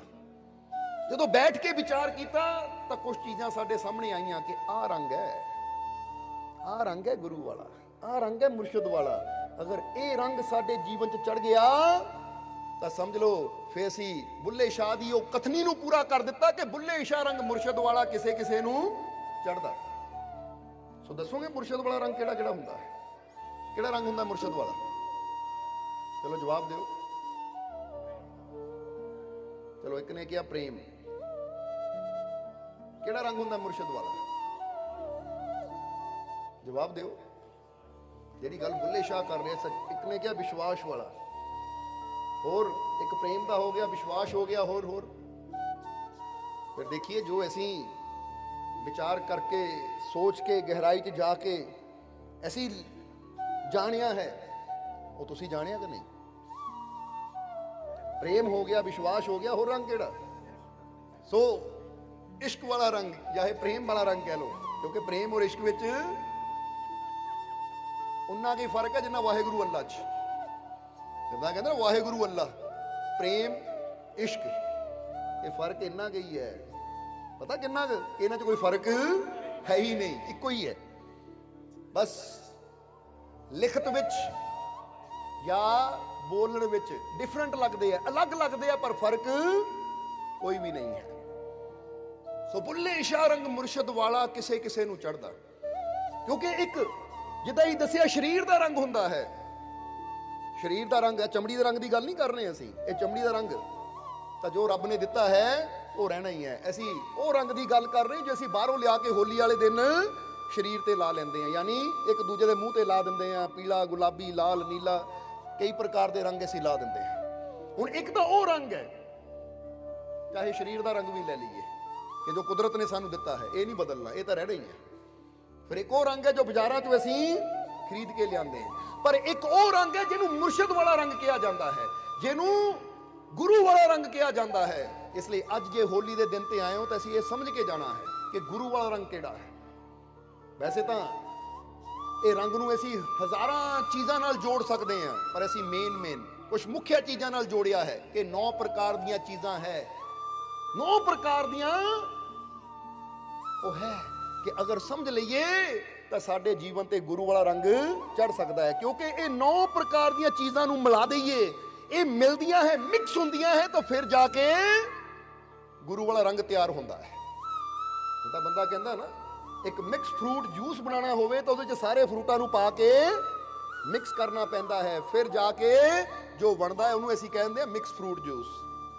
ਇਸੇ ਤਰ੍ਹਾਂ ਇਹ ਚੀਜ਼ਾਂ ਨੂੰ ਮਿਲਾਵਾਂਗੇ ਆਪਣੇ ਜੀਵਨ ਦੇ ਵਿੱਚ, ਇਹ ਕੁਝ ਚੀਜ਼ਾਂ ਸਾਡੇ ਜੀਵਨ 'ਚ ਹੋਣਗੀਆਂ ਤਾਂ ਫੇਰ ਹੀ ਸਾਡੇ ਜੀਵਨ ਤੇ ਸਮਝ ਲਓ ਉਹ ਮੁਰਸ਼ਦ ਵਾਲਾ ਰੰਗ ਚੜ ਗਿਆ। ਜਾਣਨਾ ਚਾਹੁੰਦੇ ਹੋ ਕਿਹੜੀਆਂ? ਕਿਉਂਕਿ ਅੱਜ ਹੋਲੀ ਦਾ ਦਿਨ ਹੈ ਤਾਂ ਅਸੀਂ ਚਾਹੁੰਦੇ ਹਾਂ ਰੰਗਾ ਕੇ ਜਾਓ ਆਪਣੇ ਆਪ ਨੂੰ ਮੁਰਸ਼ਦ ਦੇ ਰੰਗ ਦੇ ਵਿੱਚ। ਔਰ ਰੰਗਾਂਗੇ ਤਾਂ ਫੇਰ ਹੀ ਅਗਰ ਸਾਨੂੰ ਪਤਾ ਹੋਏਗਾ ਕਿ ਰੰਗ ਤਿਆਰ ਕਿੱਦਾਂ ਹੋਣਾ ਹੈ। ਕਿਉਂਕਿ ਰੰਗ ਤਿਆਰ ਕੀਤੇ ਜਾਂਦੇ ਆਪਣੇ ਆਪ ਨਹੀਂ ਹੁੰਦੇ। ਜਿੱਦਾਂ ਬਾਹਰਲੇ ਰੰਗ ਤਿਆਰ ਕੀਤੇ ਜਾਂਦੇ ਆ ਫੈਕਟਰੀਆਂ ਵਿੱਚ, ਜਿਹੜੇ ਦੁਕਾਨਾਂ ਤੋਂ ਮਿਲਦੇ ਆ, ਜਿੱਦਾਂ ਬਾਹਰਲੇ ਰੰਗ ਤਿਆਰ ਕੀਤੇ ਜਾਂਦੇ ਆ, ਇਸੇ ਤਰ੍ਹਾਂ ਗੁਰੂ ਦੇ ਇਸ਼ਕ ਦਾ ਰੰਗ ਵੀ ਤਿਆਰ ਕਰਨਾ ਪੈਂਦਾ ਹੈ।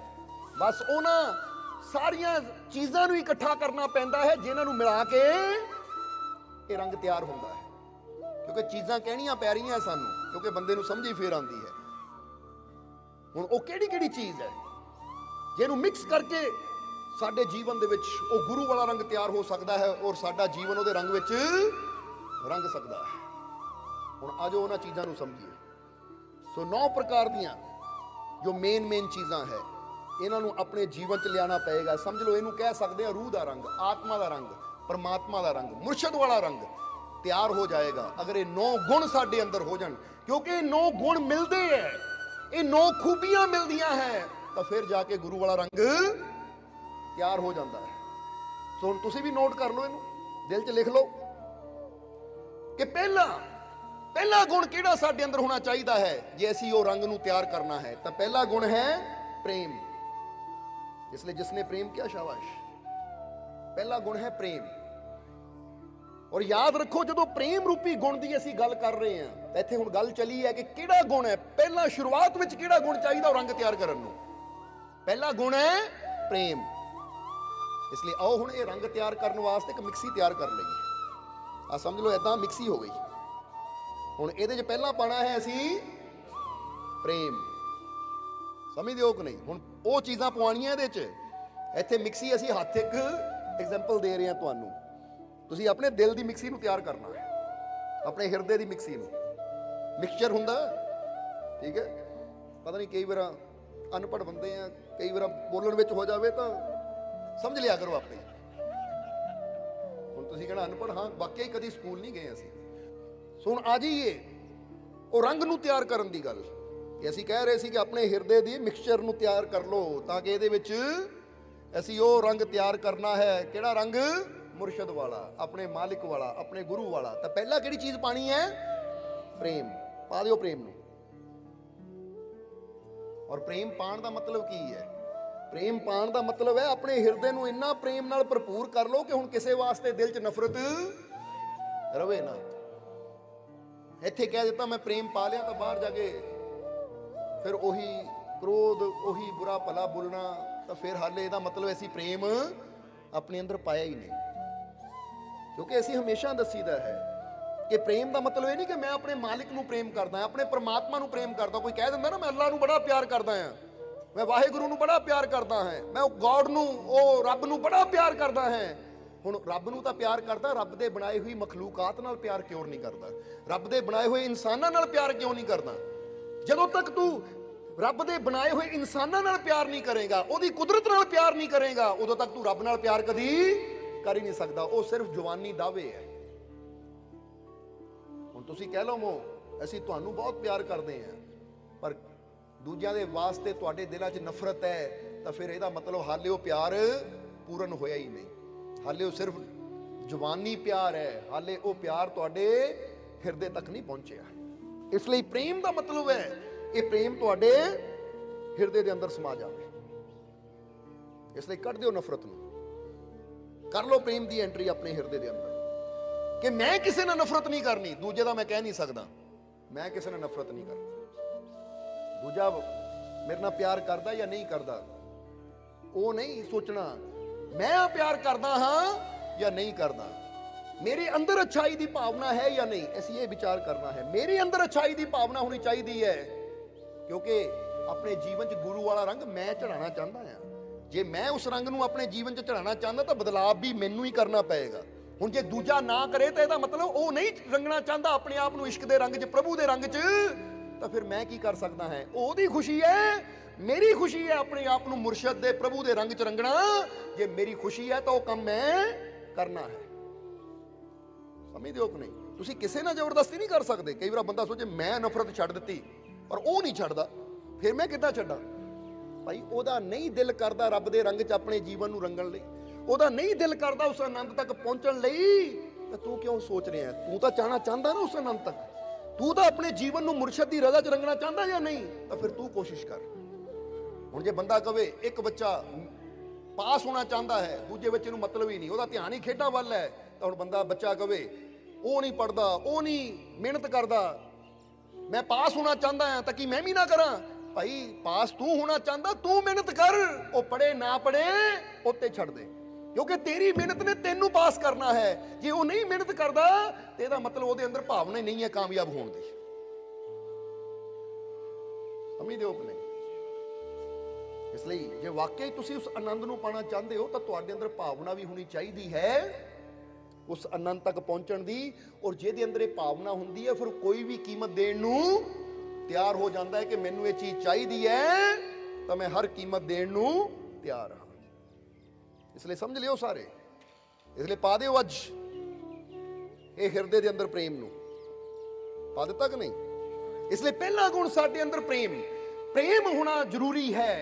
ਜੇ ਸਾਡੇ ਅੰਦਰ ਪ੍ਰੇਮ ਨਹੀਂ ਹੈ ਤਾਂ ਫਿਰ ਸਮਝ ਲਓ ਹਾਲੇ ਮੁਰਸ਼ਦ ਦੇ ਰੰਗ ਨੂੰ ਤਿਆਰ ਕਰਨ ਵਾਸਤੇ ਜਿਹੜੇ ਗੁਣ ਚਾਹੀਦੇ ਆ ਨਾ, ਹਾਲੇ ਉਹਨਾਂ ਗੁਣਾਂ ਦੀ ਸ਼ੁਰੂਆਤ ਨਹੀਂ ਹੋਈ।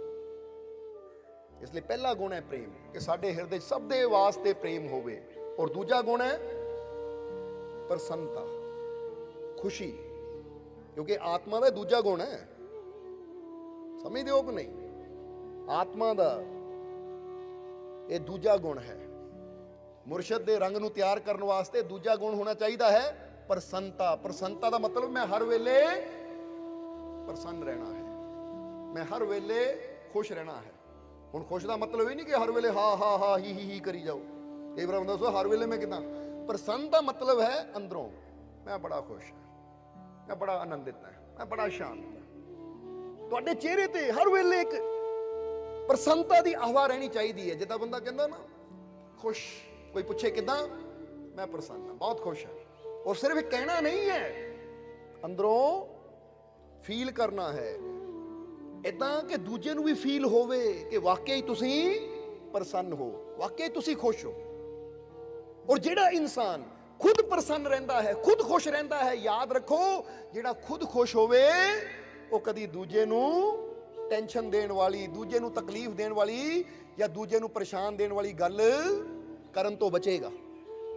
ਉਹ ਕਰਨ ਤੋਂ ਬਚੇਗਾ। ਜੇ ਤੁਸੀਂ ਖੁਸ਼ ਹੋਵੋ ਤਾਂ ਤੁਹਾਡਾ ਕਿਸੇ ਨਾਲ ਲੜਨ ਨੂੰ ਦਿਲ ਨਹੀਂ ਕਰੇਗਾ, ਤੁਹਾਡਾ ਕਿਸੇ ਨਾਲ ਝਗੜਾ ਕਰਨ ਨੂੰ ਦਿਲ ਨਹੀਂ ਕਰੇਗਾ, ਕਿਸੇ ਨੂੰ ਬੁਰਾ ਬੋਲਣ ਨੂੰ ਦਿਲ ਨਹੀਂ ਕਰੇਗਾ।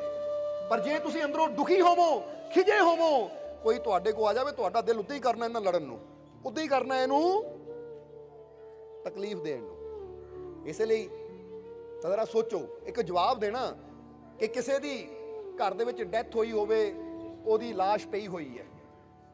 ਹੁਣ ਲਾਸ਼ ਪਈ ਹੋਈ ਹੈ, ਲੋਕ ਰੋ ਰਹੇ ਹੈ, ਔਰ ਅਚਾਨਕ ਉਧਰੋਂ ਵਧਾਈ ਮੰਗਣ ਵਾਲੇ ਆ ਜਾਣ, ਜਿਹੜੇ ਕਿ ਵਧਾਈ ਮੰਗਦੇ ਆ ਘਰਾਂ 'ਚ ਜਾ ਕੇ। ਬੋਲੋ ਸਮਝਦੇ ਹੋ ਕਿ ਨਹੀਂ?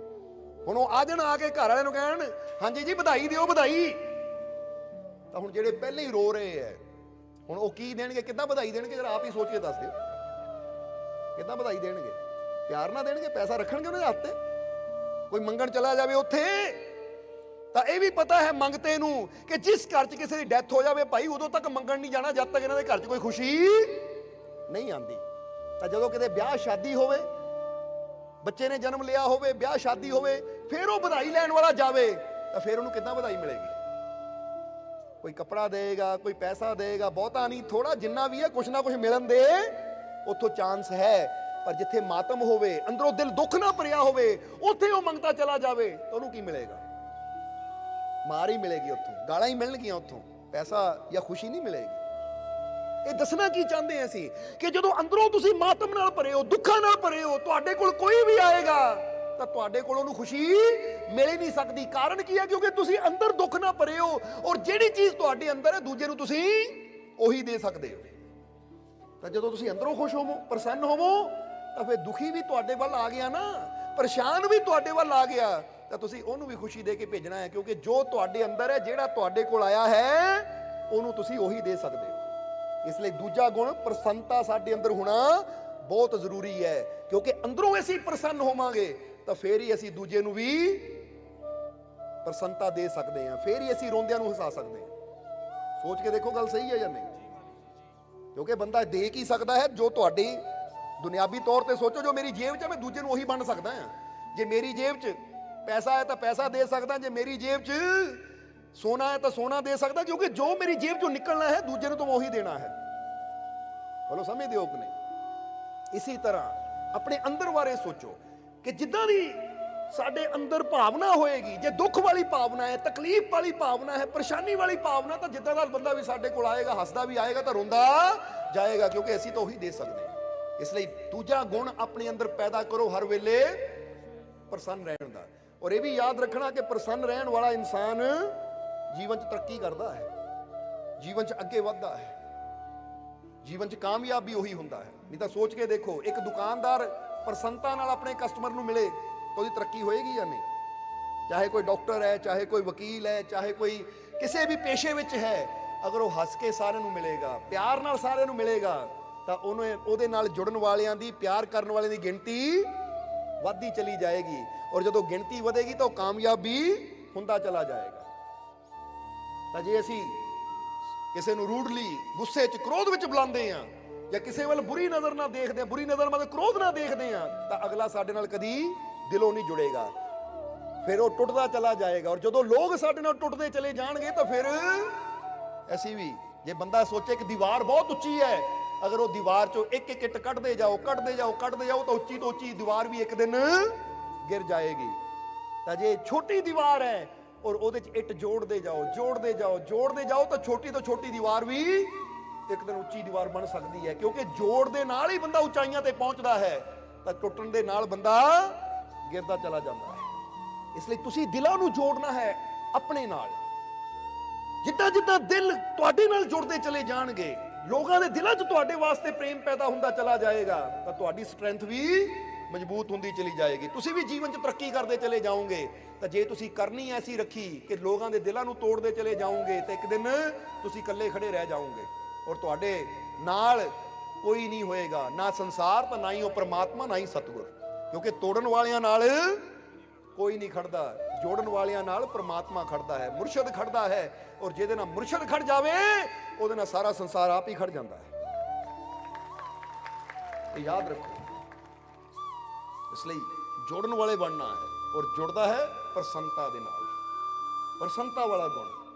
ਜਦ ਵੀ ਕੋਈ ਤੁਹਾਡੇ ਕੋਲ ਆਵੇ, ਤੁਸੀਂ ਆਪ ਅੰਦਰੋਂ ਜਿੱਦਾਂ ਦੇ ਮਰਜ਼ੀ ਹੋਵੋ, ਪਰ ਤੁਹਾਡੇ ਫੇਸ ਤੇ ਪ੍ਰਸੰਨਤਾ ਹੋਣੀ ਚਾਹੀਦੀ ਹੈ। ਆਪਣੀ ਟੈਨਸ਼ਨ, ਆਪਣੀ ਚਿੰਤਾ, ਆਪਣਾ ਦੁੱਖ ਕਿਸੇ ਨੂੰ ਦੱਸ ਕੇ ਉਹਦੀ ਖੁਸ਼ੀ ਨੂੰ ਖਰਾਬ ਨਾ ਕਰੋ, ਬਲਕਿ ਆਪਣੇ ਚਿਹਰੇ ਤੇ ਸਮਾਈਲ ਰੱਖੋ, ਤਾਂ ਕਿ ਜੇ ਤੁਹਾਨੂੰ ਅੰਦਰ ਪਰੇਸ਼ਾਨੀ ਹੈ ਤਾਂ ਕੋਈ ਗੱਲ ਨਹੀਂ, ਪਰ ਜਿਹੜਾ ਤੁਹਾਡੇ ਕੋਲ ਆਇਆ ਹੈ ਉਹ ਤਾਂ ਖੁਸ਼ੀ ਲੈ ਕੇ ਗਿਆ ਨਾ। ਔਰ ਜਦੋਂ ਤੁਸੀਂ ਉਹਨੂੰ ਖੁਸ਼ੀ ਦੇ ਕੇ ਭੇਜਿਆ, ਤਾਂ ਯਾਦ ਰੱਖੋ ਕਈ ਗੁਣਾ ਹੋ ਕੇ ਖੁਸ਼ੀ ਰਿਟਰਨ ਤੁਹਾਡੇ ਤੱਕ ਆਣੀ ਹੈ, ਚਾਹੇ ਜਿੱਦਾਂ ਮਰਜ਼ੀ ਆਵੇ, ਕਿਉਂਕਿ ਕੁਦਰਤ ਦਾ ਨਿਯਮ ਹੈ, ਜੋ ਦੇਣਾ ਹੈ ਉਹ ਤੁਹਾਨੂੰ ਮਿਲਣਾ ਹੀ ਹੈ। ਜੈਸੀ ਕਰਨੀ ਵੈਸੀ ਭਰਨੀ, ਇਹ ਕੁਦਰਤ ਦਾ ਨਿਯਮ ਹੈ। ਇਸ ਲਈ ਦੂਜਾ ਗੁਣ ਪੈਦਾ ਕਰੋ, ਪ੍ਰਸੰਨਤਾ। ਪਹਿਲਾ ਗੁਣ ਕਿਹੜਾ ਹੈ? ਦੂਜਾ ਗੁਣ ਹੈ। ਔਰ ਤੀਸਰਾ ਗੁਣ ਹੋਣਾ ਚਾਹੀਦਾ ਸਾਡੇ ਅੰਦਰ, ਸ਼ੁਕਰਾਨਾ। ਸ਼ੁਕਰਾਨਾ ਕਿ ਹਰ ਹਾਲਤ ਵਿੱਚ ਆਪਣੇ ਪ੍ਰਮਾਤਮਾ ਦਾ, ਪ੍ਰਭੂ ਦਾ ਸ਼ੁਕਰਾਨਾ ਕਰਨਾ ਹੈ। ਹੁਣ ਗੁਣ ਯਾਦ ਰੱਖਿਓ, ਇਹ ਤੁਹਾਡੇ ਅੰਦਰ ਹੋਣਗੇ ਤਾਂ ਫੇਰ ਹੀ, ਇਹ ਮੁਰਸ਼ਦ ਵਾਲਾ ਰੰਗ। ਜਿਹਦੇ ਅੰਦਰ ਇਹ 9 ਗੁਣ ਪੈਦਾ ਹੋ ਗਏ, ਸਮਝ ਲਓ ਉਹਨੂੰ ਮੁਰਸ਼ਦ ਵਾਲਾ ਰੰਗ ਚੜ ਗਿਆ। ਤੀਸਰਾ ਗੁਣ ਕਿਹੜਾ ਹੈ? ਸ਼ੁਕਰਾਨੇ ਦੀ ਭਾਵਨਾ। ਸਵੇਰੇ, ਦੁਪਹਿਰੇ, ਸ਼ਾਮ, ਜਦੋਂ ਵੀ ਮੌਕਾ ਮਿਲੇ, ਹੱਥ ਜੋੜ ਕੇ ਕਿਹਾ ਕਰੋ, ਐ ਮਾਲਿਕ, ਮੈਂ ਤੇਰੀਆਂ ਦਿੱਤੀਆਂ ਸਾਰੀਆਂ ਨੇਮਤਾਂ ਵਾਸਤੇ, ਸਾਰੀਆਂ ਦਾਤਾਂ ਵਾਸਤੇ ਦਿਲੋਂ ਤੇਰਾ ਸ਼ੁਕਰਗੁਜ਼ਾਰ, ਦਿਲੋਂ ਤੇਰਾ ਸ਼ੁਕਰ ਕਰਦਾ ਹਾਂ। ਕੱਲੀ ਕੱਲੀ ਨੇਮਤ ਗਿਣਨ ਦੀ ਲੋੜ ਨਹੀਂ। ਜਦੋਂ ਅਸੀਂ ਕਹਿ ਦਿੰਦੇ ਹਾਂ, ਐ ਮਾਲਿਕ, ਮੈਂ ਤੇਰੀਆਂ ਦਿੱਤੀਆਂ ਸਾਰੀਆਂ ਦਾਤਾਂ, ਸਾਰੀਆਂ ਨੇਮਤਾਂ ਵਾਸਤੇ ਦਿਲੋਂ ਤੇਰਾ ਸ਼ੁਕਰਗੁਜ਼ਾਰ ਹਾਂ, ਤੇਰਾ ਲੱਖ ਲੱਖ ਸ਼ੁਕਰ ਹੈ, ਕੋਟ ਕੋਟ ਸ਼ੁਕਰ ਹੈ। ਤੁਸੀਂ ਜਦੋਂ ਸ਼ੁਕਰਾਨਾ ਕਰਦੇ ਹੋ ਤਾਂ ਤੁਹਾਡਾ ਦਿਲ ਹਲਕਾ ਹੋ ਜਾਂਦਾ ਹੈ, ਖੁਸ਼ੀ ਨਾਲ ਭਰਪੂਰ ਹੋ ਜਾਂਦਾ ਹੈ। ਇਹ ਤਾਂ ਕਰਕੇ ਦੇਖੋ, ਜਿਹੜਾ ਦਿਲੋਂ ਕਹਿ ਕੇ ਦੇਖੋ, ਐ ਮੇਰੇ ਮਾਲਿਕ, ਬੋਲ ਕੇ ਬੋਲੋ ਸਾਡੇ ਨਾਲ ਨਾਲ, ਐ ਮੇਰੇ ਮਾਲਿਕ, ਮੈਂ ਤੇਰੀਆਂ ਦਿੱਤੀਆਂ ਸਾਰੀਆਂ ਦਾਤਾਂ ਦਾ ਦਿਲ ਤੋਂ ਲੱਖ ਲੱਖ ਵਾਰੀ ਸ਼ੁਕਰ ਕਰਦਾ ਹਾਂ, ਇਹ ਮੇਰਾ ਸ਼ੁਕਰਾਨਾ ਕਬੂਲ ਕਰ। ਹੁਣ ਜਰਾ ਮਹਿਸੂਸ ਕਰੋ ਦਿਲ ਦੀ ਹਾਲਤ, ਇੱਕ ਹਲਕਾਪਨ ਮਹਿਸੂਸ ਹੋਏਗਾ ਜੇ ਦਿਲੋਂ ਇਨਸਾਨ ਬੋਲੇ ਕਿ ਮਾਲਿਕ, ਮੈਂ ਤੇਰੀਆਂ ਸਾਰੀਆਂ ਦਾਤਾਂ ਦਾ ਦਿਲੋਂ ਸ਼ੁਕਰਗੁਜ਼ਾਰ ਹਾਂ, ਮੇਰਾ ਸ਼ੁਕਰਾਨਾ ਕਬੂਲ ਕਰ। ਇਹ ਸ਼ੁਕਰਾਨੇ ਦੀ ਭਾਵਨਾ ਜਦੋਂ ਸਾਡੇ ਅੰਦਰ ਆਂਦੀ ਹੈ ਨਾ, ਤਾਂ ਯਾਦ ਰੱਖੋ, ਜਦੋਂ ਅਸੀਂ ਉਹ ਮਾਲਿਕ ਦਾ ਸ਼ੁਕਰ ਕਰਦੇ ਹਾਂ ਤਾਂ ਮਾਲਿਕ ਹੋਰ ਕਈ ਗੁਣਾ ਸਾਨੂੰ ਦਿੰਦਾ ਹੈ। ਕਿਉਂਕਿ ਜਿੱਥੇ ਸ਼ੁਕਰਾਨਾ ਆ ਗਿਆ, ਉੱਥੇ ਫਿਰ ਬਰਕਤ ਵੀ ਨਾਲ ਹੀ ਆ ਜਾਂਦੀ ਹੈ, ਉੱਥੇ ਬਰਕਤ ਵੀ ਨਾਲ ਹੀ ਆ ਜਾਂਦੀ ਹੈ। ਜੇ ਤੁਸੀਂ ਭੋਜਨ ਕਰਕੇ ਸ਼ੁਕਰ ਕਰਦੇ ਹੋ, ਰਾਤ ਨੂੰ ਸੌਣ ਲੱਗੇ ਸ਼ੁਕਰ ਕਰਦੇ ਹੋ, ਸਵੇਰੇ ਜਾਗਣ ਲੱਗੇ ਸ਼ੁਕਰ ਕਰਦੇ ਹੋ, ਸਾਰੀਆਂ ਦਾਤਾਂ ਵਿੱਚ ਤੁਹਾਡੇ ਸਵਾਸ ਵੀ ਆ ਗਏ, ਤੁਹਾਡੀਆਂ ਅੱਖਾਂ ਦੀ ਰੌਸ਼ਨੀ ਵੀ ਆ ਗਈ, ਕੰਨਾਂ ਦੀ ਸੁਣਨ ਦੀ ਤਾਕਤ ਆ ਗਈ, ਹੱਥਾਂ ਪੈਰਾਂ ਦੇ ਚੱਲਣ ਦੀ ਤਾਕਤ ਆ ਗਈ, ਇਹ ਹਾਰਟ ਆਪਣਾ ਕੰਮ ਕਰਦਾ ਹੈ, ਤੁਹਾਡੇ ਫੇਫੜੇ, ਤੁਹਾਡੇ ਗੁਰਦੇ, ਤੁਹਾਡੇ ਬਾਡੀ ਦੇ ਹਰ ਅੰਗ ਆਪਣਾ ਆਪਣਾ ਕਰਮ ਕਰ ਰਹੇ ਹੈ, ਹਵਾ, ਸੂਰਜ, ਪਾਣੀ, ਹਰ ਦਾਤ ਤੁਹਾਨੂੰ ਮਿਲ ਰਹੀ ਹੈ। ਇਹਦੇ ਚ ਸਾਰਿਆਂ ਵਿੱਚ ਉਹ ਮਾਲਿਕ ਦਾ ਸ਼ੁਕਰਾਨਾ ਆ ਜਾਂਦਾ ਕਿ ਤੇਰੀਆਂ ਹੀ ਦਾਤਾਂ ਹੈ, ਇਹ ਜੋ ਚਾਰੋਂ ਤਰਫ ਹੈ, ਜੋ ਮੇਰੇ ਅੰਦਰ ਚੱਲ ਰਿਹਾ, ਇਹ ਤੇਰੀਆਂ ਹੀ ਦਾਤਾਂ ਹੈ। ਇਸ ਲਈ ਐ ਮਾਲਿਕ, ਮੈਂ ਤੇਰੀਆਂ ਸਾਰੀਆਂ ਨੇਮਤਾਂ ਦਾ ਸਾਰੀਆਂ ਦਾਤਾਂ ਦਾ ਦਿਲੋਂ ਸ਼ੁਕਰਾਨਾ ਕਰਦਾ ਹੈ। ਸ਼ੁਕਰਾਨੇ ਦੀ ਭਾਵਨਾ ਜਦੋਂ ਇਨਸਾਨ ਕਰਦਾ ਹੈ ਤਾਂ ਫਿਰ ਇਨਸਾਨ ਦੇ ਜੀਵਨ 'ਚ ਬਰਕਤ ਆਉਂਦੀ ਹੈ, ਕਿਉਂਕਿ ਇਹ ਪ੍ਰਮਾਤਮਾ ਦਾ ਫਰਮਾਨ ਹੈ ਕਿ ਤੂੰ ਸ਼ੁਕਰ ਕਰੇਗਾ ਤਾਂ ਤੈਨੂੰ ਬਹੁਤਾ ਮਿਲੇਗਾ, ਤਾਂ ਜੇ ਤੂੰ ਸ਼ੁਕਰ ਨਹੀਂ ਕਰਦਾ ਤਾਂ ਫਿਰ ਬਰਕਤ ਵੀ ਤੂੰ ਆਪਣੇ ਹੱਥੋਂ ਗਵਾ ਲੈਂਦਾ। ਕਿਸੇ ਨੇ ਆ ਕੇ ਹਜ਼ੂਰ ਮੁਹੰਮਦ ਨੂੰ ਪੁੱਛਿਆ ਕਿ ਹਜ਼ੂਰ, ਘਰ ਦੇ ਵਿੱਚ ਬਰਕਤ ਕਿਸ ਤਰ੍ਹਾਂ ਆ ਸਕਦੀ ਹੈ, ਮੇਰੇ ਘਰ 'ਚ ਬਰਕਤ ਨਹੀਂ ਹੈ। ਤਾਂ ਹਜ਼ੂਰ ਨੇ ਕਿਹਾ ਫਿਰ ਇਹਦਾ ਮਤਲਬ ਹੈ ਤੂੰ ਉਸ ਖੁਦਾ ਦਾ ਸ਼ੁਕਰ ਨਹੀਂ ਕਰਦਾ, ਕਿਉਂਕਿ ਉਹਨਾਂ ਘਰਾਂ 'ਚੋਂ ਬਰਕਤ ਉੜ ਜਾਂਦੀ ਹੈ ਪੰਛੀ ਦੀ ਤਰ੍ਹਾਂ। ਜਿੱਦਾਂ ਪੰਛੀ ਪੰਖ ਹੁੰਦੇ ਐ, ਮਾੜਾ ਜਿਹਾ ਕੋਈ ਏਦਾਂ ਕਰੇ ਤਾਂ ਪੰਛੀ ਉੜ ਜਾਂਦਾ ਹੈ। ਉਹ ਕਹਿੰਦੇ ਉਹਨਾਂ ਘਰਾਂ 'ਚੋਂ ਬਰਕਤ ਪੰਛੀ ਦੀ ਤਰ੍ਹਾਂ ਉੜ ਜਾਂਦੀ ਹੈ ਜਿਨ੍ਹਾਂ ਘਰਾਂ 'ਚ ਉਸ ਖੁਦਾ ਦਾ, ਪਰਮਾਤਮਾ ਪ੍ਰਭੂ ਦਾ ਸ਼ੁਕਰਾਨਾ ਨਹੀਂ ਕੀਤਾ ਜਾਂਦਾ। ਇਹ ਹਜ਼ੂਰ ਦੇ ਵਚਨ ਨੇ, ਯਾਦ ਰੱਖਣਾ। ਰਹਿਬਰਾਂ ਦੇ ਜੋ ਵਚਨ ਹੁੰਦੇ ਆ ਨਾ, ਇਹਨਾਂ 'ਚ ਸਾਰੀਆਂ ਰਹਿਮਤਾਂ ਛੁਪੀਆਂ ਹੁੰਦੀਆਂ ਹੈ, ਬਸ ਸਮਝਣਾ ਹੈ ਉਹਨਾਂ ਨੂੰ। ਇਸ ਲਈ ਸ਼ੁਕਰਾਨੇ ਦੀ ਆਦਤ ਆਪਣੇ ਜੀਵਨ 'ਚ ਬਣਾਓ। ਸਮਝਦੇ ਹੋ ਕਿ ਨਹੀਂ? ਪਹਿਲਾ ਗੁਣ ਹੈ ਪ੍ਰੇਮ, ਦੂਜਾ ਗੁਣ ਹੈ ਪ੍ਰਸੰਨਤਾ, ਖੁਸ਼ੀ। ਯਾਨੀ ਹਰ ਵੇਲੇ ਤੁਹਾਡੇ ਚਿਹਰੇ ਤੇ ਮੁਸਕਰਾਹਟ ਔਰ ਅੰਦਰ ਪ੍ਰਸੰਨਤਾ ਰਹਿਣੀ ਚਾਹੀਦੀ। ਮੈਂ ਬਹੁਤ ਪ੍ਰਸੰਨ ਹੈ। ਔਰ ਜੇ ਪੁੱਛੋ, ਕਈ ਵਾਰ ਮਨ ਪੁੱਛਦਾ ਕਿਉਂ ਪ੍ਰਸੰਨ ਹੈ, ਤਾਂ ਇੰਨੀ ਗੱਲ ਹੀ ਕਹਿ ਦਿਆ ਕਰੋ, ਮੈਂ ਬਹੁਤ ਪ੍ਰਸੰਨ ਹੈ ਕਿਉਂਕਿ ਮੇਰਾ ਮਾਲਿਕ ਮੇਰੇ ਨਾਲ ਹੈ। ਔਰ ਜੇ ਉਹ ਨਾਲ ਹੈ ਤਾਂ ਇਹੀ ਤਾਂ ਪ੍ਰਸੰਨਤਾ ਦਾ ਸਭ ਤੋਂ ਬੜਾ ਜਰੀਆ ਹੈ। ਹੋਰ ਮੈਨੂੰ ਕੀ ਚਾਹੀਦਾ ਹੈ ਖੁਸ਼ ਹੋਣ ਵਾਸਤੇ? ਮੇਰਾ ਮਾਲਿਕ ਨਾਲ ਹੈ, ਸਭ ਤੋਂ ਬੜੀ ਗੱਲ ਤਾਂ ਇਹੀ ਹੈ। ਇਸ ਲਈ ਪਹਿਲਾ ਪ੍ਰੇਮ, ਦੂਜੀ ਪ੍ਰਸੰਨਤਾ, ਤੀਜਾ ਹੈ ਸ਼ੁਕਰਾਨਾ। ਕਿ ਸ਼ੁਕਰਾਨੇ ਦੀ ਭਾਵਨਾ ਸਾਡੇ ਅੰਦਰ ਚਾਹੀਦੀ ਹੈ। ਜਦੋਂ ਆਪਣੇ ਰੱਬ ਦਾ, ਆਪਣੇ ਮਾਲਿਕ ਦਾ ਸ਼ੁਕਰਾਨਾ ਕਰਦੇ, ਸਾਡੇ ਘਰ 'ਚ ਬਰਕਤ ਆਉਂਦੀ ਹੈ। ਔਰ ਹੁਣ ਚੌਥੀ ਚੀਜ਼ ਕਿਹੜੀ ਹੈ? ਚੌਥਾ ਗੁਣ ਕਿਹੜਾ ਹੈ? ਸਬਰ। ਪਹਿਲਾ ਪ੍ਰੇਮ, ਦੂਜਾ ਪ੍ਰਸੰਨਤਾ, ਤੀਸਰਾ ਸ਼ੁਕਰਾਨਾ ਔਰ ਚੌਥਾ ਹੈ ਸਬਰ, ਯਾਨੀ ਕਿ ਸਬਰ ਕਰਨਾ। ਕਈ ਵਾਰ ਇਨਸਾਨ ਦੇਖਿਆ ਹੈ ਇਹ ਬੜਾ ਜਲਦਬਾਜ਼ੀ ਕਰਦਾ ਹੈ, ਔਰ ਜਲਦਬਾਜ਼ੀ ਦੇ ਵਿੱਚ ਇਨਸਾਨ ਆਪਣਾ ਹੀ ਨੁਕਸਾਨ ਕਰ ਲੈਂਦਾ। ਹੁਣ ਜ਼ਰਾ ਸੋਚੋ, ਗਰਮ ਚਾਹ ਬਣੀ ਹੈ, ਕੱਪ 'ਚ ਪਾ ਕੇ ਤੁਹਾਡੇ ਮੂਹਰੇ ਰੱਖੀ ਹੈ। ਹੁਣ ਸੋਚ ਕੇ ਦੇਖੋ, ਕਦੀ ਨਾ ਕਦੀ ਤੁਹਾਡੇ ਨਾਲ ਹੋਇਆ ਹੋਏਗਾ ਇਦਾਂ। ਜਿਹਦੇ ਨਾਲ ਹੋਇਆ ਹੱਥ ਖੜਾ ਕਰਕੇ ਦੱਸ ਦਿਓ। ਗਰਮ ਚਾਹ ਹੈ ਪਰ ਤੁਹਾਨੂੰ ਕਾਹਲੀ ਹੈ, ਬੜੀ ਜਲਦੀ ਹੈ, ਤੁਸੀਂ ਫਟਾਫਟ ਕੱਪ ਚੱਕਦੇ ਹੋ, ਗਲਾਸ ਚੱਕਦੇ ਹੋ, ਮੂੰਹ ਨੂੰ ਲਾਉਂਦੇ ਹੋ, ਜੀਭ ਸੜ ਗਈ। ਕਿਹਦੇ ਨਾਲ ਹੋਇਆ ਇਦਾਂ? ਹੱਥ ਖੜਾ ਕਰਕੇ ਦੱਸੋ ਜਰਾ। ਕਦੀ? ਸਾਰੇ ਨਾਲ ਹੀ ਹੋਇਆ ਹੈ ਨਾ। ਬਾਅਦ 'ਚ ਤੁਸੀਂ ਕੀ ਕਹਿੰਦੇ ਹੋ? ਓਹ ਯਾਰ ਗਰਮ ਸੀ। ਫਿਰ ਆਪਾਂ ਕੀ ਕਰਦੇ ਹਾਂ? ਥੋੜਾ ਇੰਤਜ਼ਾਰ, ਠੰਡੀ ਹੋ ਜਾਵੇ, ਪੀਣ ਯੋਗਿਆ ਹੋ ਜਾਵੇ। ਕਿਉਂਕਿ ਜੇ ਚਾਹ ਦਾ ਸਵਾਦ ਲੈਣਾ ਹੈ ਤਾਂ ਜਦੋਂ ਪੀਣ ਯੋਗਿਆ ਹੋਏਗੀ, ਪੀਵਾਂਗੇ, ਫੇਰ ਹੀ ਮਜ਼ਾ ਦੇਏਗੀ। ਤਾਂ ਜੇ ਹੀ ਜਲਦਬਾਜ਼ੀ ਕੀਤੀ ਤਾਂ ਮਜ਼ੇ ਦੀ ਬਜਾਏ ਸਜ਼ਾ ਮਿਲ ਜਾਣੀ ਹੈ। ਸਜ਼ਾ ਹੀ ਹੁੰਦੀ ਹੈ ਨਾ, ਜਦੋਂ ਮੂੰਹ ਸੜ ਗਿਆ, ਜੀਭ ਸੜ ਗਈ, ਛਾਲੇ ਪੈ ਗਏ, ਤਾਂ ਫਿਰ ਡਾਕਟਰਾਂ ਕੋਲ ਦੌੜਦੇ ਫਿਰੋ, ਫਿਰ ਲੋਸ਼ਨ ਲਵਾਉਂਦੇ ਫਿਰੋ ਜੀਭ ਨੂੰ ਕਿ ਡਾਕਟਰ ਸਾਹਿਬ ਛਾਲਾ ਪੈ ਗਿਆ, ਲਾਓ ਕੋਈ ਦਵਾਈ। ਤਾਂ ਹੁਣ ਜੇ ਸਬਰ ਕਰ ਲਵਾਂਗੇ ਤਾਂ ਫਿਰ ਹੁਣ ਇਹਨੂੰ ਦੂਜੇ ਢੰਗ ਨਾਲ ਸੋਚ ਲਓ। ਇੱਕ ਪੇੜ ਦੇ ਉੱਪਰ ਅੰਬ ਲੱਗਾ ਹੈ, ਹਾਲੇ ਕੱਚਾ ਹੈ, ਇੰਨਾ ਕੁ ਅਸੀਂ ਦੌੜ ਕੇ ਜਾਂਦੇ ਹਾਂ। ਉਹ ਅੰਬ ਖਾਣ ਨੂੰ ਬੜਾ ਦਿਲ ਕਰਦਾ ਹੈ, ਦੌੜ ਕੇ ਜਾਈਏ, ਤੋੜ ਲਈਏ ਉਸ ਅੰਬ ਨੂੰ, ਮੁੱਛ ਭਰਦੇ ਆ, ਖੱਟਾ ਸੁੱਟ ਦਿੰਦੇ ਆ, ਕੋੜਾ ਸੁੱਟ ਦਿੰਦੇ ਆ। ਪਰ ਹੁਣ ਜੇ ਸਬਰ ਕਰਦੇ, ਇੰਤਜ਼ਾਰ ਕਰਦੇ ਥੋੜਾ ਜਿਹਾ ਅੰਬ ਪੱਕਣ ਦਾ, ਤਾਂ ਫਿਰ ਸਵਾਦ ਮਿਲਣਾ ਸੀ, ਰਸ ਮਿਲਣਾ ਸੀ।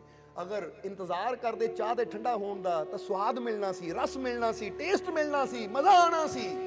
ਪਰ ਅਸੀਂ ਜਲਦਬਾਜ਼ੀ ਉਹ ਮਜ਼ੇ ਨੂੰ ਵੀ ਸਜ਼ਾ ਬਣਾ ਲੈਂਦੇ ਹਾਂ, ਉਹ ਸਵਾਦ ਨੂੰ ਵੀ ਗਵਾ ਲੈਂਦੇ ਹਾਂ ਜਲਦਬਾਜ਼ੀ 'ਚ। ਜੇ ਦੁਨਿਆਵੀ ਤੌਰ ਤੇ ਇਹਨਾਂ ਚੀਜ਼ਾਂ ਨੂੰ ਅਸੀਂ ਸਮਝੀਏ, ਇਦਾਂ ਦੀਆਂ ਕਈ ਹੋਰ ਚੀਜ਼ਾਂ ਵੀ ਹੈ। ਜਿੱਦਾਂ ਅਸੀਂ ਫਲ ਦੀ ਗੱਲ ਕੀਤੀ, ਚਾਹ ਦੀ ਗੱਲ ਕੀਤੀ, ਇਦਾਂ ਦੀਆਂ ਹੋਰ ਵੀ ਬਹੁਤ ਚੀਜ਼ਾਂ ਹੈ। ਇਹ ਤੁਸੀਂ ਵੀ ਸਮਝ ਸਕਦੇ ਹੋ ਕਿ ਅਗਰ ਇੱਕ ਦਰਜੀ ਕੱਪੜਾ ਸੀਨ ਵਿੱਚ ਜਲਦੀ ਕਰੇ, ਇੱਥੇ ਸੀਨ ਨਾ ਲਾਵੇ, ਉੱਥੇ ਨਾ ਲਾਵੇ, ਤਾਂ ਕੀ ਬਣੇਗਾ? ਜ਼ਰਾ ਸੋਚ ਕੇ ਦੇਖੋ। ਆਹ ਲਾ ਦੇ 4 ਸੀਨਾ, ਕੋਈ ਨਹੀਂ, ਬਾਕੀ ਪਾ ਲੂੰ।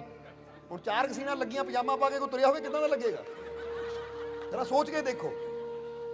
ਯਾਨੀ ਕਹਿਣ ਦਾ ਮਤਲਬ ਕੀ ਹੈ ਕਿ ਜਲਦਬਾਜ਼ੀ ਜਿੱਥੇ ਵੀ ਕੀਤੀ ਜਾਏਗੀ, ਉੱਥੇ ਸਾਡਾ ਨੁਕਸਾਨ ਹੀ ਹੋਏਗਾ, ਉੱਥੇ ਕਦੀ ਸਾਨੂੰ ਲਾਭ ਨਹੀਂ ਹੋਏਗਾ, ਕਦੀ ਸਾਡੀ ਇੱਜ਼ਤ ਨਹੀਂ ਬਣੇਗੀ। ਇਸੇ ਲਈ ਤਾਂ ਰੋਡਾਂ ਤੇ ਐਕਸੀਡੈਂਟ ਵੀ ਜਲਦਬਾਜ਼ੀ ਵਿੱਚ ਹੀ ਹੋ ਜਾਂਦੇ ਹੈ, ਕਾਹਲੀ 'ਚ ਐਕਸੀਡੈਂਟ ਹੋ ਜਾਂਦੇ ਆ। ਸਬਰ ਰੱਖੋ, ਸਬਰ। ਸਮਝਦੇ ਹੋ ਕਿ ਨਹੀਂ? ਕਿਉਂਕਿ ਹਰ ਚੀਜ਼ ਸਬਰ ਦੇ ਨਾਲ ਹੀ ਆਉਂਦੀ ਹੈ। ਜਿੱਥੇ ਜਲਦਬਾਜ਼ੀ ਆ ਗਈ, ਉੱਥੇ ਨੁਕਸਾਨ ਹੋਣਾ ਪੱਕੀ ਗੱਲ ਹੈ। ਜਲਦਬਾਜ਼ੀ ਤੁਸੀਂ ਘਰ 'ਚ ਤਿਆਰ ਹੁੰਦੇ ਹੋ, ਕਦੀ ਇਹ ਵੀ ਦੱਸ ਦੇਣਾ ਕਿਹਦੇ ਕਿਹਦੇ ਨਾਲ ਹੋਇਆ। ਜਲਦਬਾਜ਼ੀ 'ਚ ਕਈ ਵਾਰ ਤੁਸੀਂ ਵਿਆਹ ਜਾਣਾ ਹੋਵੇ, ਕਿਤੇ ਜਾਣਾ ਹੋਵੇ, ਜਾਂ ਟ੍ਰੇਨ ਹੀ ਫੜਨੀ ਹੋਵੇ, ਫਲਾਈਟ ਫੜਨੀ ਹੋਵੇ, ਕਿਤੇ ਵੀ ਹੋਵੇ, ਜਲਦਬਾਜ਼ੀ ਜਦੋਂ ਅਸੀਂ ਤਿਆਰ ਹੁੰਦੇ ਆ ਤਾਂ ਕਈ ਚੀਜ਼ਾਂ ਭੁੱਲ ਜਾਂਦੇ ਆ। ਔਰ ਕਈ ਵਾਰ ਕਈ ਜਗ੍ਹਾ ਸਾਡੇ ਗੋਡੇ ਭੱਜਦੇ ਆ, ਕਦੀ ਕੁਰਸੀ 'ਚ ਵੱਜਾ, ਕਦੀ ਦਰਵਾਜ਼ੇ 'ਚ ਵੱਜਾ, ਕਦੀ ਬੈੱਡ 'ਚ ਵੱਜਾ, ਕਦੀ ਇੱਥੇ ਵੱਜ ਗਿਆ, ਉੱਥੇ ਵੱਜ ਗਿਆ। ਫਿਰ ਗੁੱਸਾ ਹੀ ਬੈੱਡ ਤੇ ਕਰਦਾ, ਕਿੱਥੇ ਪਿਆ? ਉਹ ਤਾਂ ਇੱਥੇ ਹੀ ਪਿਆ ਭਾਈ, ਤੂੰ ਹੀ ਨਹੀਂ ਦੇਖਦਾ। ਉਹ ਤਾਂ ਜਦੋਂ ਦਾ ਬਣਿਆ ਇੱਥੇ ਹੀ ਪਿਆ ਹੈ। ਹੁੰਦਾ ਕਿ ਨਹੀਂ ਏਦਾਂ? ਕੁਰਸੀ ਤੇ ਕਿੱਥੇ ਪਈ ਹੈ, ਚੱਕ ਕੇ ਮਾਰਦੇ ਹੋ, ਉਹ ਤਾਂ ਉੱਥੇ ਹੀ ਪਈ ਸੀ, ਤੂੰ ਹੀ ਨਹੀਂ ਦੇਖਿਆ, ਤੈਨੂੰ ਕਾਲੀ ਵਿੱਚ ਨਜ਼ਰ ਨਹੀਂ ਆਇਆ। ਕਿਹਦੇ ਨਾਲ ਹੋਇਆ ਏਦਾਂ? ਵੀ ਹੱਥ ਖੜਾ ਕਰਕੇ ਦੱਸ। ਇਹ ਵੀ ਸਾਰੇ ਨਾਲ ਹੋਇਆ। ਦੇਖਿਆ, ਸਾਰਿਆਂ ਦੀ ਗੱਲ ਕਰਦੇ, ਕਿਸੇ ਇੱਕ ਦੀ ਨਹੀਂ। ਹੁਣ ਸਾਡੇ ਤੇ ਇਲਜ਼ਾਮ ਨਾ ਲਾਇਓ ਮਾਲਕ ਕਿਸੇ ਇੱਕ ਦੀ ਗੱਲ ਕਰਦੇ, ਸਭ ਦੀ ਗੱਲ ਹੀ ਕਰਦੇ ਹਾਂ ਅਸੀਂ, ਕਿਉਂਕਿ ਦਰਬਾਰ ਹੀ ਸਰਬ ਸਾਂਝਾ ਹੈ, ਸਰਬ ਸਾਂਝੀ ਗੱਲ ਕਰਨੀ ਹੈ, ਗੱਲ ਸਾਰਿਆਂ ਦੀ ਹੈ।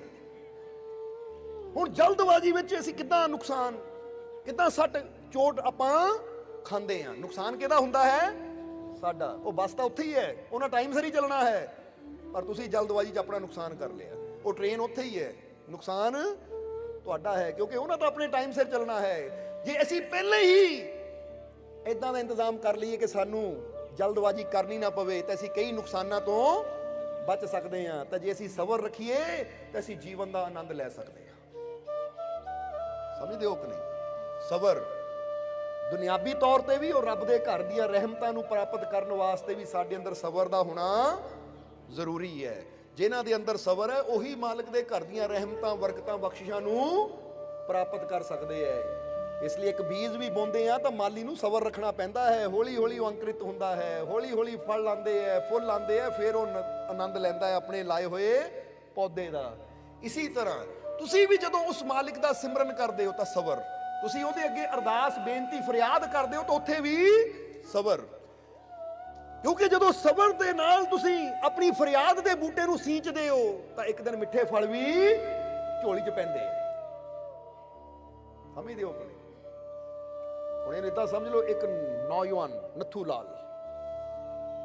ਲਾਲ ਉਹਨੇ ਜਾਣਾ 에ਅਰਪੋਰਟ ਨੂੰ, ਟੈਕਸੀ ਨੂੰ ਬੁਲਾਇਆ ਕਿ ਜਲਦੀ ਆ ਜਾ, ਟੈਕਸੀ ਲੈ ਕੇ ਮੈਂ 에ਅਰਪੋਰਟ ਜਾਣਾ ਹੈ। ਹੁਣ ਟੈਕਸੀ ਵਾਲਾ ਆ ਗਿਆ, ਇੰਨੇ ਵਜੇ ਦੀ ਮੇਰੀ ਫਲਾਈਟ ਹੈ, ਫਟਾਫਟ ਪਹੁੰਚ। ਟੈਕਸੀ ਵਾਲਾ ਆ ਗਿਆ, ਦੇਖਿਆ ਟਾਈਮ ਪੂਰਾ ਹੈ। ਟੈਕਸੀ ਵਾਲੇ ਨੇ ਟੈਕਸੀ ਤੋਰੀ, ਜਿੱਥੇ ਹੀ ਟੈਕਸੀ ਤੁਰੀ ਉਹ ਨੱਥੂ ਲਾਲ ਕਹਿੰਦਾ ਰੁਕ। ਉਹ ਕਹਿੰਦਾ ਕੀ ਹੋਇਆ? ਉਹ ਕਹਿੰਦਾ ਰੁਕ, ਮੇਰੇ ਆਫਿਸ ਨੂੰ ਲੈ ਲਾ, ਆਫਿਸ ਤੋਂ ਮੈਂ ਜ਼ਰੂਰੀ ਫਾਈਲ ਚੱਕਣੀ ਹੈ। ਉਹਨੇ ਗੱਡੀ ਆਫਿਸ ਵੱਲ ਨੂੰ ਘੁਮਾਤੀ। ਉਹਨੇ ਦੇਖਿਆ ਟਾਈਮ ਥੋੜਾ, ਉਹ ਕਹਿੰਦਾ ਰੁਕ, ਓਏ ਜਿਹੜੀ ਗੱਡੀ ਹੈ ਨਾ, ਇਹ ਮੇਰੀ ਮਾਂ ਦੇ ਘਰ ਵੱਲ ਲੈ ਲਾ, ਉੱਥੋਂ ਮੈਂ ਜ਼ਰੂਰੀ ਬਰੀਫਕੇਸ ਚੱਕਣਾ ਹੈ। ਟੈਕਸੀ ਵਾਲੇ ਨੇ ਗੱਡੀ ਉਧਰ ਨੂੰ ਮੋੜ ਦਿੱਤੀ। ਹੁਣ ਜਾਣਾ ਕਿੱਥੇ ਉਹਨਾਂ? 에ਅਰਪੋਰਟ ਨੂੰ। ਪਰ ਟੈਕਸੀ ਵਾਲੇ ਨੂੰ ਕਦੀ ਆਫਿਸ ਵੱਲ ਗੱਡੀ ਮੋੜ ਦਿੰਦਾ ਹੈ, ਕਦੀ ਆਪਣੇ ਮਾਂ ਦੇ ਘਰ ਵੱਲ ਮੋੜ ਦਿੰਦਾ ਹੈ। ਤਾਂ ਫਿਰ ਜਦੋਂ ਮਾਂ ਦੇ ਘਰ ਵੱਲ ਮੋੜੀ, ਥੋੜਾ ਜਿਹਾ ਗਿਆ ਅੱਗੇ ਨੂੰ, ਉਹਨੇ ਕਿਹਾ ਰੁਕ, ਉਹ ਹਸਪੀਟਲ ਤੋਂ ਮੈਂ ਦਵਾਈ ਲੈਣੀ ਹੈ, ਤੇਰਾ ਗੱਡੀ ਹਸਪੀਟਲ ਮੋੜ ਲੈ। ਉਹਨੇ ਗੱਡੀ ਹਸਪੀਟਲ ਵੱਲ ਮੋੜੀ। ਜਿਸਲੇ ਹਾਲੇ ਗੱਡੀ ਹਸਪੀਟਲ ਵੱਲ ਮੋੜੀ ਸੀ, ਥੋੜਾ ਜਿਹਾ ਅੱਗੇ ਗਿਆ, ਉਹ ਕਹਿੰਦਾ ਰੁਕ, ਇੱਧਰ ਗੱਡੀ ਮੋੜ ਲੈ। ਜਦੋਂ ਉੱਧਰ ਮੋੜੀ ਤਾਂ ਟੈਕਸੀ ਵਾਲਾ ਕਹਿੰਦਾ ਠਹਿਰ, ਮੈਨੂੰ ਪਤਾ ਤੈਨੂੰ ਕਿੱਥੇ ਲਿਜਾਣ ਦੀ ਲੋੜ ਹੈ। ਲਿਜਾ ਕੇ ਉਹਨੂੰ ਥਾਣੇ ਮੂਹਰੇ ਖੜਾ ਕਰਤਾ। ਕਹਿੰਦਾ ਤੇਰਾ ਦਿਮਾਗ ਖਰਾਬ ਹੈ, ਤੈਨੂੰ ਇਹਦੀ ਲੋੜ ਹੈ, ਕਦੀ ਗੱਡੀ ਇੱਧਰ ਲੈ ਜਾ, ਕਦੀ ਗੱਡੀ ਉੱਧਰ ਲੈ। ਸਬਰ ਤਾਂ ਤੇਰੇ ਅੰਦਰ ਹੈ ਹੀ ਨਹੀਂ। ਇੱਕ ਚੀਜ਼ ਦੱਸ, ਕਰਨੀ ਕੀ ਹੈ, ਜਾਣਾ ਕਿੱਥੇ ਹੈ, ਫੇਰ ਹੀ ਮੰਜ਼ਿਲ ਤੇ ਪਹੁੰਚਾਂਗੇ। ਅੱਜ ਬੰਦਾ ਵੀ ਕੀ ਕਰਦਾ ਹੈ? ਰੱਬ ਨੂੰ ਕਹਿੰਦਾ ਰੱਬਾ ਮੇਰੀ ਫਰਿਆਦ ਪੂਰੀ ਕਰ ਦੇ, ਮੇਰੀ ਬੇਨਤੀ ਪੂਰੀ ਕਰ ਦੇ। ਹੁਣ ਸਾਡੀ ਟੈਕਸੀ ਨਿਕਲ ਗਈ ਰੱਬ ਦੀਆਂ ਰਹਿਮਤਾਂ ਦੀ ਤਰਫ, ਪਰ ਵਿੱਚੇ ਬੰਦਾ ਫਿਰ ਕਹਿੰਦਾ, ਪਤਾ ਕੀ ਕਹਿੰਦਾ? ਆ ਪਤਾ ਨਹੀਂ ਫਰਿਆਦ ਹੋਣੀ ਹੈ ਕਿ ਨਹੀਂ ਪੂਰੀ, ਟੈਕਸੀ ਮੋੜ ਲਈ। ਆ ਪਤਾ ਨਹੀਂ ਮੇਰੀ ਝੋਲੀ ਖੁਸ਼ੀਆਂ ਨਾਲ ਭਰਨੀ ਹੈ ਜਾਂ ਨਹੀਂ, ਗੱਡੀ ਮੋੜ ਲਈ। ਜਾਂ ਇਨਸਾਨ ਦਾ ਮਨ ਹਜ਼ਾਰਾਂ ਪਾਸੇ ਭਟਕ ਜਾਂਦਾ ਹੈ, ਆਪਣੇ ਰੱਬ ਦੀ ਰਹਿਮਤਾਂ ਤੇ ਬੰਦਾ ਯਕੀਨ ਨਹੀਂ ਕਰ ਪਾਉਂਦਾ। ਇਸ ਲਈ ਇੱਕ ਵਾਰ ਕਹਾਂਗੇ ਕਿ ਇੱਕ ਵਾਰ ਤੁਸੀਂ ਬੇਨਤੀ ਕਰ ਦਿੱਤੀ ਨਾ, ਫਿਰ ਸਬਰ ਰੱਖ ਕੇ ਬੈਠੇ ਰਹੋ ਕਿ ਹੁਣ ਜਿਹੜੀ ਮੈਂ ਬੇਨਤੀ ਕਰਕੇ ਜਿਹਦੀ ਰਹਿਮਤ ਦੀ ਗੱਡੀ 'ਚ ਬਹਿ ਗਿਆ ਹਾਂ, ਉਹ ਮੈਨੂੰ ਮੰਜ਼ਿਲ ਤੱਕ ਵੀ ਜ਼ਰੂਰ ਲੈ ਕੇ ਜਾਏਗਾ। ਬਸ ਮੈਂ ਸੱਜੇ ਖੱਬੇ ਨਹੀਂ ਮੁੜਨਾ, ਯਾਨੀ ਮੇਰਾ ਧਿਆਨ ਸੱਜੇ ਖੱਬੇ ਭਟਕਣਾ ਨਹੀਂ ਚਾਹੀਦਾ, ਯਕੀਨ ਹੋਣਾ ਚਾਹੀਦਾ ਆਪਣੇ ਮਾਲਿਕ ਤੇ ਪੂਰਾ। ਤਾਂ ਫੇਰ ਹੀ ਮੈਂ ਉਹ ਰਹਿਮਤਾਂ ਦੀ ਮੰਜ਼ਿਲ ਤੱਕ, ਉਹ ਰਹਿਮਤਾਂ ਦੇ ਘਰ ਤੱਕ ਪਹੁੰਚ ਸਕਦਾ। ਸਮਝਦੇ ਹੋ ਕਿ ਨਹੀਂ? ਇਹਨੂੰ ਕਹਿੰਦੇ ਸਬਰ ਦੇ ਨਾਲ ਹੀ ਹੁੰਦਾ ਹੈ, ਸਬਰ ਦੇ ਨਾਲ ਹੀ ਹੁੰਦਾ ਹੈ। ਤਾਂ ਜੇ ਬੰਦਾ ਥੋੜਾ ਜਿਹਾ ਦੇਖੇ, ਥੋੜਾ ਜਿਹਾ, ਅੱਧਾ ਘੰਟਾ ਹੋ ਗਿਆ ਸਿਮਰਨ ਤੇ ਬੈਠੇ ਨੂੰ, ਰੌਸ਼ਨੀ ਨਹੀਂ ਨਜ਼ਰ ਆਈ, ਅੱਧਾ ਘੰਟਾ ਬੈਠੇ ਨੂੰ ਹੋ ਗਿਆ, ਆਹ ਚੀਜ਼ ਨਹੀਂ ਨਜ਼ਰ ਆਈ, ਤਾਂ ਇਦਾਂ ਦੇ ਬੰਦੇ ਨੂੰ ਕਦੀ ਨਜ਼ਰ ਆਂਦੀ ਵੀ ਹੈ ਨਹੀਂ। ਕਿਉਂਕਿ ਉਹਦੇ ਅੰਦਰ ਸਬਰ ਹੀ ਨਹੀਂ ਹੈ, ਔਰ ਜੇ ਸਬਰ ਨਹੀਂ ਹੈ ਤਾਂ ਰੱਬ ਦੀਆਂ ਰਹਿਮਤਾਂ ਨੂੰ ਪ੍ਰਾਪਤ ਕਰਨ ਦੇ ਲਾਇਕ ਹਾਲੇ ਹੋਇਆ ਹੀ ਨਹੀਂ ਹੈ। ਇਸ ਲਈ ਚੌਥਾ ਗੁਣ ਹੈ ਸਬਰ। ਔਰ ਪੰਜਵਾਂ ਗੁਣ ਸਾਡੇ ਅੰਦਰ ਕਿਹੜਾ ਹੋਣਾ ਚਾਹੀਦਾ ਹੈ? ਪੰਜਵਾਂ ਗੁਣ ਹੋਣਾ ਚਾਹੀਦਾ ਹੈ ਸਾਡੇ ਅੰਦਰ ਨਿਮਰਤਾ। ਮੁਰਸ਼ਦ ਦਾ ਰੰਗ ਤਿਆਰ ਕਰਨ ਦੇ ਗੁਣ ਦੱਸ ਰਹੇ ਹਾਂ ਅਸੀਂ। ਪਹਿਲਾ ਕਿਹੜਾ ਹੈ? ਪ੍ਰੇਮ। ਦੂਜਾ ਹੈ ਪ੍ਰਸੰਨਤਾ। ਤੀਜਾ ਹੈ ਸ਼ੁਕਰਾਨਾ। ਚੌਥਾ ਹੈ ਸਬਰ। ਔਰ ਪੰਜਵਾਂ ਹੈ ਨਿਮਰਤਾ। ਨਿਮਰਤਾ ਬਾਰੇ ਤੁਸੀਂ ਸਮਝਦੇ ਹੀ ਹੋ, ਇਹਨੂੰ ਵਿਸਤਾਰ ਨਾਲ ਸਮਝਾਉਣ ਦੀ ਲੋੜ ਨਹੀਂ ਕਿ ਸਾਡੇ ਅੰਦਰ ਨਿਮਰਤਾ ਹੋਣੀ ਚਾਹੀਦੀ ਹੈ। ਸਾਡੇ ਅੰਦਰ ਅਹੰਕਾਰ ਨਹੀਂ ਹੋਣਾ ਚਾਹੀਦਾ। ਕਈ ਵਾਰ ਬੰਦਾ ਕਹਿੰਦਾ ਮੈਂ ਹੀ ਮੈਂ ਆ ਬਸ, ਔਰ ਜਿਹੜਾ ਮੈਂ ਹੀ ਮੈਂ ਕਹਿੰਦਾ ਹੈ ਨਾ, ਉਹਦੇ ਜੀਵਨ ਤੇ ਕਦੀ ਮੁਰਸ਼ਦ ਵਾਲਾ ਰੰਗ ਚੜ੍ਹ ਹੀ ਨਹੀਂ ਸਕਦਾ। ਇਸ ਲਈ ਸਾਡੇ ਅੰਦਰ ਨਿਮਰਤਾ ਚਾਹੀਦੀ ਹੈ। ਜਿੰਨਾ ਜ਼ਿਆਦਾ ਸਾਡੇ ਤੇ ਨਿਮਰਤਾ ਦਾ ਰੰਗ ਚੜ੍ਹੇਗਾ, ਉਨਾ ਹੀ ਅਸੀਂ ਆਪਣੇ ਮੁਰਸ਼ਦ ਦੇ ਨਜ਼ਦੀਕ ਹੁੰਦੇ ਚਲੇ ਜਾਵਾਂਗੇ, ਉਹ ਰਹਿਮਤਾਂ ਦੇ, ਉਹ ਬਖਸ਼ਿਸ਼ਾਂ ਦੇ ਨਜ਼ਦੀਕ ਹੁੰਦੇ ਚਲੇ ਜਾਵਾਂਗੇ। ਔਰ ਛੇਵਾਂ ਗੁਣ ਜਿਹੜਾ ਹੈ ਸਾਡੇ ਅੰਦਰ, ਉਹ ਹੋਣਾ ਚਾਹੀਦਾ ਹੈ ਆਸਥਾ। ਬੋਲੋ ਸਮਝਦੇ ਹੋ ਕਿ ਨਹੀਂ? ਅਸੀਂ ਵਿਸ਼ਵਾਸ ਵੀ ਕਹਿ ਸਕਦੇ ਸੀ, ਪਰ ਵਿਸ਼ਵਾਸ ਔਰ ਆਸਥਾ ਵਿੱਚ ਜ਼ਮੀਨ ਆਸਮਾਨ ਦਾ ਫਰਕ ਹੈ।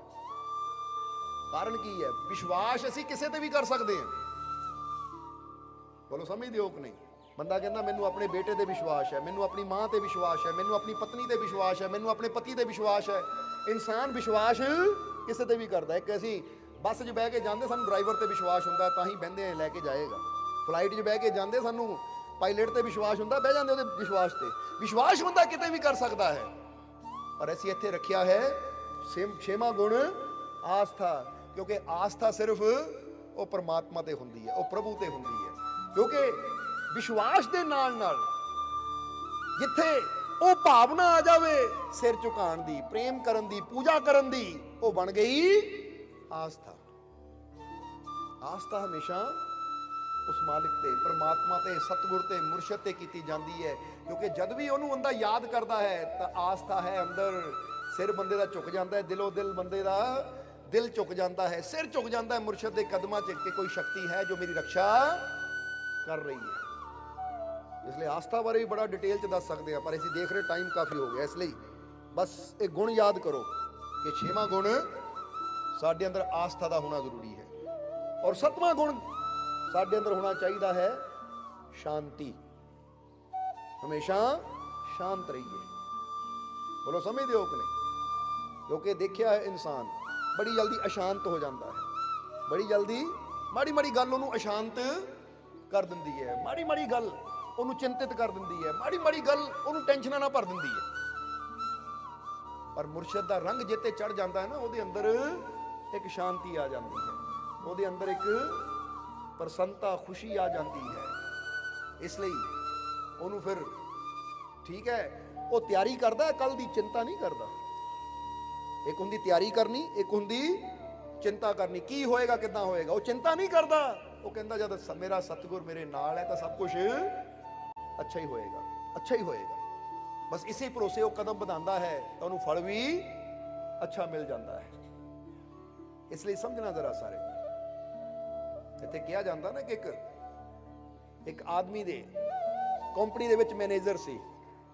ਮੈਨੇਜਰ ਨੇ ਕੋਈ ਡੀਲ ਕੀਤੀ, ਉਸ ਡੀਲ ਦੇ ਵਿੱਚ ਉਹਦੀ ਇੱਕ ਮਿਸਟੇਕ ਨਾਲ ਉਹਨੂੰ ਘਾਟਾ ਪਾ ਦਿੱਤਾ, ਯਾਨੀ ਕੰਪਨੀ ਨੂੰ ਘਾਟਾ ਪਾ ਦਿੱਤਾ।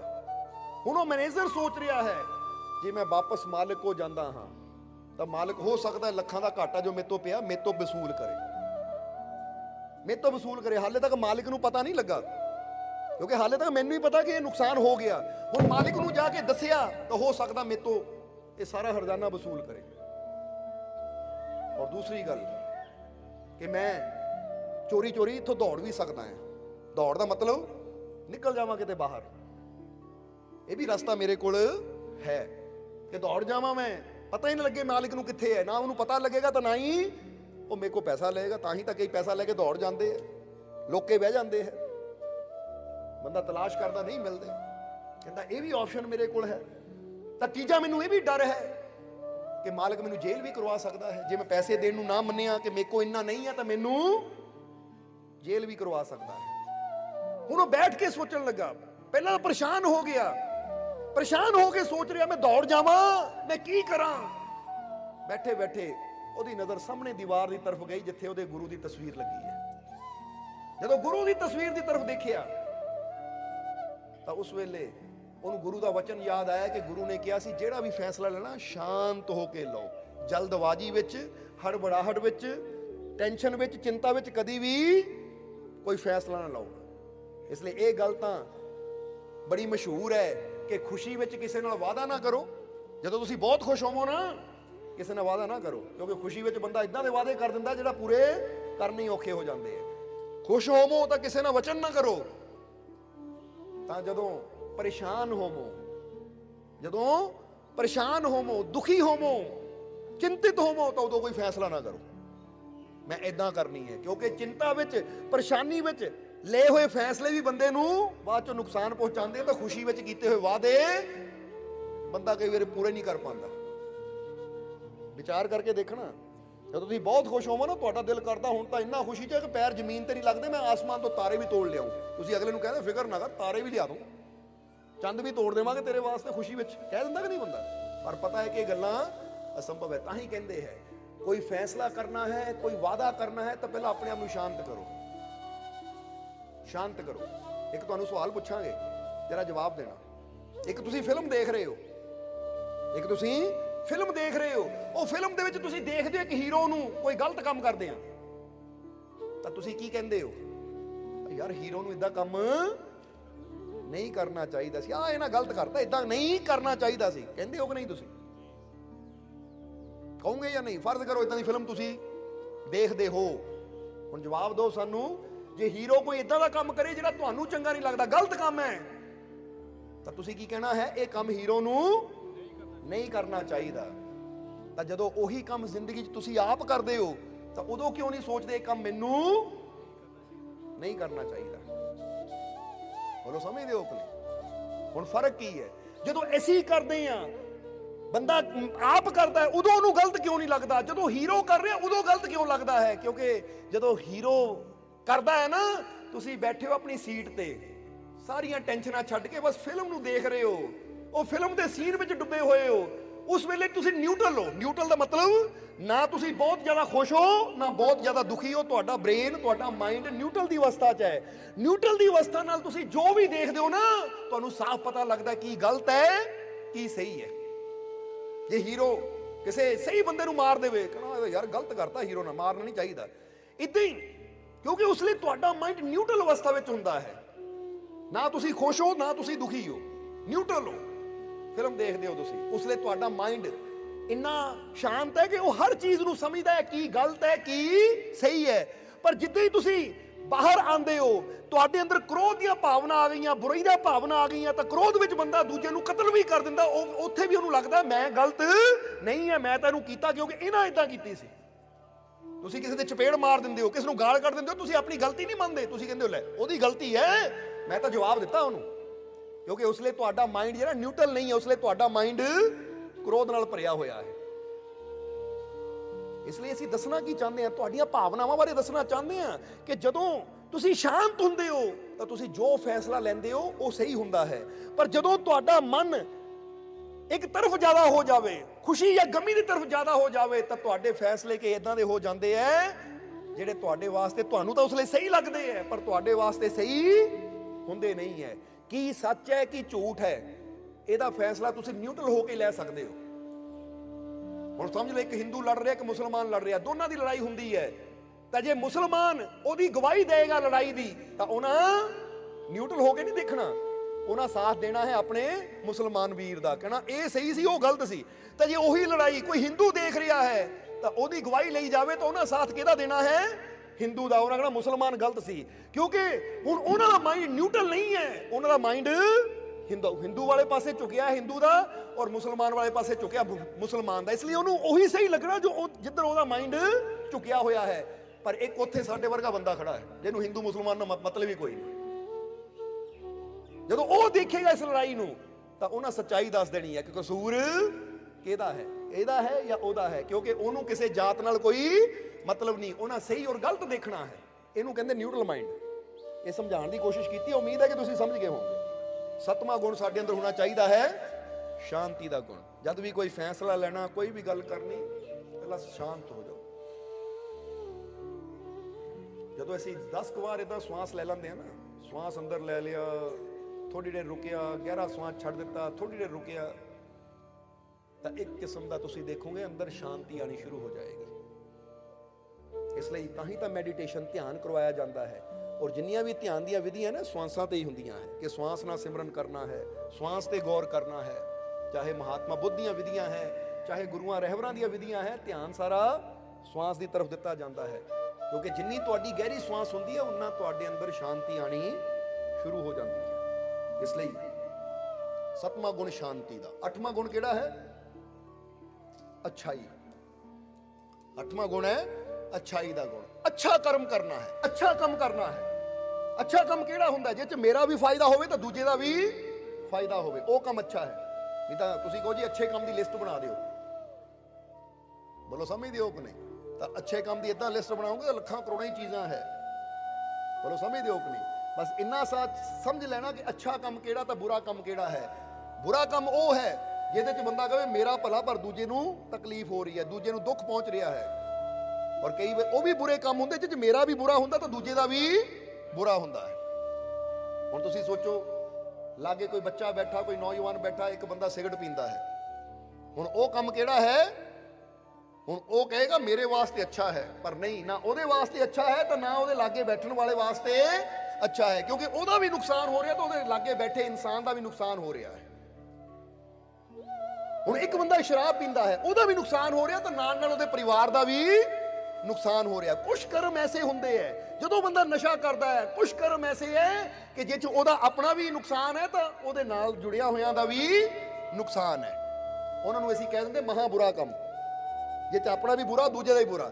ਪਰ ਕਈ ਥੋੜਾ ਉੱਚਾ ਆ ਜਾਂਦੇ ਹੈ ਕਿ ਉਹਦੇ 'ਚ ਉਹਦਾ ਤਾਂ ਫਾਇਦਾ ਹੁੰਦਾ ਪਰ ਦੂਜੇ ਦਾ ਨੁਕਸਾਨ ਹੁੰਦਾ ਹੈ। ਕਿਸੇ ਦੇ ਹੱਥੋਂ ਰੋਟੀ ਖੋ ਕੇ ਤੁਸੀਂ ਖਾ ਲਈ, ਤੁਹਾਨੂੰ ਤਾਂ ਰੋਟੀ ਮਿਲ ਗਈ ਪਰ ਦੂਜੇ ਦਾ ਹੱਕ ਖੋ ਲਿਆ। ਦੂਜੇ ਦਾ ਕੱਪੜਾ ਖੋ ਕੇ ਆਪਣੇ ਤਨ ਤੇ ਪਾ ਲਿਆ, ਤੁਹਾਡਾ ਤਨ ਤਾਂ ਢੱਕ ਹੋ ਗਿਆ ਪਰ ਉਹਦਾ ਨੁਕਸਾਨ ਹੋ ਗਿਆ। ਉਹ ਵਿਚਾਰਾ ਸਰਦੀ 'ਚ ਗਰਮੀ 'ਚ ਪਰੇਸ਼ਾਨ ਹੋਏਗਾ। ਕਈ ਵਾਰ ਦੇਖਿਆ ਨਾ, ਕਈ ਜਾਂਦੇ ਆ, ਜਾਣਾ ਨੰਗੇ ਪੈਰੀ ਆ ਗੁਰੂ ਘਰ 'ਚ, ਆਣਾ ਜੁੱਤੀ ਪਾ ਕੇ ਆ। ਜਰਾ ਸਮਝਣਾ, ਹੁਣ ਮੇਰਾ ਤਾਂ ਫਾਇਦਾ ਹੋ ਗਿਆ ਬੰਦਾ ਕਹਿੰਦਾ, ਪਰ ਉਹਦਾ ਤਾਂ ਨੁਕਸਾਨ ਹੋ ਗਿਆ ਜਿਹਦੀ ਜੁੱਤੀ ਬੰਦਾ ਚੱਕ ਕੇ ਲੈ ਜਾਂਦਾ ਹੈ। ਸੋ ਇਦਾਂ ਦੇ ਕੰਮ ਵੀ ਬਹੁਤ ਹੈ ਜਿਹਦੇ 'ਚ ਬੰਦੇ ਦਾ ਆਪਣਾ ਤਾਂ ਫਾਇਦਾ ਹੈ ਪਰ ਦੂਜੇ ਦਾ ਨੁਕਸਾਨ ਹੈ। ਸੋ ਇਹ ਵੀ ਬੁਰਾ ਕੰਮ ਗਿਣਿਆ ਜਾਂਦਾ ਹੈ। ਹੁਣ ਦੂਸਰਾ ਕੰਮ ਆ ਗਿਆ, ਤੀਸਰਾ ਆ ਗਿਆ ਅੱਗੇ ਇਸ ਤੋਂ ਉੱਪਰ, ਕਿ ਜਿਹਦੇ 'ਚ ਬੰਦਾ ਉਹ ਕਰਮ ਕਰਦਾ ਜਿਹਦੇ 'ਚ ਆਪਣਾ ਵੀ ਫਾਇਦਾ ਤਾਂ ਦੂਜੇ ਦਾ ਵੀ ਫਾਇਦਾ ਹੈ, ਆਪਣਾ ਵੀ ਭਲਾ ਤਾਂ ਦੂਜੇ ਦਾ ਵੀ ਭਲਾ ਹੈ। ਇਸ ਲਈ ਉਹ ਕਰਮ ਜਦੋਂ ਇਨਸਾਨ ਕਰਦਾ ਤਾਂ ਉਹਨੂੰ ਕਹਿੰਦੇ ਅੱਛਾਈ। ਫਿਰ ਇਸ ਤੋਂ ਉੱਪਰ ਵੀ ਆਉਂਦਾ ਜੋ ਸੰਤਾਂ ਵਾਲਾ ਕਰਮ ਹੁੰਦਾ ਹੈ। ਉਹ ਕਿਹੜਾ ਹੁੰਦਾ ਹੈ? ਉਹ ਕਹਿੰਦੇ ਸਾਨੂੰ ਬੇਸ਼ੱਕ ਤਕਲੀਫ ਮਿਲੇ ਪਰ ਦੂਜੇ ਦਾ ਭਲਾ ਹੋਣਾ ਚਾਹੀਦਾ, ਦੂਜੇ ਨੂੰ ਦੁੱਖ ਨਾ ਮਿਲੇ। ਇਹ ਸੰਤਾਂ ਦੀ ਮੱਤ ਹੈ, ਇਹ ਫਕੀਰਾਂ ਦੀ ਮੱਤ ਹੈ। ਤਾਂ ਹੀ ਤਾਂ ਗੁਰੂਆਂ ਰਹਿਬਰਾਂ ਨੇ ਦੂਜਿਆਂ ਦੀ ਖਾਤਰ ਆਪਣੀਆਂ ਕੁਰਬਾਨੀਆਂ ਦੇ ਦਿੱਤੀਆਂ। ਆਪ ਦੁੱਖ ਚੱਲੇ ਦੂਜਿਆਂ ਨੂੰ ਖੁਸ਼ੀ ਦੇਣ ਦੀ ਖਾਤਰ। ਇਹ ਫਕੀਰਾਂ ਦਾ, ਇਹ ਸੰਤਾਂ ਦਾ ਮੱਤ ਹੈ। ਔਰ ਇਹ ਸਭ ਤੋਂ ਉੱਚੀ ਮੱਤ ਹੈ ਕਿ ਜਿੱਥੇ ਬੰਦਾ ਮੱਤ ਯਾਨੀ ਸਮਝ, ਉਹ ਮੰਜ਼ਿਲ ਕਿ ਦੂਜੇ ਦਾ ਨੁਕਸਾਨ ਨਹੀਂ ਹੋਣਾ ਚਾਹੀਦਾ, ਚਾਹੇ ਮੈਨੂੰ ਦੁੱਖ ਝੱਲਣਾ ਪਵੇ, ਮੈਨੂੰ ਨੁਕਸਾਨ ਝੱਲਣਾ ਪਵੇ, ਕੋਈ ਗੱਲ ਨਹੀਂ, ਪਰ ਦੂਜੇ ਦਾ ਨੁਕਸਾਨ ਨਹੀਂ ਹੋਣਾ ਚਾਹੀਦਾ। ਹੁਣ ਜੇ ਅਸੀਂ ਉਸ ਗੱਲ ਤੱਕ ਨਹੀਂ ਪਹੁੰਚ ਸਕਦੇ, ਉਸ ਮੰਜ਼ਿਲ ਤੱਕ ਨਹੀਂ ਪਹੁੰਚ ਸਕਦੇ, ਤਾਂ ਇੱਥੇ ਤਾਂ ਰਹੀਏ ਨਾ ਅੱਛਾਈ ਤੱਕ, ਕਿ ਮੇਰਾ ਵੀ ਬੁਰਾ ਨਾ ਹੋਵੇ ਤਾਂ ਦੂਜੇ ਦਾ ਵੀ ਬੁਰਾ ਨਾ ਹੋਵੇ, ਮੇਰਾ ਵੀ ਭਲਾ ਹੋਵੇ ਦੂਜੇ ਦਾ ਵੀ ਭਲਾ ਹੋਵੇ। ਮੈਂ ਆਪ ਵੀ ਖਾਵਾਂ ਤਾਂ ਦੂਜੇ ਨੂੰ ਵੀ ਖਾਣ ਦੇਵਾਂ, ਦੂਜੇ ਦਾ ਪੇਟ ਵੀ ਭਰਾਂ। ਕਿਉਂਕਿ ਪਰਮਾਰਥ ਔਰ ਸਵਾਰਥ ਵਿੱਚ ਇੰਨਾ ਹੀ ਤਾਂ ਫਰਕ ਅਸੀਂ ਦੱਸਿਆ ਹੈ ਕਿ ਸਵਾਰਥੀ ਕਿਹਨੂੰ ਕਹਿੰਦੇ ਹੈ? ਜੋ ਜ਼ਿੰਦਗੀ ਜੀਣ ਵਾਸਤੇ ਦੂਜੇ ਨੂੰ ਤਕਲੀਫ ਦਿੰਦਾ ਚਲਾ ਜਾਂਦਾ ਹੈ, ਦੂਜੇ ਨੂੰ ਦੁੱਖ ਦਿੰਦਾ ਚਲਾ ਜਾਂਦਾ, ਸਮਝ ਲਓ ਸਵਾਰਥੀ ਬੰਦਾ ਹੈ, ਇਹ ਪਾਪੀ ਬੰਦਾ ਹੈ। ਤਾਂ ਪਰਮਾਰਥੀ ਕਿਹਨੂੰ ਕਹਿ ਦਿੰਦੇ ਆ? ਕਿ ਜਿਹੜਾ ਇਹ ਜ਼ਿੰਦਗੀ ਜੀਣ ਵਾਸਤੇ ਕਿਸੇ ਨੂੰ ਪੀੜਾ ਨਹੀਂ ਦਿੰਦਾ, ਕਿਸੇ ਨੂੰ ਤਕਲੀਫ ਨਹੀਂ ਦਿੰਦਾ, ਉਹ ਆਪ ਜ਼ਿੰਦਗੀ ਜੀ ਰਿਹਾ ਤਾਂ ਦੂਜਿਆਂ ਨੂੰ ਵੀ ਜ਼ਿੰਦਗੀ ਜੀਣ ਵਿੱਚ ਸਹਾਇਤਾ ਕਰਦਾ ਹੈ, ਦੂਜਿਆਂ ਨੂੰ ਵੀ ਅੱਗੇ ਵਧਣ ਵਿੱਚ ਸਹਾਇਤਾ ਕਰਦਾ ਹੈ, ਦੂਜਿਆਂ ਨੂੰ ਵੀ ਖੁਸ਼ ਕਰਨ ਵਿੱਚ, ਸੁੱਖ ਦੇਣ ਵਿੱਚ ਸਹਾਇਤਾ ਕਰਦਾ ਹੈ। ਉਹ ਆਪ ਤਾਂ ਖੁਸ਼ੀ ਲੈਂਦਾ ਹੀ ਹੈ, ਦੂਜਿਆਂ ਨੂੰ ਵੀ ਖੁਸ਼ੀ ਦਿੰਦਾ, ਅੱਗੇ ਵੱਧਦਾ ਚਲਾ ਜਾਂਦਾ ਹੈ। ਉਹ ਪਰਮਾਰਥੀ ਹੈ। ਤਾਂ ਜਿਹੜਾ ਆਪ ਅੱਗੇ ਵਧਣ ਵਾਸਤੇ ਦੂਜਿਆਂ ਨੂੰ ਤਕਲੀਫ ਦਿੰਦਾ ਚਲਾ ਜਾਵੇ, ਉਹ ਸਵਾਰਥੀ। ਸਵਾਰਥੀ ਨਾ ਬਣੋ, ਪਰਮਾਰਥੀ ਬਣੋ। ਇਸ ਲਈ 8ਵਾਂ ਰੰਗ ਕਿਹੜਾ ਹੈ? ਅੱਛਾਈ ਦਾ, ਅੱਛਾ ਕਰਮ ਕਰਨਾ ਹੈ। ਔਰ ਲਾਸਟ 9ਵਾਂ ਇਹ ਹੈ ਸੱਚਾਈ ਦਾ। ਸੱਚਾਈ ਦਾ ਕਿ ਸਾਡੇ ਅੰਦਰ ਸੱਚਾਈ ਹੋਣੀ ਚਾਹੀਦੀ ਹੈ। ਅੱਛਾਈ ਔਰ ਸੱਚਾਈ, ਇਹ ਦੋ ਹੀ ਚੀਜ਼ਾਂ ਲਾਸਟ ਵਿੱਚ ਅਸੀਂ ਰੱਖੀਆਂ ਹੈ ਤਾਂ ਕਿ ਸਾਨੂੰ ਸਮਝ ਆ ਜਾਵੇ ਕਿ ਅੱਛਾਈ ਵੀ ਉਦੋਂ ਹੀ ਸ਼ੁਰੂ ਹੁੰਦੀ ਜਦੋਂ ਸੱਚਾਈ ਹੋਵੇ, ਕਿਉਂਕਿ ਜਿਹੜਾ ਬੰਦਾ ਝੂਠਾ ਹੋਵੇ ਨਾ ਉਹ ਬੰਦਾ ਅੱਛਾ ਕਦੀ ਹੋ ਹੀ ਨਹੀਂ ਸਕਦਾ, ਕਿਉਂਕਿ ਆਪਣੇ ਝੂਠ ਨੂੰ ਲੁਕਾਉਣ ਵਾਸਤੇ ਉਹਨੂੰ ਕਈ ਬੁਰਾਈਆਂ ਕਰਨੀਆਂ ਪੈਂਦੀਆਂ। ਹੁਣ ਜੇ ਤੁਸੀਂ ਕੋਈ ਝੂਠ ਬੋਲਦੇ ਹੋ ਤਾਂ ਆਪਣੇ ਝੂਠ ਨੂੰ ਲੁਕਾਉਣ ਵਾਸਤੇ ਤੁਹਾਨੂੰ ਜੋ ਬੁਰਾ ਕਰਨਾ ਪਵੇ ਤੁਸੀਂ ਕਰਨ ਦੀ ਕੋਸ਼ਿਸ਼ ਕਰਦੇ ਹੋ, ਪਰ ਜੇ ਤੁਸੀਂ ਸੱਚ ਦੇ ਰਸਤੇ ਹੋ ਤਾਂ ਅੱਛਾਈ ਆਪਣੇ ਆਪ ਪੈਦਾ ਹੋਏਗੀ, ਕਿਉਂਕਿ ਜਿਹੜਾ ਸੱਚ ਬੋਲ ਦਿੱਤਾ ਉਹਨੂੰ ਫਿਰ ਡਰਨ ਦੀ ਕੋਈ ਜ਼ਰੂਰਤ ਨਹੀਂ ਹੈ। ਜਿਹੜਾ ਸੱਚ ਦੇ ਮਾਰਗ ਤੇ ਹੈ ਉਹਨੂੰ ਪਤਾ ਮੈਨੂੰ ਚਿੰਤਾ ਕਰਨ ਦੀ ਲੋੜ ਨਹੀਂ ਹੈ, ਕਿਉਂਕਿ ਜਿੱਥੇ ਸੱਚਾਈ ਹੈ ਉੱਥੇ ਖੁਦਾਈ ਹੈ। ਇਸ ਲਈ ਸੱਚਾਈ ਨਾਲ ਜੁੜੀਆਂ ਵੀ ਬਹੁਤ ਘਟਨਾਵਾਂ ਹੈ, ਪਰ ਹੁਣ ਸਮਾਂ ਕਾਫੀ ਹੋ ਗਿਆ। ਬਸ ਅੱਜ ਅਸੀਂ ਹੁਣ ਇਹ ਚੀਜ਼ਾਂ ਨੂੰ ਸਮਝ ਲੈ, ਇਹ 9 ਗੁਣ ਦੱਸੇ ਹੈ, ਇਹ 9 ਗੁਣ ਹੁੰਦੇ ਹੈ ਮਿਕਸ, ਤਾਂ ਫਿਰ ਬਣਦਾ ਹੈ ਮੁਰਸ਼ਦ ਵਾਲਾ ਰੰਗ। ਔਰ ਇਹ ਰੰਗ ਜਦੋਂ ਤਿਆਰ ਹੁੰਦਾ ਹੈ ਨਾ ਤਾਂ ਬੁੱਲੇ ਸ਼ਾਹ ਕਹਿੰਦੇ ਬੁੱਲੇ ਸ਼ਾਹ ਰੰਗ ਮੁਰਸ਼ਦ ਵਾਲਾ ਕਿਸੇ ਕਿਸੇ ਨੂੰ ਚੜਦਾ, ਕਿਉਂਕਿ ਇਹ 9 ਗੁਣਾਂ ਨੂੰ ਆਪਣੇ ਅੰਦਰ ਮਿਕਸ ਕਰਕੇ ਉਹ ਰੰਗ ਨੂੰ ਤਿਆਰ ਕਰਨਾ ਕੋਈ ਵਿਰਲਾ ਹੀ ਕਰ ਸਕਦਾ, ਹਰ ਇੱਕ ਦੇ ਵੱਸ ਦੀ ਗੱਲ ਨਹੀਂ ਹੁੰਦੀ, ਕਿਉਂਕਿ ਹਰ ਇੱਕ ਦੇ ਵੱਸ ਦੀ ਗੱਲ ਨਹੀਂ ਹੁੰਦੀ। ਇਸ ਲਈ ਆਜੋ ਜ਼ਰਾ ਹੱਥ ਕਰੋ, ਇਦਾਂ ਕਰੋ ਕਰੋ। ਇਹ ਕੀ ਹੈ? ਮਿਕਸਚਰ ਸਮਝ ਲਓ, ਇਹ ਚ ਜੂਸ ਤਿਆਰ ਕਰਦੇ ਹਾਂ ਅਸੀਂ। ਸਾਰਿਆਂ ਨੇ ਕੀਤਾ ਕਿ ਨਹੀਂ? ਸਾਰਿਆਂ ਨੇ ਕਰਨਾ ਇਦਾਂ, ਇਦਾਂ ਕਰ ਲਓ, ਸਾਰੇ ਇਦਾਂ ਕਰ ਲਓ, ਕਰ ਲਓ, ਥੋੜਾ ਉੱਚਾ ਕਰ ਲਓ, ਨਜ਼ਰ ਆਉਣੇ ਚਾਹੀਦੇ ਸਾਨੂੰ। ਹਾਂ ਬੱਲ, ਸ਼ਾਬਾਸ਼। ਹੁਣ ਇਹ ਹੈ ਤੁਹਾਨੂੰ ਮਿਕਸਰ ਦੇ ਦਿੱਤਾ। ਆਓ ਹੁਣ ਇਸ ਮਿਕਸਰ ਦੇ ਵਿੱਚ ਪਹਿਲਾਂ ਪਾਈਏ ਪ੍ਰੇਮ ਨੂੰ, ਪਾ ਦਿਓ। ਪਾ ਦਿੱਤਾ ਪ੍ਰੇਮ? ਜਵਾਬ ਦਿਓ। ਪਹਿਲਾਂ ਪਾ ਦਿਓ, ਪਾ ਦਿੱਤਾ। ਹੁਣ ਦੂਜਾ ਪਾ ਦਿਓ ਪ੍ਰਸੰਨਤਾ, ਪਾ ਦਿੱਤੀ। ਤੀਜਾ ਪਾ ਦਿਓ ਸ਼ੁਕਰਾਨਾ। ਪੈ ਗਿਆ? ਕੋਈ ਰਹਿ ਨਾ ਜਾਵੇ।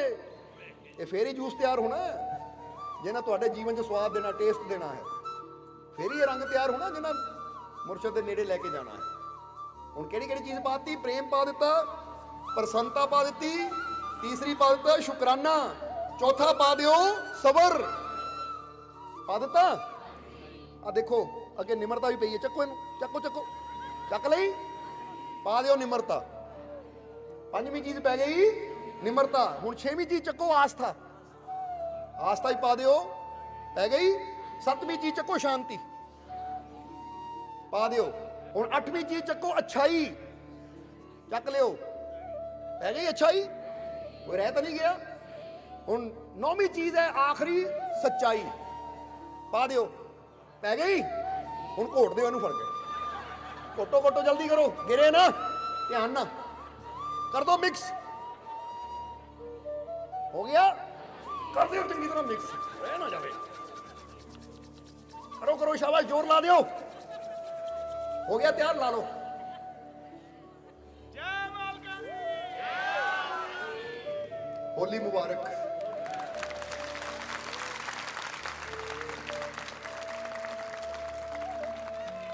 ਇਹੀ ਰੰਗ ਤਾਂ ਲਾਣਾ ਚਾਹੁੰਦੇ ਆ ਤੁਹਾਡੇ ਤੇ,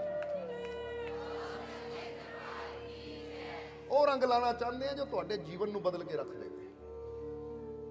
ਦੁਕਾਨਾਂ ਵਾਲੇ ਰੰਗਾਂ ਨਾਲ ਤਾਂ ਬਹੁਤ ਖੇਲ ਲਈ, ਹੁਣ ਸੱਚੇ ਰੰਗਾਂ ਨਾਲ ਖੇਲੀਏ, ਮੁਰਸ਼ਦ ਵਾਲੇ ਰੰਗ ਨਾਲ ਖੇਲੀਏ ਅਸੀਂ। ਅੱਛਾ, ਕਿਹਨੂੰ ਫੀਲ ਹੁੰਦਾ ਰੰਗ ਲੱਗਾ? ਸਾਨੂੰ ਤਾਂ ਫੀਲ ਹੁੰਦਾ, ਕਿਉਂਕਿ ਬੁੱਲੇ ਸ਼ਾਹ ਰੰਗ ਮੁਰਸ਼ਦ ਵਾਲਾ। ਇੱਕ ਵਾਰ ਫਿਰ, ਬੁੱਲੇ ਸ਼ਾਹ ਰੰਗ ਮੁਰਸ਼ਦ ਵਾਲਾ, ਬੁੱਲੇ ਸ਼ਾਹ ਰੰਗ ਮੁਰਸ਼ਦ ਵਾਲਾ। ਇਹ ਕਿਸੇ ਕਿਸੇ ਨੂੰ ਚੜਦਾ ਹੈ, ਔਰ ਸ਼ੁਕਰ ਹੈ ਉਹ ਕਿਸਿਆਂ ਵਿੱਚ ਅਸੀਂ ਆ ਗਏ। ਜਿਹੜਾ ਕਿਸੇ ਗਿਆ ਨਾ ਬੁੱਲੇ, ਕਿਸੇ ਨੂੰ ਲੱਖਾਂ ਹਜ਼ਾਰਾਂ ਚੋਂ ਕੋਈ, ਸ਼ੁਕਰ ਹੈ ਲੱਖਾਂ ਹਜ਼ਾਰਾਂ ਚੋਂ ਕੋਈ ਮੈਂ ਵੀ ਹੈ ਕਿ ਮੈਨੂੰ ਇਹ ਰੰਗ ਚੜਿਆ। ਇਹ ਰੰਗ ਚੜਨਾ ਚਾਹੀਦਾ ਹੈ। ਇਸ ਲਈ ਅੱਜ ਸੋਚੋ, ਸਾਡੀ ਸੱਚੀ ਹੋਲੀ ਹੈ। ਅੱਜ ਸਾਡੀ ਸੱਚੀ ਹੋਲੀ ਹੈ। ਉਹ ਹੋਲੀ ਕੀ ਕਰਨੀ ਕਿ ਬਾਅਦ ਚੋਂ ਟੈਨਸ਼ਨ ਹੋਵੇ ਬਾਲਾਂ ਚੋਂ ਕਿੱਦਾਂ ਰੰਗ ਕੱਢਣਾ ਹੈ, ਨੱਕ ਚੋਂ ਕਿੱਦਾਂ ਕੱਢਣਾ ਹੈ, ਕੰਨਾਂ ਚੋਂ ਕਿੱਦਾਂ ਕੱਢਣਾ ਹੈ, ਮੂੰਹ 'ਚ ਰੰਗ ਚਲਾ ਗਿਆ। Tension tension tension. ਪਾਣੀ ਦੀ ਬਰਬਾਦੀ ਹੁੰਦੀ ਹੈ, ਫਿਰ ਕਹਿੰਦੇ ਸੇਵ ਵਾਟਰ ਸੇਵ ਅਰਥ, ਪਾਣੀ ਬਚਾਓ। ਇਸ ਲਈ ਕਿੰਨਾ ਕੁਝ ਬਚ ਜਾਂਦਾ ਹੈ। ਹੁਣ ਰੰਗ ਤਾਂ ਚੜ ਗਿਆ ਸਾਡੇ ਤੇ, ਤਾਂ ਜਦੋਂ ਰੰਗ ਚੜਦਾ ਹੈ, ਇੱਕ ਨਵਾਂ ਜਨਮ ਹੁੰਦਾ ਹੈ, ਤਾਂ ਫਿਰ ਨਵੇਂ ਜਨਮ 'ਚ ਫੁੱਲ ਵੀ ਬਰਸਾਏ ਜਾਂਦੇ ਹੈ। ਫੁੱਲ ਵੀ ਬਰਸਣੇ ਆ। ਬਸ ਆ ਜਿਹੜਾ ਰੰਗ ਅੱਜ ਤਿਆਰ ਕੀਤਾ ਨਾ ਤੁਹਾਡੇ ਵਾਸਤੇ, ਇਹ ਯਾਦ ਰੱਖਣਾ ਕਿ ਹੁਣ ਇਹ ਰੰਗ ਕਦੀ ਉਤਰੇ ਨਾ। ਜਿੱਦਾਂ ਅਸੀਂ ਕਈ ਵਾਰ ਦੱਸੀਦਾ ਹੈ ਕਿ ਕੱਚਾ ਰੰਗ ਹੈ ਇਸ ਦੁਨੀਆ ਦਾ, ਜੋ ਪਲ ਪਲ ਬਦਲਦਾ ਰਹਿੰਦਾ ਏ।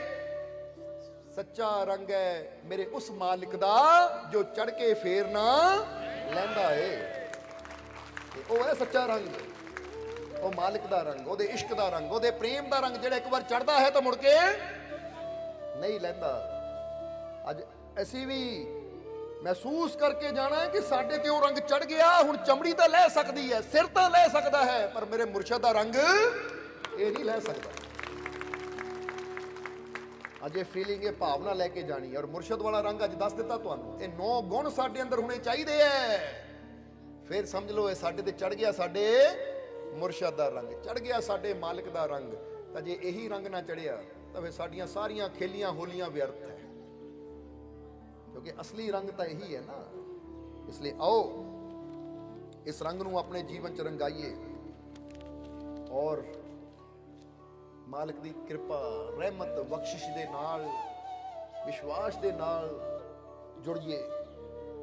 ਕਿਉਂਕਿ ਹਮੇਸ਼ਾ ਐਸੀ ਦੱਸੀਦਾ ਹੈ ਕਿ ਜਿਹਦੇ ਅੰਦਰ ਵਿਸ਼ਵਾਸ ਹੈ, ਜਿਹਦੇ ਅੰਦਰ ਪ੍ਰੇਮ ਹੈ, ਉਹੀ ਮਾਲਕ ਦੇ ਘਰ ਚੋਂ ਸਭ ਕੁਝ ਲੈ ਜਾਂਦਾ ਹੈ। ਇਸ ਲਈ ਇਹ ਚੀਜ਼ ਦਾ ਹਮੇਸ਼ਾ ਖਿਆਲ ਰੱਖਣਾ।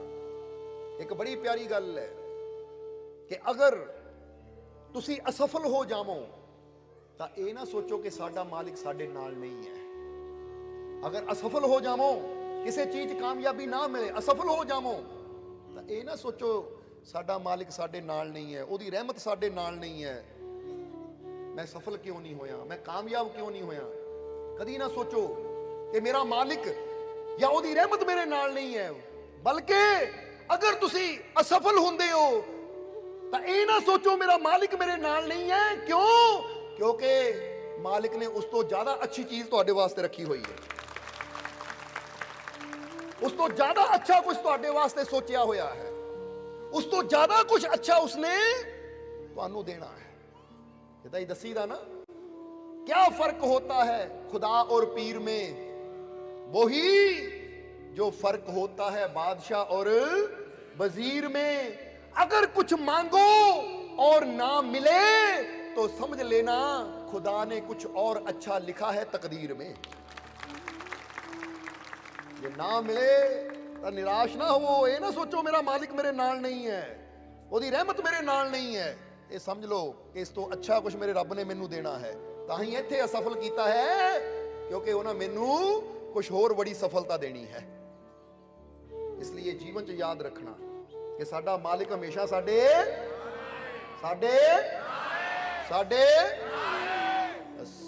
ਉਹ ਸਾਡੇ ਨਾਲ ਹੈ ਹਮੇਸ਼ਾ। ਇਹ ਵਿਸ਼ਵਾਸ ਆਪਣੇ ਅੰਦਰ ਰੱਖਣਾ ਹੈ, ਕਿਉਂਕਿ ਇਸ ਵਿਸ਼ਵਾਸ ਨੇ ਤੁਹਾਨੂੰ ਉਹਦੀ ਰਹਿਮਤ, ਉਸ ਬਖਸ਼ਿਸ਼, ਉਹਦੀ ਕਿਰਪਾ ਤੱਕ ਲੈ ਕੇ ਜਾਣਾ ਹੈ। ਔਰ ਤੁਹਾਡੀ ਇਹ ਜ਼ਿੰਦਗੀ ਸਫਲ ਹੋ, ਖੁਸ਼ੀਆਂ ਆਨੰਦ ਨਾਲ ਭਰਪੂਰ ਕਰਨੀ ਹੈ ਤੁਹਾਡੇ ਇਸ ਵਿਸ਼ਵਾਸ ਨੇ।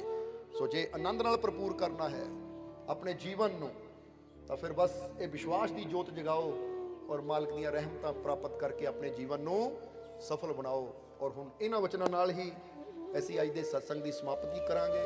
ਔਰ ਸਤਸੰਗ ਸਮਾਪਤ ਹੋਣ ਤੋਂ ਬਾਅਦ ਅਸੀਂ ਤੁਹਾਡੇ ਸਾਰਿਆਂ ਦੇ ਤਿਲਕ ਲਾਉਣ ਵਾਸਤੇ ਇੱਕ ਰਹਿਮਤ ਦਿੱਤੀ ਹੈ ਸੇਵਾਦਾਰਾਂ ਨੂੰ, ਉਹ ਲਵਾ ਲੈਣਾ ਲਾਈਨ 'ਚ ਆ ਕੇ, ਕਿਉਂਕਿ ਰਹਿਮਤ ਕੀਤੀ ਹੋਈ ਹੈ ਅਸੀਂ, ਸਮਝਦੇ ਹੋ ਕਿ ਨਹੀਂ। ਔਰ ਉਸ ਤੋਂ ਬਾਅਦ ਫਿਰ ਹੋਲੀ ਵੀ ਖੇਲਣੀ ਆਪਾਂ ਫੁੱਲਾਂ ਦੀ, ਸਮਝਦੇ ਹੋ ਕਿ ਨਹੀਂ, ਕਿਉਂਕਿ ਤੁਸੀਂ ਤਾਂ ਸਦਾ ਹੀ ਸਾਡੇ ਤੇ ਫੁੱਲ ਬਰਸਾਉਂਦੇ, ਅੱਜ ਅਸੀਂ ਤੁਹਾਡੇ ਤੇ ਬਰਸਾ ਲਈ, ਨਾਲ ਮਿਲ ਕੇ ਫੁੱਲ ਬਰਸਾਣੇ ਆ ਅਸੀਂ ਯਾਰੋ। ਔਰ ਨਾਲ ਨਾਲ ਬੁੱਲੇ ਸ਼ਾਹ ਮੰਗੋ ਕੀ ਕਰਨਾ ਹੈ। ਬੁੱਲੇ ਸ਼ਾਹ ਨੇ ਕੀ ਕੀਤਾ ਸੀ? ਭੰਗੜਾ ਨਹੀਂ ਪਾਇਆ ਸੀ। ਬੁੱਲੇ ਸ਼ਾਹ ਨੂੰ ਤਾਂ ਭੰਗੜਾ ਲਫ਼ਜ਼ ਵੀ ਨਹੀਂ ਪਤਾ ਸੀ। ਬੁੱਲੇ ਸ਼ਾਹ ਨੇ ਤਾਂ ਮੁਰਸ਼ਦ ਨੂੰ ਨੱਚ ਕੇ ਮਨਾਇਆ ਸੀ, ਆਪਣੇ ਯਾਰ ਦੀ ਖਾਤਰ ਨੱਚੇ ਸੀ। ਹਾਂ, ਹੁਣ ਨਾਚ ਨੂੰ ਭੰਗੜਾ ਕਹਿ ਲਓ, ਡਾਂਸ ਕਹਿ ਲਓ, ਡਿਸਕੋ ਕਹਿ ਲਓ, ਉਹ ਕਹਿਣ ਵਾਲੇ ਦੀ ਮਰਜ਼ੀ। ਪਰ ਜੋ ਬੁੱਲੇ ਸ਼ਾਹ ਦਾ ਨਾਚ ਸੀ ਨਾ, ਜੋ ਬੁੱਲੇ ਸ਼ਾਹ ਦਾ ਨੱਚਣਾ ਸੀ, ਉਹਦੀ ਰੀਸ, ਉਹਦੀ ਬਰਾਬਰੀ ਕੋਈ ਕਰ ਹੀ ਨਹੀਂ ਸਕਦਾ। ਜੋ ਮੀਰਾ ਦਾ ਨਾਚ ਸੀ, ਹੁਣ ਮੀਰਾ ਵਰਗੇ ਸੰਤਾਂ ਦੀ, ਬੁੱਲੇ ਸ਼ਾਹ ਵਰਗੇ ਫਕੀਰਾਂ ਦੀ ਰੀਸ ਕਿਸੇ ਨੇ ਕੀ ਕਰਨੀ। ਪਰ ਹਾਂ, ਅਸੀਂ ਕੋਸ਼ਿਸ਼ ਤਾਂ ਕਰ ਸਕਦੇ ਹਾਂ ਕਿ ਨਹੀਂ। ਜਿੱਦਾਂ ਅਸੀਂ 2 ਸਵਾਲ ਤੁਹਾਡੇ ਵਾਸਤੇ ਤਿਆਰ ਕੀਤੇ ਹੈ, ਅੱਛਾ ਹੋਇਆ ਬੁੱਲੇ ਸ਼ਾਹ ਮੀਰਾ ਦੀ ਗੱਲ ਚੱਲੀ ਤਾਂ ਯਾਦ ਆ ਗਿਆ, ਨਹੀਂ ਤਾਂ ਨਿਕਲ ਗਏ ਸੀ। ਕਿ ਆਪਣੇ ਆਪ ਨੂੰ ਪੁੱਛੋ ਕਿ ਮੈਂ ਹਰ ਦਿਨ ਆਪਣੇ ਉਸ ਮਾਲਿਕ ਪਰਮਾਤਮਾ ਪ੍ਰਭੂ ਦੀ ਤਰ੍ਹਾਂ ਬਣ ਰਿਹਾ ਹਾਂ। ਪੁੱਛੋ ਆਪਣੇ ਆਪ ਨੂੰ ਹਰ ਰੋਜ਼, ਕਿਉਂਕਿ ਮੈਂ ਉਹਦੀ ਅੰਸ਼ ਹਾਂ। ਮੈਂ ਉਸ ਤੋਂ ਪੈਦਾ ਹੋਇਆ ਹਾਂ। ਇੱਕ ਬੀਜ, ਅੰਬ ਦਾ ਬੀਜ ਹੈ, ਪ੍ਰਿਥਵੀ 'ਚ ਜਾਂਦਾ ਹੈ ਤਾਂ ਹੌਲੀ ਹੌਲੀ ਅੰਬ ਵਰਗਾ ਹੀ ਬਣਦਾ ਹੈ, ਕਿਉਂਕਿ ਜਿਸ ਤੋਂ ਪੈਦਾ ਹੋਇਆ ਹੈ ਉਹਦੇ ਵਰਗੇ ਬਣਨਾ ਨਾ। ਇਹ ਤਾਂ ਹੈ ਨਹੀਂ ਕਿ ਅੰਬ ਦੇ ਬੀਜ ਨੇ ਅੰਗੂਰ ਬਣ ਜਾਣਾ ਹੈ ਜਾਂ ਅੰਬ ਦੇ ਬੀਜ ਨੇ ਅਮਰੂਦ ਬਣ ਜਾਣਾ ਹੈ। ਹੁਣ ਜ਼ਰਾ ਸੋਚੋ, ਇੱਕ ਅੰਗੂਰ ਦੀ ਬੇਲ ਦਾ ਬੀਜ ਬੜਾ ਹੋ ਕੇ ਹੌਲੀ ਹੌਲੀ ਅੰਗੂਰ ਬਣੇਗਾ, ਅਮਰੂਦ ਦਾ ਬੀਜ ਹੌਲੀ ਹੌਲੀ ਅਮਰੂਦ ਬਣੇਗਾ, ਅੰਬ ਦਾ ਬੀਜ ਹੌਲੀ ਹੌਲੀ ਅੰਬ ਬਣੇਗਾ। ਤਾਂ ਤੁਸੀਂ ਕਿਹਦੇ ਬੀਜ ਹੋ? ਤੁਸੀਂ ਪਰਮਾਤਮਾ ਦੇ ਬੀਜ ਹੋ, ਪਰਮਾਤਮਾ ਤੋਂ ਪੈਦਾ ਹੋਏ ਹੋ। ਤਾਂ ਤੁਸੀਂ ਆਪਣੇ ਆਪ ਨੂੰ ਸੋਚੋ, ਜੇ ਅੰਬ ਦਾ ਬੀਜ ਅੰਬ ਬਣ ਸਕਦਾ ਹੈ, ਅਮਰੂਦ ਦਾ ਬੀਜ ਅਮਰੂਦ ਬਣ ਸਕਦਾ ਹੈ, ਅੰਗੂਰ ਦਾ ਬੀਜ ਅੰਗੂਰ ਬਣ ਸਕਦਾ ਹੈ, ਤਾਂ ਮੈਂ ਪਰਮਾਤਮਾ ਦਾ ਬੀਜ ਹਾਂ। ਮੈਂ ਪਰਮਾਤਮਾ ਕਦੋਂ ਬਣੂ? ਪਰਮਾਤਮਾ ਬਣਨ ਦਾ ਮਤਲਬ ਕੀ? ਮੈਂ ਉਹ ਗੁਣ ਕਦੋਂ ਆਪਣੇ ਅੰਦਰ ਲਿਆਉਂਗਾ ਜੋ ਮੇਰੇ ਮਾਲਿਕ ਦੇ ਅੰਦਰ ਹੈ, ਜੋ ਮੇਰੇ ਪ੍ਰਭੂ ਦੇ ਅੰਦਰ ਹੈ। ਉਹ ਗੁਣ ਮੇਰੇ ਅੰਦਰ ਕਦੋਂ ਆਣਗੇ? ਇੱਕ ਸਵਾਲ ਰੋਜ਼ ਪੁੱਛਿਆ ਕਰੋ ਕਿ ਮੈਂ ਹਰ ਦਿਨ ਉਹ ਪਰਮਾਤਮਾ ਬਣ ਰਿਹਾ ਹਾਂ, ਯਾਨੀ ਉਹਦੇ ਗੁਣ ਆਪਣੇ ਅੰਦਰ ਲਿਆ ਰਿਹਾ ਹਾਂ, ਉਹਦੀਆਂ ਖੂਬੀਆਂ ਆਪਣੇ ਅੰਦਰ ਲਿਆ ਰਿਹਾ ਹਾਂ। ਅਗਰ ਉਹਦੇ ਗੁਣ ਸਾਡੇ ਅੰਦਰ ਆ ਰਹੇ ਹੋ ਤਾਂ ਅਸੀਂ ਸਮਝ ਲਓ ਕਾਮਯਾਬੀ ਦੀ ਤਰਫ ਜਾ ਰਹੇ ਹਾਂ, ਕਿਉਂਕਿ ਇੱਕ ਪੌਦਾ ਵੱਧ ਰਿਹਾ ਹੈ, ਅੰਬ ਬਣ ਰਿਹਾ ਹੈ, ਤੇ ਇਹਦਾ ਮਤਲਬ ਕਾਮਯਾਬ ਹੋ ਰਿਹਾ ਹੈ।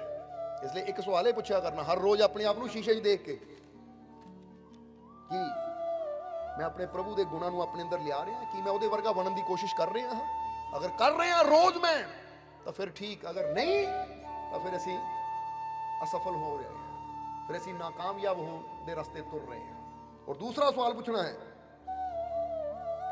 ਦੂਸਰਾ ਸਵਾਲ ਕਿ ਮੈਂ ਰੋਜ਼ ਜੋ ਕਰਮ ਕਰਦਾ ਹਾਂ, ਰੋਜ਼ ਜੋ ਮੈਂ ਕੰਮ ਕਰਦਾ ਹਾਂ, ਕਿ ਇਹ ਕੰਮ ਮੈਨੂੰ ਮੇਰੇ ਮਾਲਿਕ ਦੇ ਨੇੜੇ ਲੈ ਕੇ ਜਾਂਦੇ ਐ ਜਾਂ ਮੇਰੇ ਮਾਲਿਕ ਤੋਂ ਦੂਰ ਲੈ ਕੇ ਜਾਂਦੇ ਐ?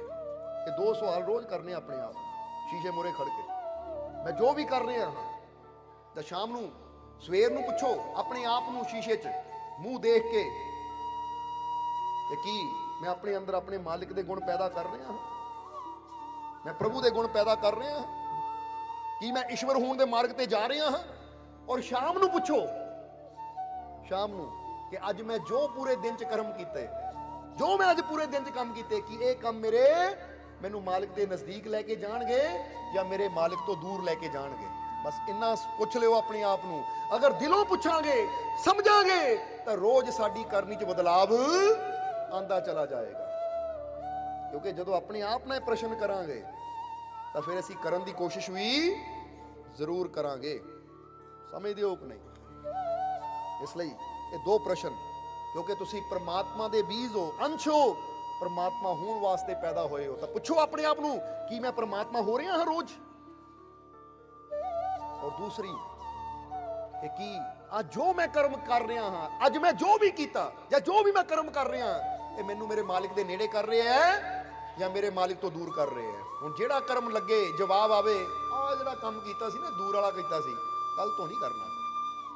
ਆਹ ਕੰਮ ਨੇੜੇ ਵਾਲਾ ਕੀਤਾ ਸੀ, ਬਸ ਇਹੀ ਕਰਨੇ ਆ ਜਿਹੜੇ ਮੈਨੂੰ ਉਹਦੇ ਨੇੜੇ ਲੈ ਜਾਣ। ਉਹ ਕਰਮ ਮੈਂ ਰੋਜ਼ ਕਰਨੇ ਆ ਜਿਹੜੇ ਮੈਨੂੰ ਉਸ ਤੋਂ ਦੂਰ ਕਰ ਦੇਣ, ਉਹ ਕਰਮਾਂ ਨੂੰ ਆਪਣੇ ਜੀਵਨ ਚੋਂ ਕੱਢਦੇ ਜਾਣਾ ਹੈ।